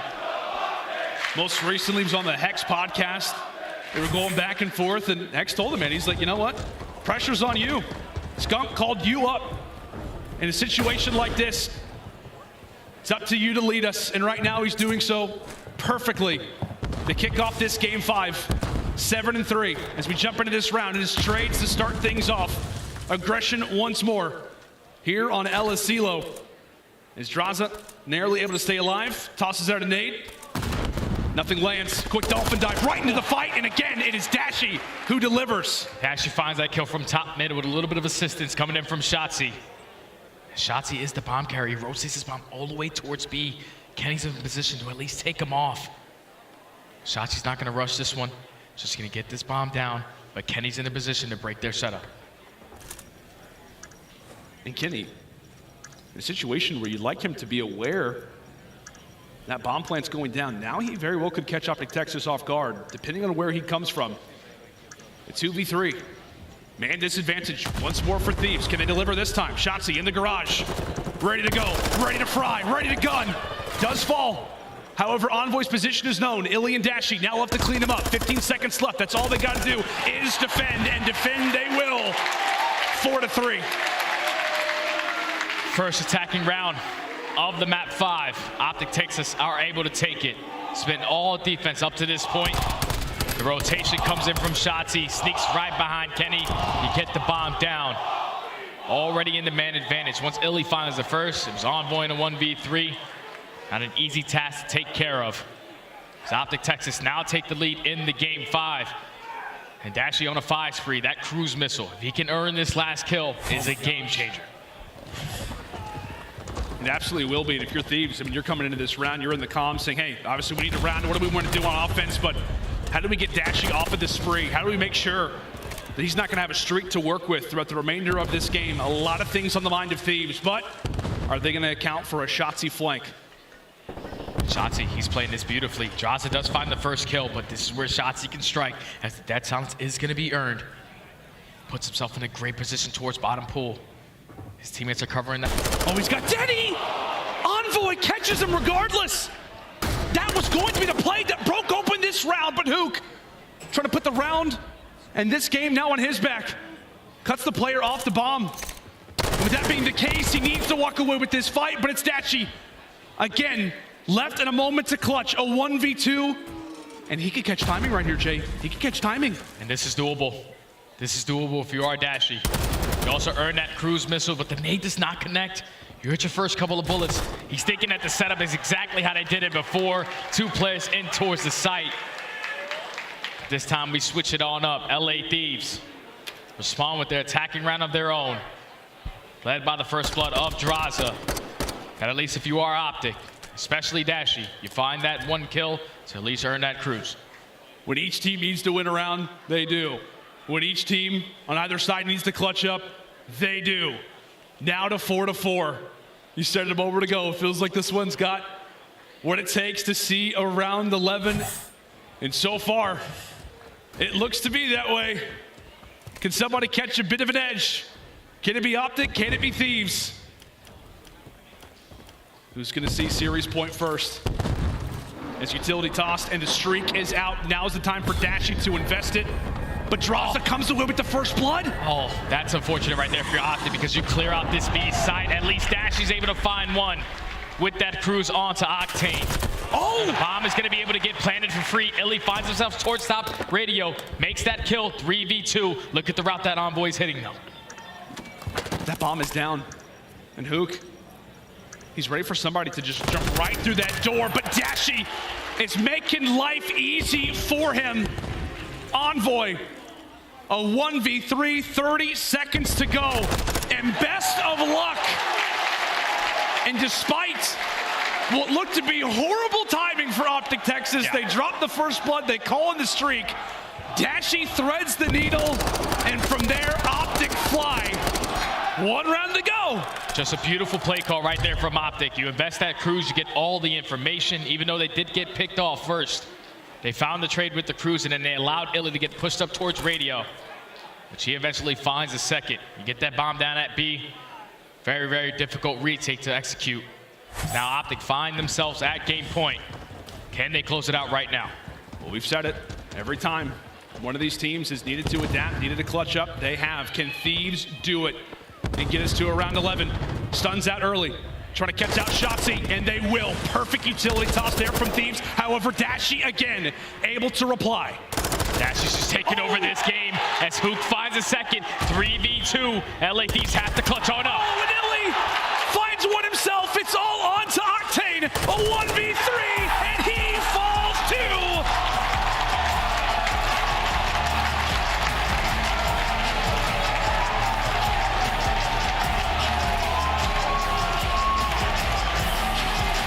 You couldn't write it better than this. Facing off against the LA Thieves, their first matchup together. The new era of OpTic Texas battles in their first series on land, and they catch a huge dub in a Game 5, Round 10. And Jay, the guy that we've been talking about, the guy who has been all over social media for the OpTic Texas team, making his comeback to the lineup in Dashy, goes off to guarantee the win. What a series for both teams, man. But OpTic, they get it done the way that they know how. And that's all in the Search and Destroys. Didn't even matter in that game number 5 that they have yet to play aLLeY S&D with either one of their rosters. They come out, they start off early on with a lot of pressure. Quick bomb plants didn't lead to any success. But once they started to slow the game down is when they allowed Dashy to start taking over. What's he put up, like 13 to 14 kills? He earns that cruise missile, which is a round changer, gives you a free bomb plant over towards that B site. And eventually OpTic Texas are able to close it out in a Game 5 Search and Destroy. Ever since this team has been formed, they have undefeated in Game 5. That's now going to put them at 3-0 so far ever since Stage 2. What's that in Search and Destroy? Like 7-1? 7-1 in Search and Destroy. It's always S&D wins your championship. That's right. But when you can sneak out a respawn here and there, the way that OpTic have been playing S&D, they're going to be a tough team to try to take down. Yeah, they absolutely are. As we said, a huge series for OpTic Texas. How are they going to adapt? How are they going to play? Especially versus an LA Thieves team, man, that just doesn't seem to be affected by a crowd like this oftentimes. Absolutely not. When you're playing against OpTic, you want to play at your best, but OpTic came to play today, and it was all on Dashy, man. The fact that he was a play that was dropped at the beginning of the stage, comes back, and then takes over in game number 5. Oh man, that guy's a beast. It's a wild story. It is a wild story indeed. Day 1 of the Boston Major has absolutely delivered in spades, but that's going to do it for myself and Jay. We now throw it over to the main stage. Blaze, take it away, buddy. Thank you so much, Lando and Jay, for another Game 5. Boston, give it up for OpTic Texas as they come away with another big victory. Now, Bruce, where I want to take you back to is map 4. You guys are about, I think, 8 points away from losing. You get to that final hill, and you put up one of the best defenses that we've seen all season to get to that Game 5. Take me from that series from that point. What was going through your mind? I mean, all the credit goes to my teammates. The composure, the resilience that we've shown is pretty typical from the boys, so I'm just really proud of the team. Nice, nice. And then we go into that map 5. You had a fantastic game, okay? What was your game plan? Because you put up about 13 kills in that last map, bro.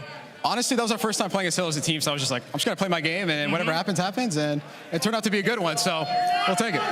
Man, well, your game is a key to success, okay? And, throughout here and going going from Major 1 all the way over here to Major 2. You was on the team for a bit, you was off the team, but now you're back. But how does it feel to still be on this stage playing for OpTic and playing with this crowd? Oh, I mean, like this, I can't thank the Green Wall enough. I mean, you guys are insane every event.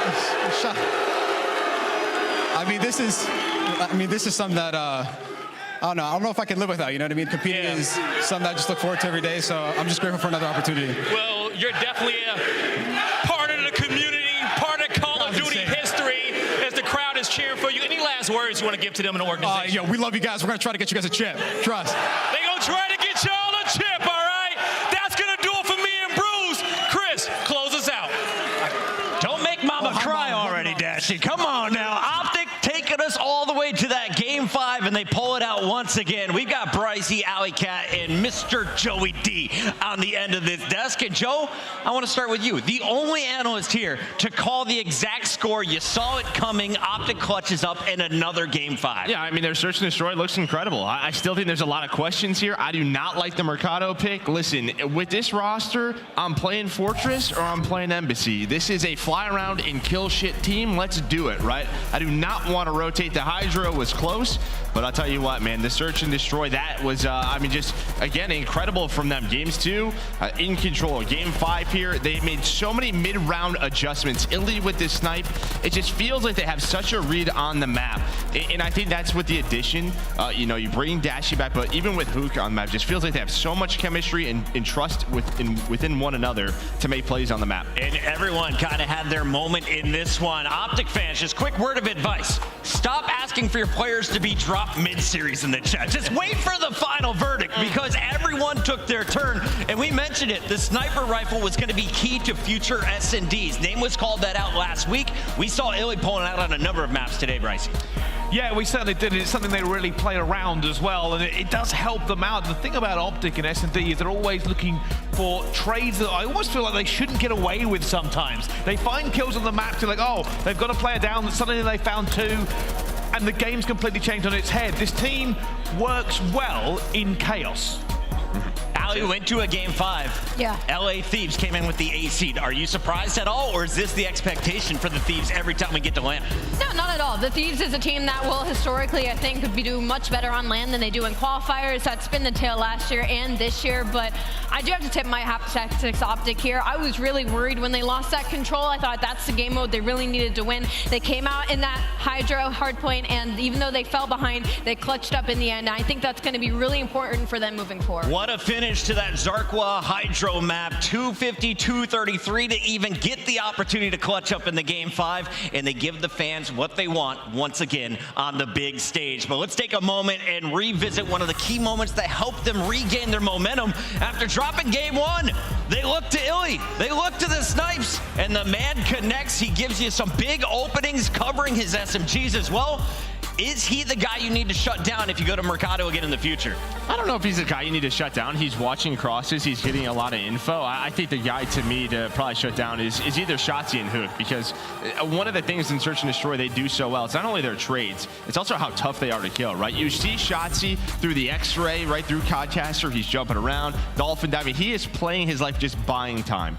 iLLeY hitting the key shots, Shotzzy, Huke making the openings for the squad. Let's take a look at where we were at the start of the day, though. As OpTic now gets some break, we get a chance to see some of our teams returning tomorrow, and unfortunately, it's a lot of the squads that lost, including LA Thieves. But going all the way to the top here, Minnesota pulling off the upset against the Subliners to open the day, Allie. This one is the game that ruined a lot of people's pick'em bracket. Yeah, it didn't ruin mine. Unfortunately, games later on in the day ruined mine. But this one, I mean, it's an unfortunate situation. The New York Subliners, of course, we have touched on the fact, you know, them getting in a little bit later, maybe being a little bit tired, but you also have to tip your hat to the Minnesota Røkkr. They came out, and they came out with a fire. We saw some serious consistency out of Bance and Cammy. That first hard point was a little worrisome, 250 to 150. 153, and I touched on it. You know, it's a really small fix for the Røkkr. They need to play more together. They're a team that will do incredibly well when it comes to trading and chaos, and I think Bance just needs to get into the mix a little bit more when it comes to respawn. 2-3-5, the clutch up in both search and destroys, and send the Subliners down to the lower bracket, where a little bit later they will be facing off against the Royal Ravens. For Boston Breach, they had to match up against Atlanta, who reverse swept them in the qualifier. It was Boston starting off hot, but Atlanta at the end walking away with the victory, a 2-4-5 victory here, Brycey. Yeah, it was. It's kind of crazy for both of these two teams, realistically. Boston looked so good early on. You've got to ask yourself, was that a buff from the home crowd? 100%. But Atlanta FaZe, we know what to expect from them. The biggest question about them this year is, can they go one step further than last year? They haven't looked dominant. They haven't looked like the Tiny Terrors. I just want to see more from them. I mean, listen, their search has been fantastic, but they're still, I mean, very slow at map number 1, and that map 3 up 2-0, and still some mistakes to work on. OpTic wins a 2-4-5. FaZe wins a 2-4-5. They're on opposite sides of the bracket. If that's the winner's bracket finals, I'm not going to die a sad man. Let's go to Toronto, though. The favorite on the day, the only team to finish their series in 4, as everyone else went the distance. This team's showing their strength, especially in the hard points, winning games 1, the search and destroys game 2, and closing it out in that game 4, aLLeY. Yeah, this was definitely a little bit more of a predictable series because we got a preview in it near the end of Major 2 qualifiers, and, you know, really no rivalry to be had. Toronto Ultra looks incredible across the board, and if anything, their hardpoint looked even better now that we've moved on to LAN, so definitely one of the favorites moving forward in our winners bracket. Joey D, looking back at this series, Toronto looking like one of the top dogs in our winners bracket. Team effort, individual star you're looking at, how do they do this again in their second round matchup? Team effort for sure. I mean, again, if you look back at the Major 1, where did they struggle? They were 0-3 in search and destroy against Atlanta and NYSL. That's where they dropped. So deeper in the tournament, I'm just excited to see how their search and destroy plays out. But this is a team top to bottom. Yes, you have Scrappy the star, but today you saw Kleenex, you saw Standy inside. We know we can do it at search. It's a tough team to beat. We're closing down the venue here in Boston, but reminder, we do this all over again tomorrow. In fact, we're going to add a bonus 5th match. Let's take a look at where that bracket stands and what we expect to see as we go into an epic Friday. OpTic will now face off against the Røkkr in round 2. Ultra will play against FaZe, but hold that thought. That's not happening until Saturday. Tomorrow, we got LA Thieves versus the Mutineers, Subliners versus Royal Ravens, Guerrillas take on the Legion, and Breach face off against the Surge. All of these elimination matches, Brycey, which one do you think is going to be the most fiery? Oh, that's a really good question out of the gate. I'm actually going to take Seattle Surge versus Breach. Hometown heroes against a team that has underperformed in the qualifiers.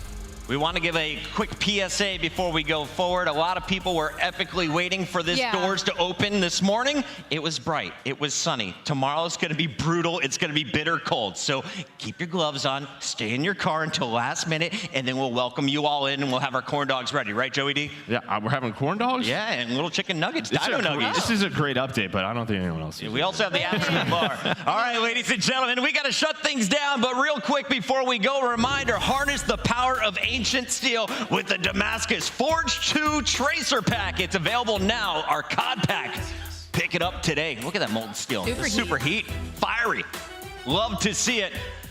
Thank you all for coming out for an epic day number 1. The action continues at 1:15 tomorrow. Games at 1:30. Tip your bartenders on the way out and enjoy your Thursday night. We'll see you on Friday. You feel me?